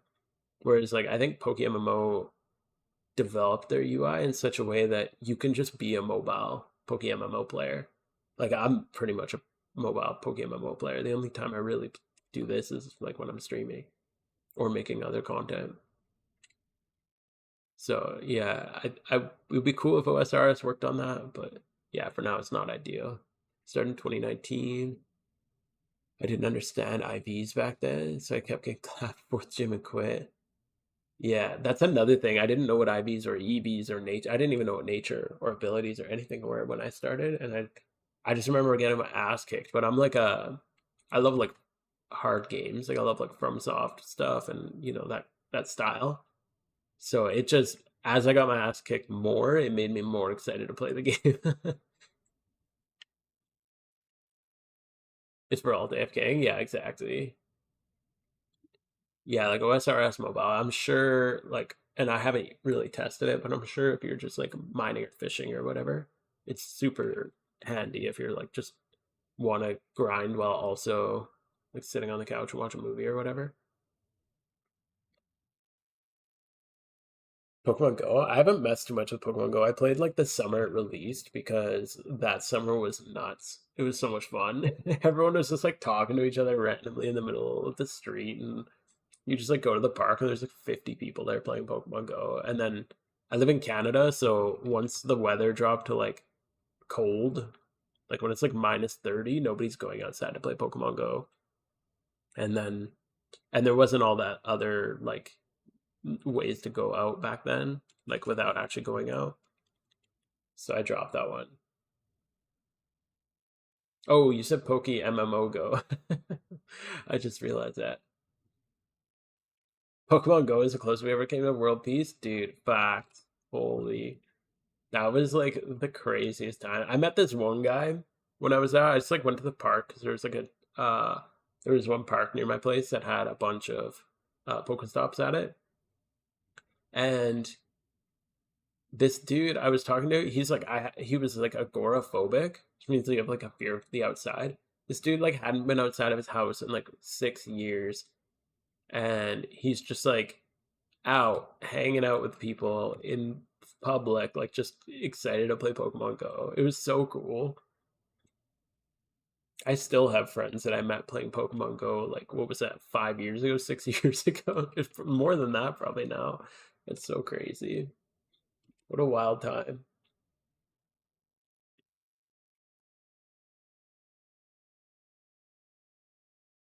But yeah, once I don't know what it's like in other places, but once winter hits here, everyone just becomes a hermit.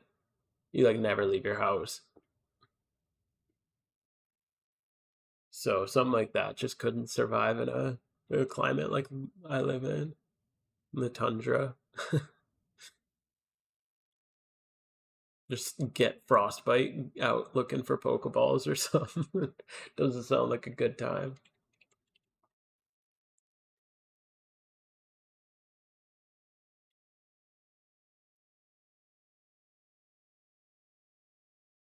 But it'd be cool to check out again. There was a Monster Hunter, uh, kind of like Pokemon Go style Monster Hunter game that I played for a little bit, but it was not, I don't know, it wasn't it for me. Most mobile games these days, I'm like, I'm not really into it. And especially ever since I found Poke MMO, dude, I like quit social media. I quit like everything. Because I'm like, if I'm on my phone, why would I not just be like grinding? Why, if I open like Instagram or something and I'm like, why am I not grinding hordes right now? Instead, I'm looking at stupid bullshit that's like tainting my mind. I'd rather just look at stupid pixels that are potentially different colors. So that's been kind of nice.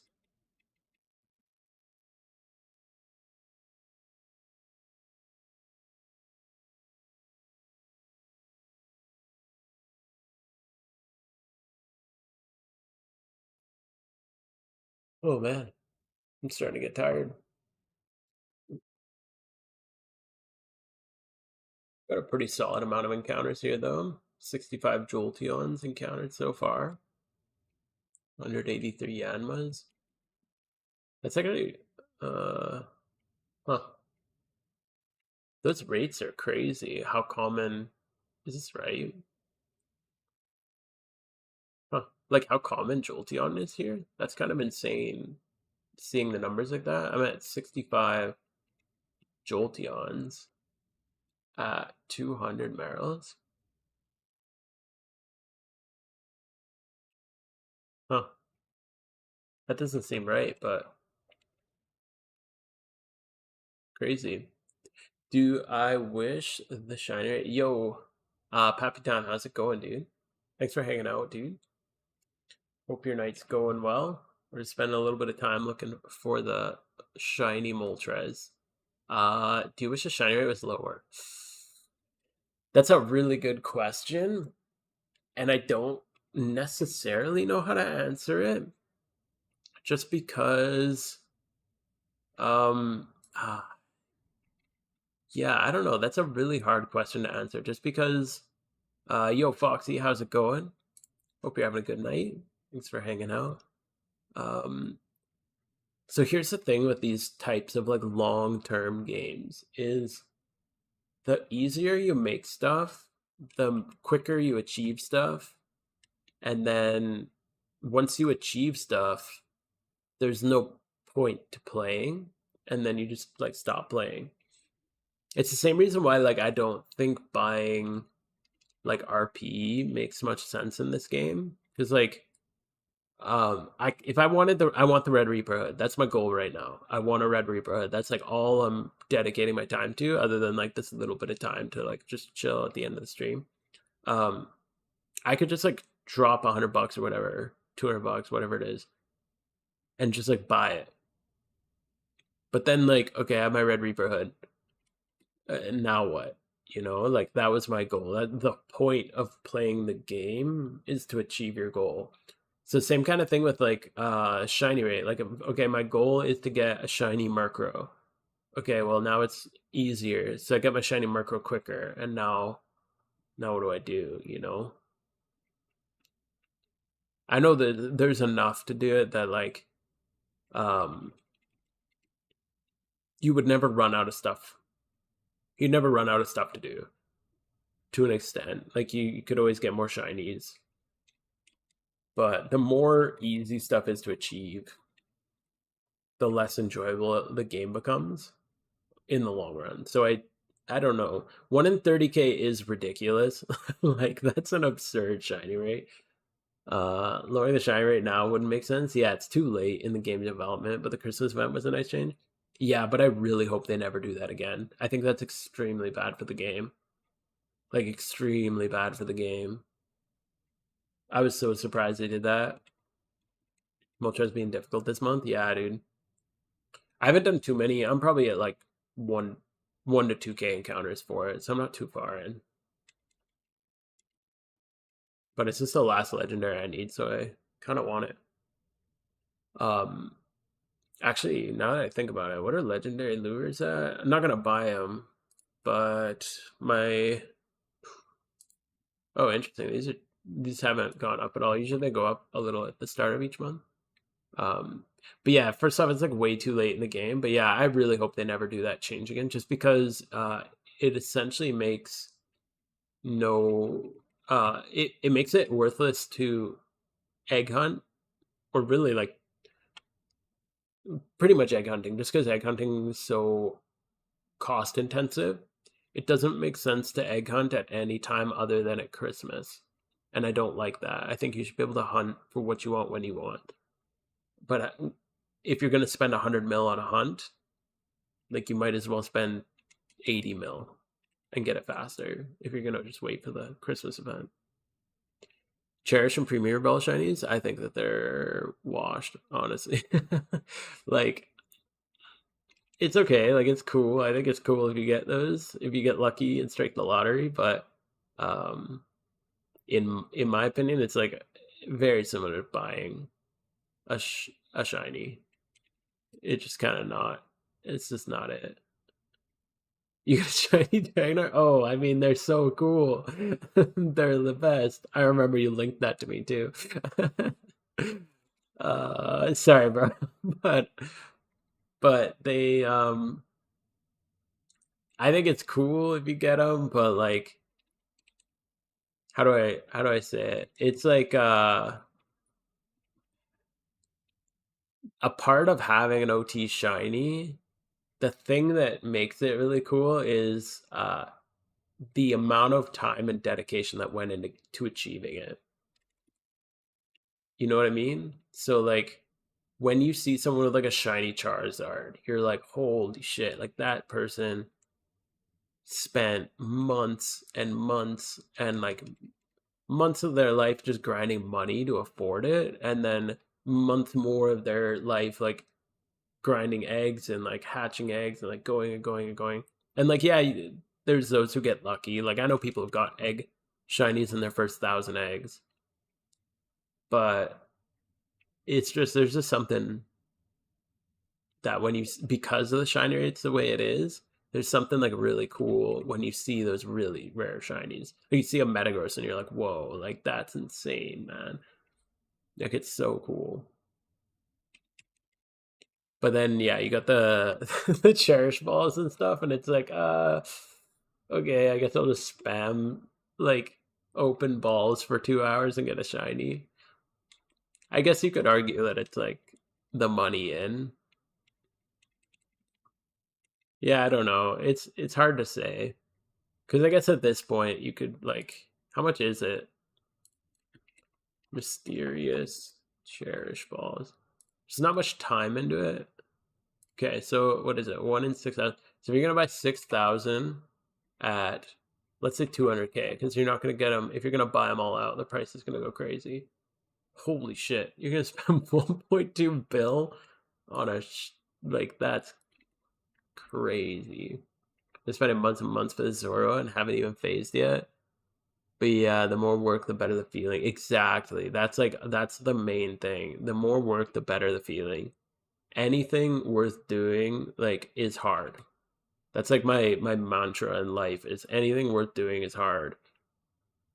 And I guess like earning money, if you're gonna like grind money to get 6,000 cherish balls, then like that's cool. But the fact I just know so many people who just like popped 2 balls and got a shiny, and it's like, oh wow, like that wasn't very hard. Had a friend who could only play an hour a day, so all he did was flip for an hour and bought shinies with the money he had. Yeah, and like that's all right, but like the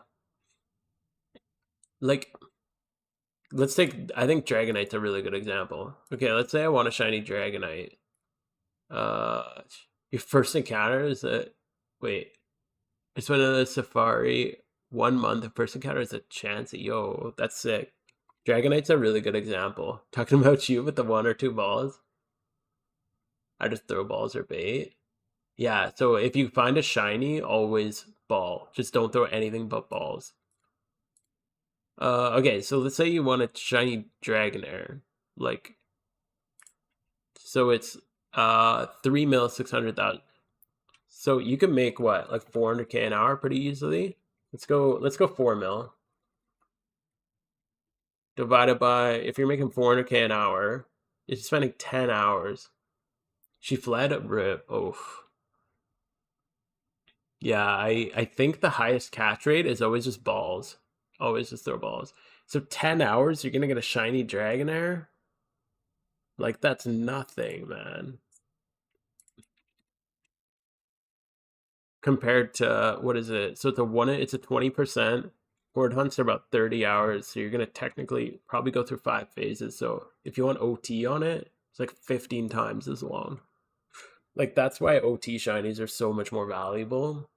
And not valuable like money wise, but valuable like feel way better because you've spent 15 times more time and resources going into it.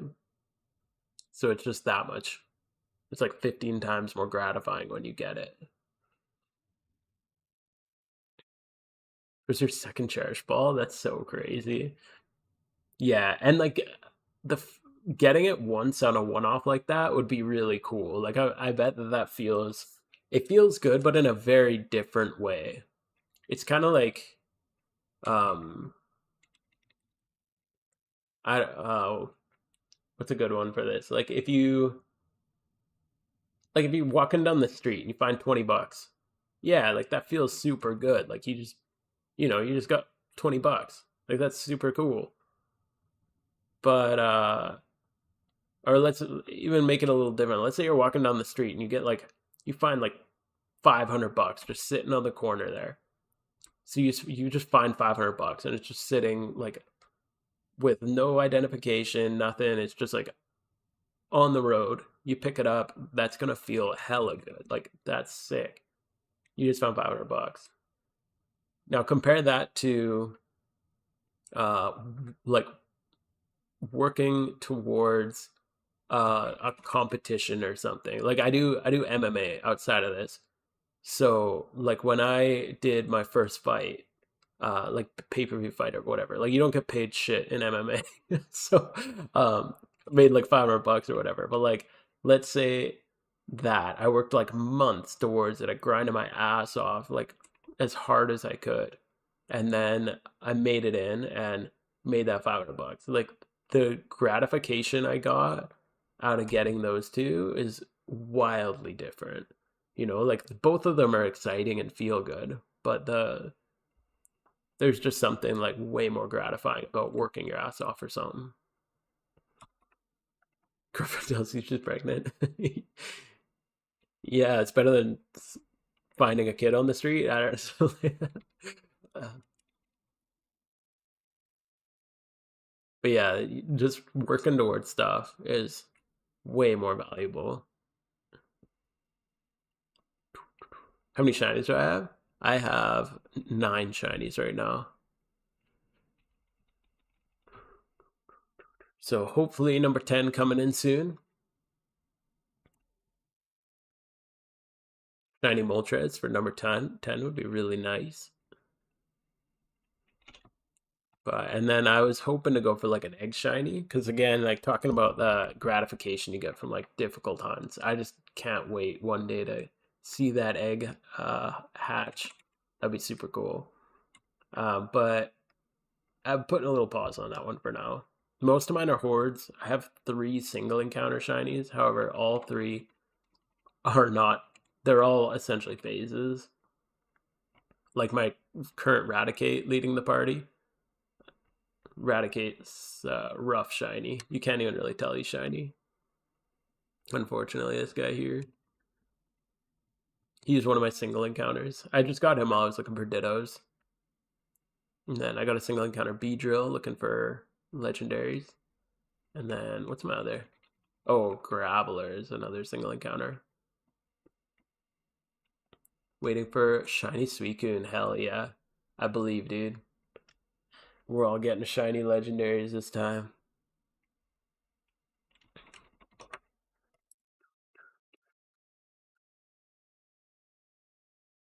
Shiny Moltres is so strange looking. It looks like I don't know, it just looks like a plucked chicken.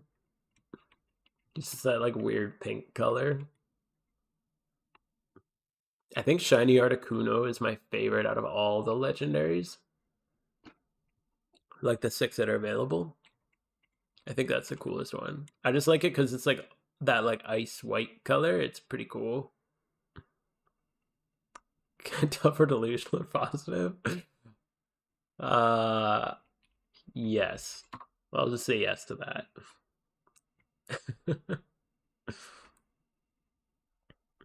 Feel like you have to be a little delusional and also very positive to play Poke MMO.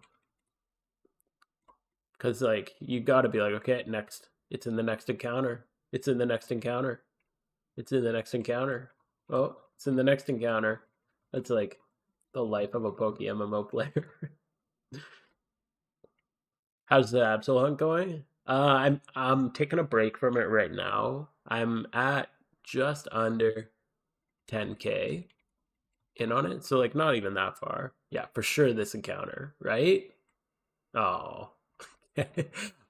So just about 10K, but now I'm taking a little bit of a break just because I really want this Red Reaper hood, and egg hunts are. I don't know if anyone told you it's this encounter. Oh, come on. I don't know if anyone's mentioned this, but they're a little pricey. the whole egg hunt thing.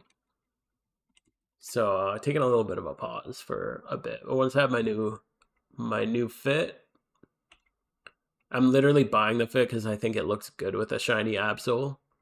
That's why I'm getting it. But the price keeps going up on it, so I want to get it like ASAP before it's like $1 billion vanity.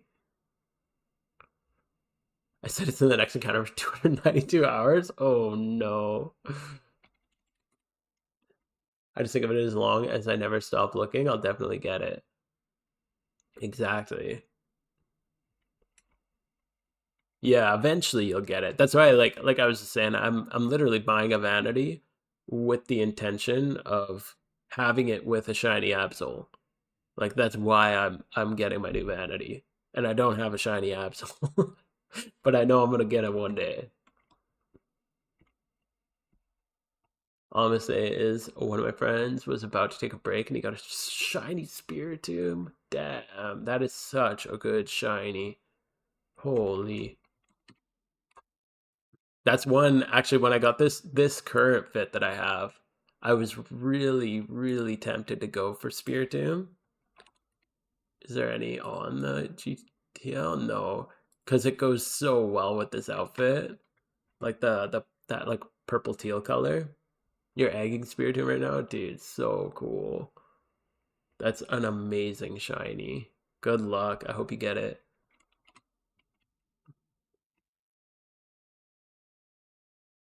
That would be in my like egg hunting goals. Probably in my like top 5 egg hunting goals. Number 1 and 2 are Absol and Metagross. And then the third spot would be pretty competitive after that.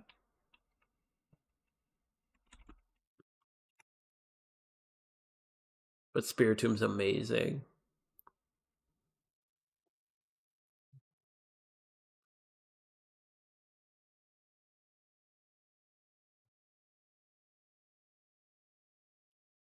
Yo, Riam, how's it going? Just got home? Oh, man. Hell yeah, time to grind, brother. That's sick. Yeah, we're doing good. We just made our Teddy Ursa EV trainer a little while ago, a few hours ago now. Tried to breed some for profit, but holy shit, the market's not like the market's so crazy right now. It's really weird. Just because of the shiny war, there's like so many dittos flooding the market that the shittos or prices are going up because that's what people use, but then the better dittos prices are going down because like there's just so many of them.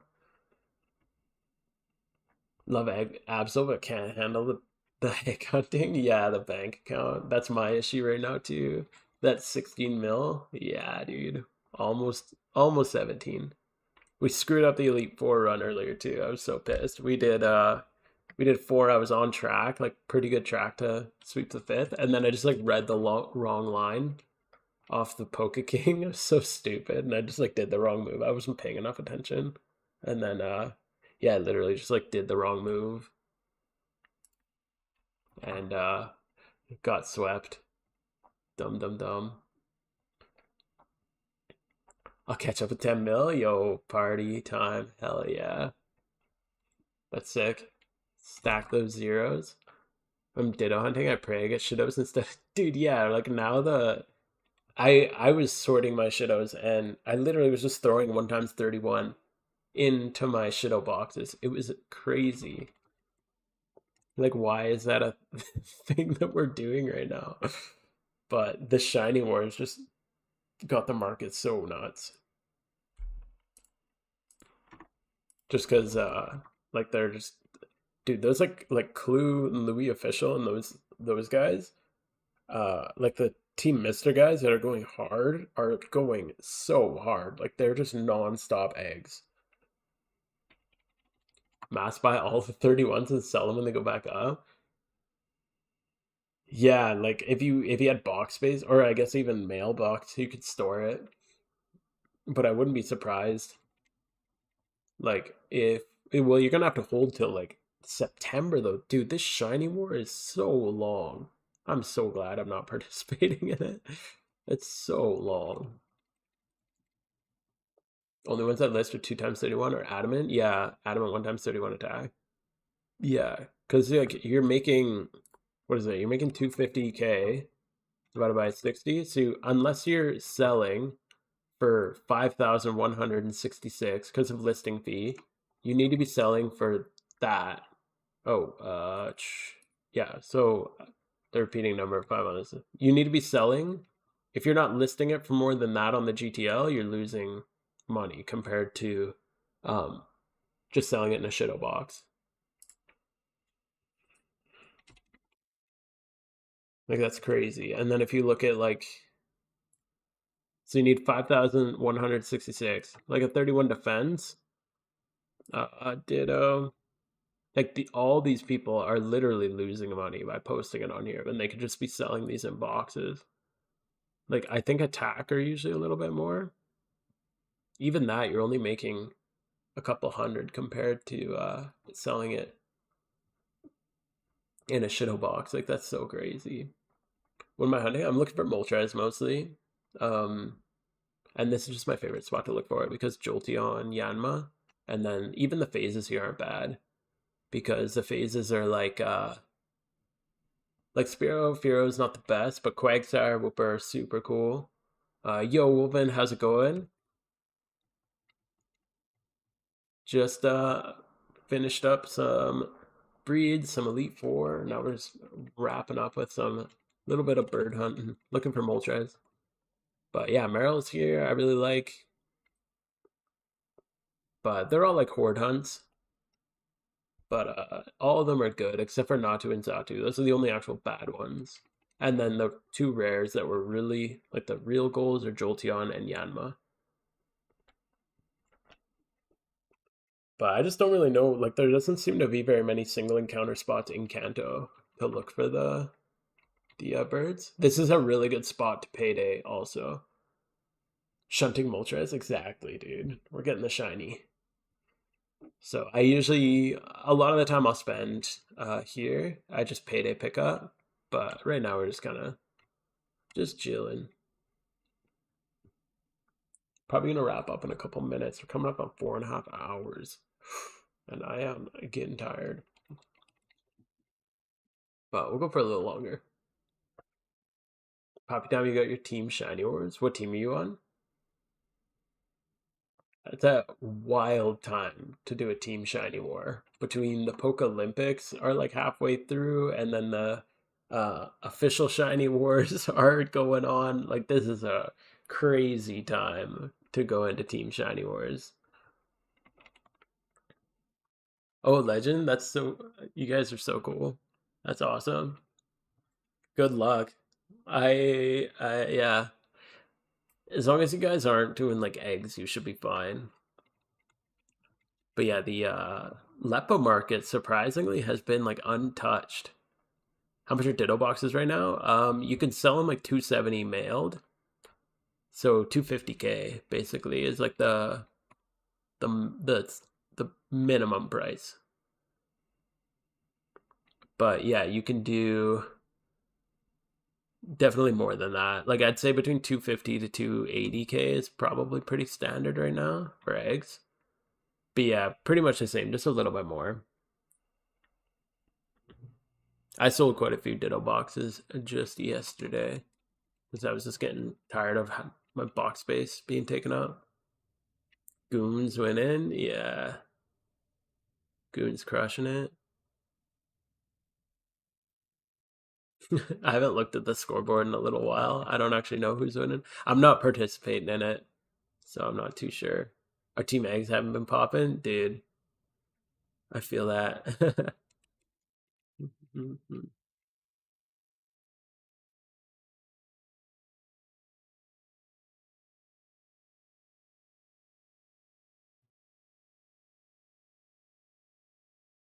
Yeah, I'm glad I'm just not getting not in the shiny wars right now.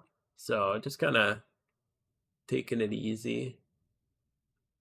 42. No. That's 42k total encounters. That's just my encounter counter. I'm only at like 10k on Absol. wild, or sorry, 10k eggs, and then maybe a couple thousand wild encounters. Yeah, that's just the encounter counter I got. Crate made it for me to match just with my logo, and he just made it custom for me. Once the eggs are coming through, it's a different ballgame. Yeah. Yeah, it could be actually a good time for Shiny War because you'll never have a problem finding Ditto walks, I don't think, just because there's so many people hunting them right now. They'll just be a little bit more expensive. Dude, yeah, I hope I don't hit 42k Absols. That would be rough. But I know people like Minish on our team is like 120k dry on eggs, which is nuts, man. I can't imagine how painful that would be. Poor guy. For Chikorita. So hopefully he hits it soon. I think Steel Team 6 is actually winning, and the China team is second. Goon's behind, but not by much. In the official war, I really, really, really wish that there was a way to monitor the scoreboard. I don't understand why they didn't.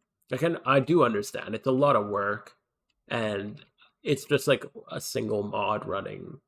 Well, there's a couple, but it's pretty much like the what's his name? The like guy running the event.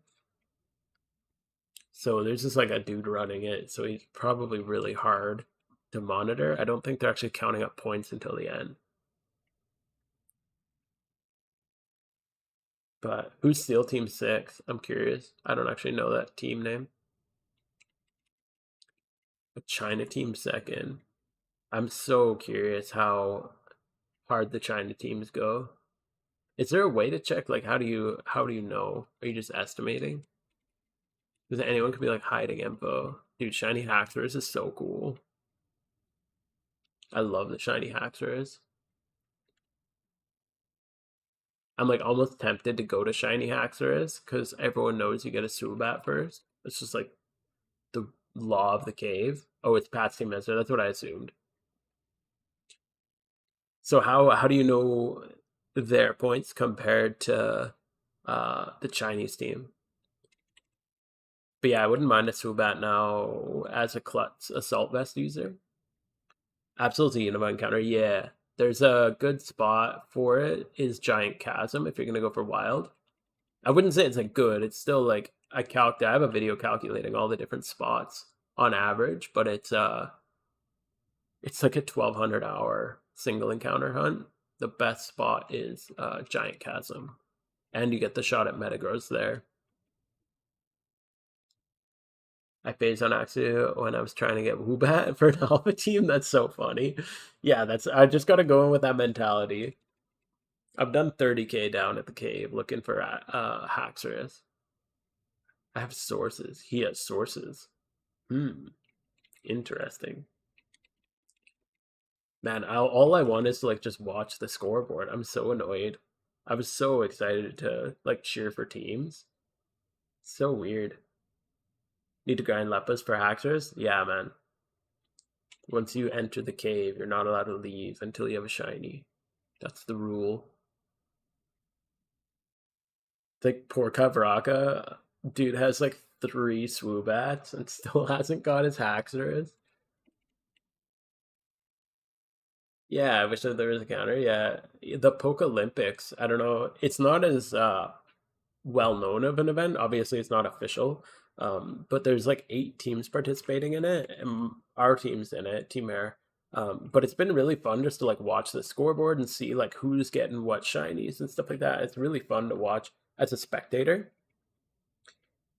But yeah, it's rough not being able to, like it's just it makes the whole event really boring because it's kind of like just happening in the background and there's nothing to pay attention to until the end. So I really hope next Shiny Wars, because they said that they're making it a repeating event. I really hope that for the next one they add a scoreboard because it's as a spectator it's really boring, and I think as a participant it would be very frustrating, which both obviously aren't good.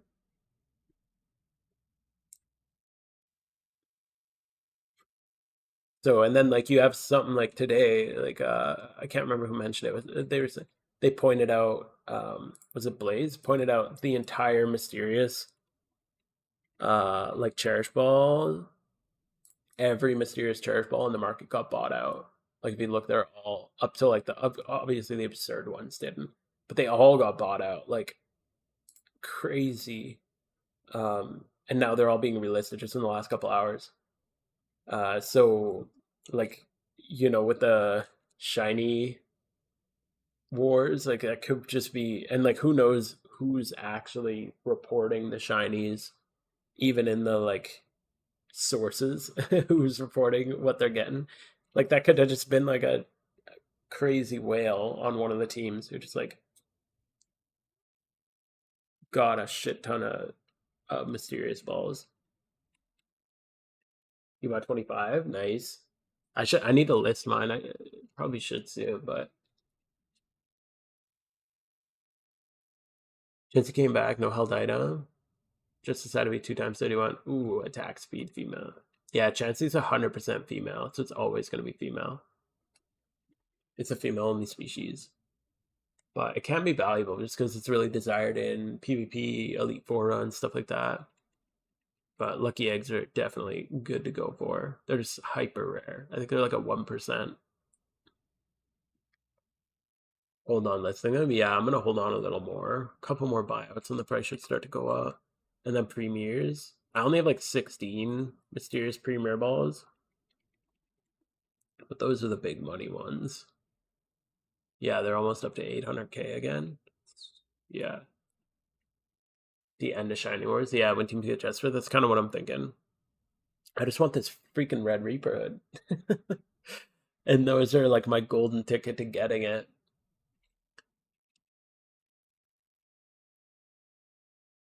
So hopefully if we get enough, if the price goes up enough, I'll sell them. If the price goes up to the point where I could just sell my balls and trade them for a Red Reaper hood, I'll do that.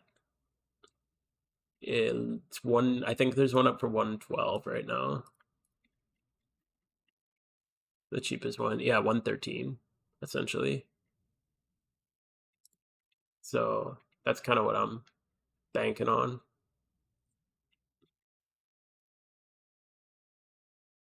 So it's a lot. It's a lot.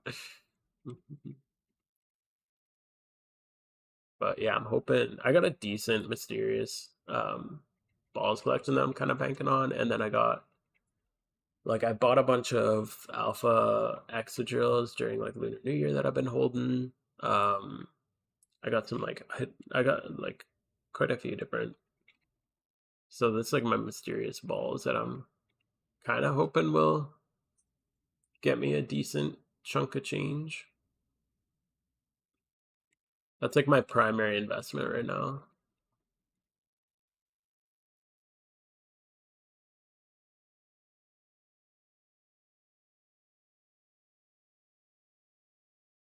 And then yeah, I have a bunch of different like hidden ability. I buy typically when like a good alpha hidden ability alpha storm pops up, I just buy a bunch of them. I think I'm sitting on a few Riolus right now because Riolu prices usually go up really high. Got some Murkrows. Yeah, those are starting to creep back up, which is nice.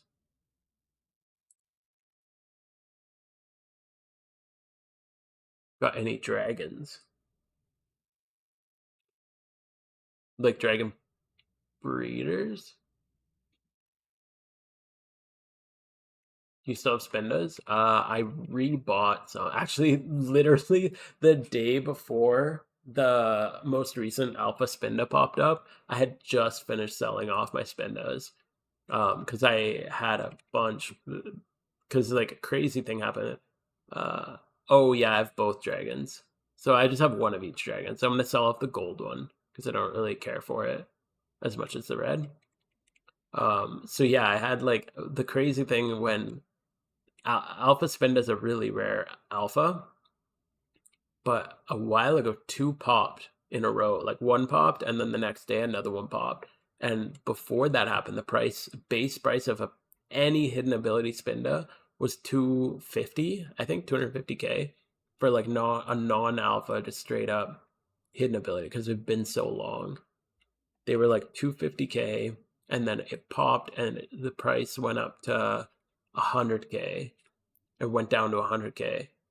And then the next day, I bought a bunch actually at 100k, which I bought like 10. And then the next day, another spin to pop, and it dropped to 30k.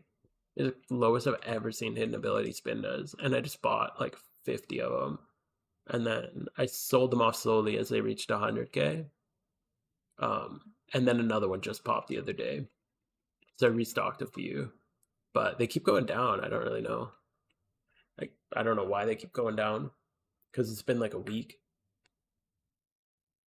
You were there? Yeah, dude. And people just snipe those things like crazy. But 30k for alpha spinners is insane. Or, yeah, like alphas were even getting posted that, but even just a base hidden ability spinners are really valuable.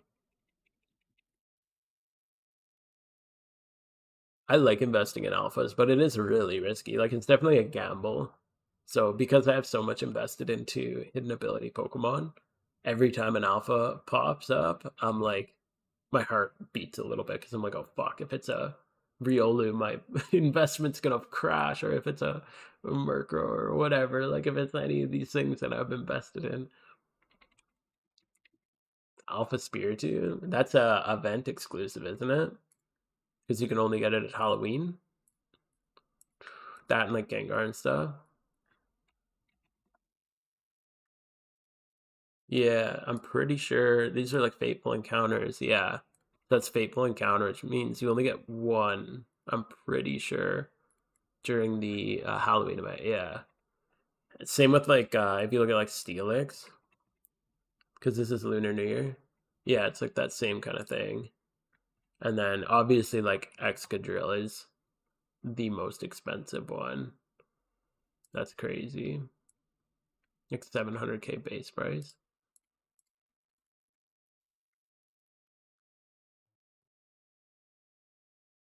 Yeah, that's nuts. The Excadrill is just so useful because it's like the top build in PvP. Like if you're gonna be taking Excadrill in PvP, it's like almost always Mold Breaker. And then also obviously Elite Four runs. And the Elite Four runs have been a thing in the Chinese community with this team like way longer than we've been doing it. But they are really popular with the English community now.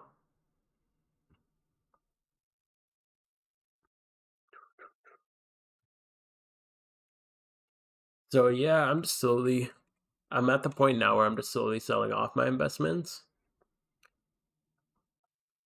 Should have bought out those Excadrills. Yeah.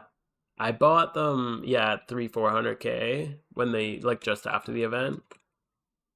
But I thought that that was risky. I remember I bought a few at 300 and then they creeped up to 400 and I'm like, should I keep going? Like, I don't know, man. It's a lot for like one Pokemon. Like, who's gonna buy that? And that was, I didn't even know that they were for Elite Fours back then because I didn't do Elite Four runs until like a couple months ago. I just knew that they were good in PvP. And now they're like insane expensive.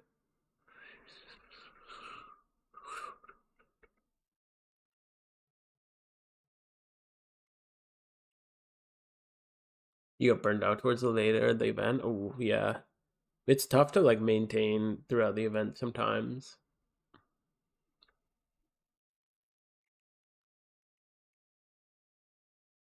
Yeah, assumed only for PvP. Yeah, exactly. That's kind of what I thought. I'm glad that I invested a lot into it anyway. Not a lot. I think I only have like 10 or 15 of the Excadrills. But yeah, it's yeah, when they just keep crawling up. And then it's always hard because it's like, well, I know it's not going to go down because they don't come out until like next Lunar New Year, I think, is when the next round of them will come.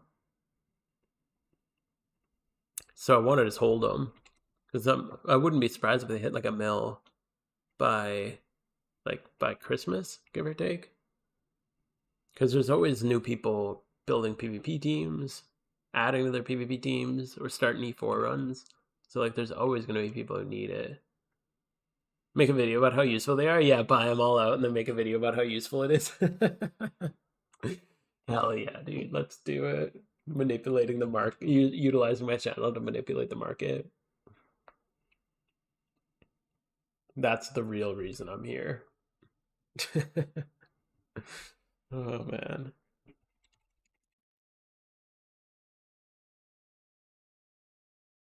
It is kind of funny because sometimes before I drop a video, I will just let you know in advance.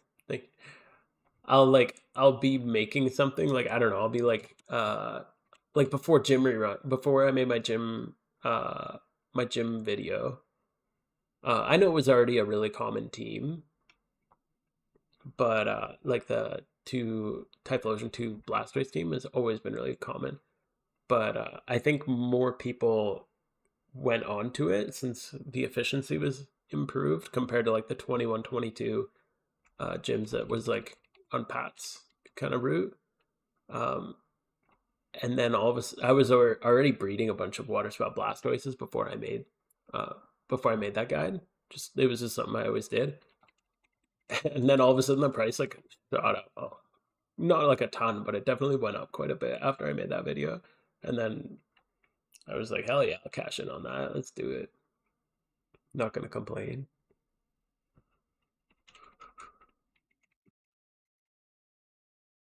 But it always settles pretty quick from there.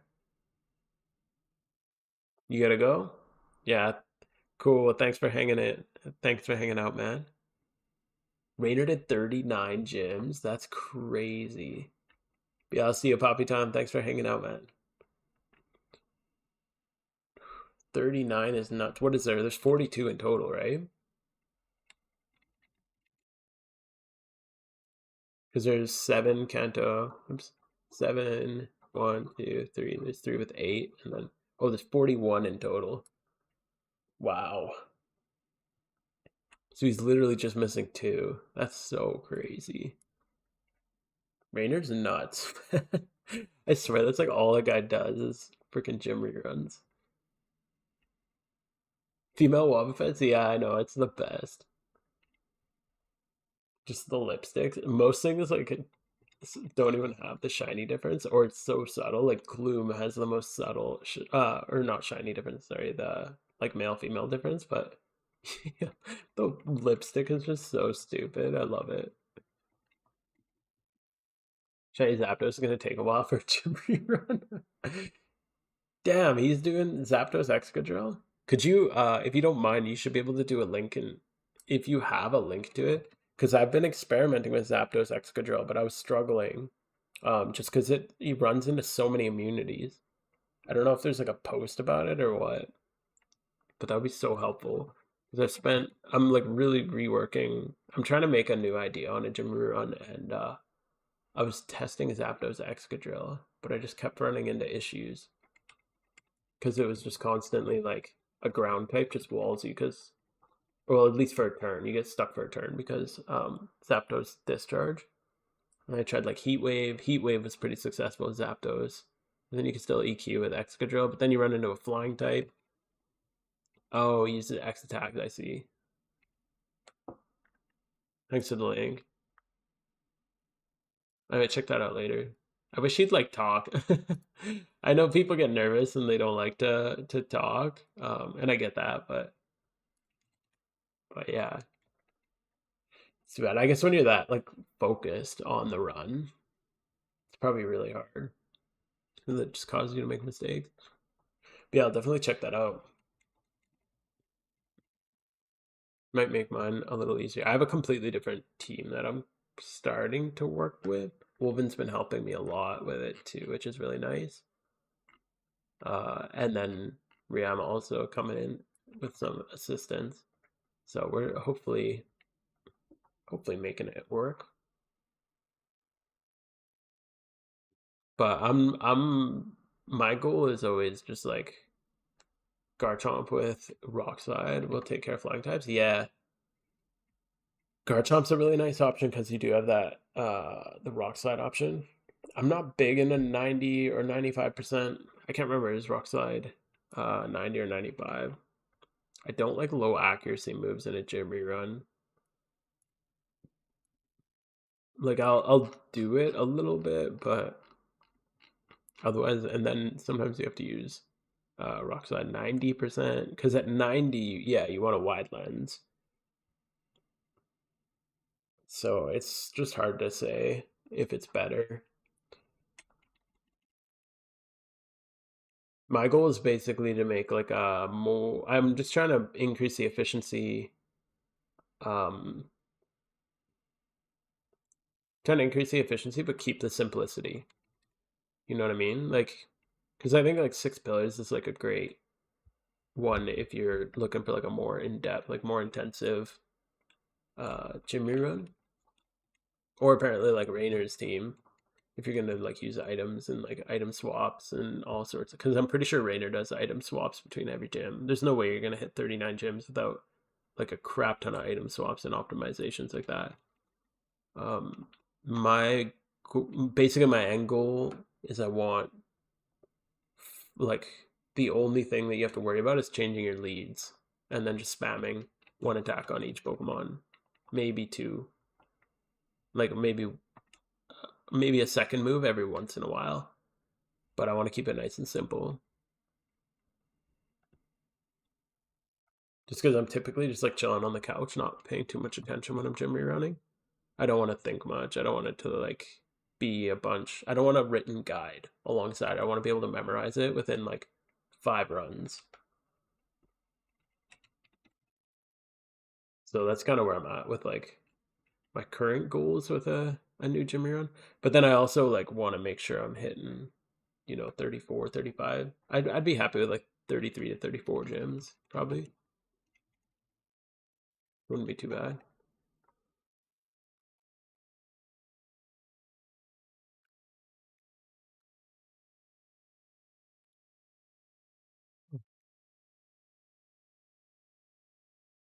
Oh, shit. Um, yeah, I'm gonna check that out. I just realized we're almost at the 5 hour mark and it's 12:30. I think I'm gonna call it here for the night because that's getting a little late. I got an early morning tomorrow. Um, so let me see. We're gonna yeah, thanks for hanging out, you guys. I really appreciate it. That was a ton of fun. We went way longer than I was expecting. I was thinking of doing like 2 or 3 hours. um, but here we are. Thanks for hanging out. If you are hanging out with me on Twitch, who can we send you off to? Any good people to raid?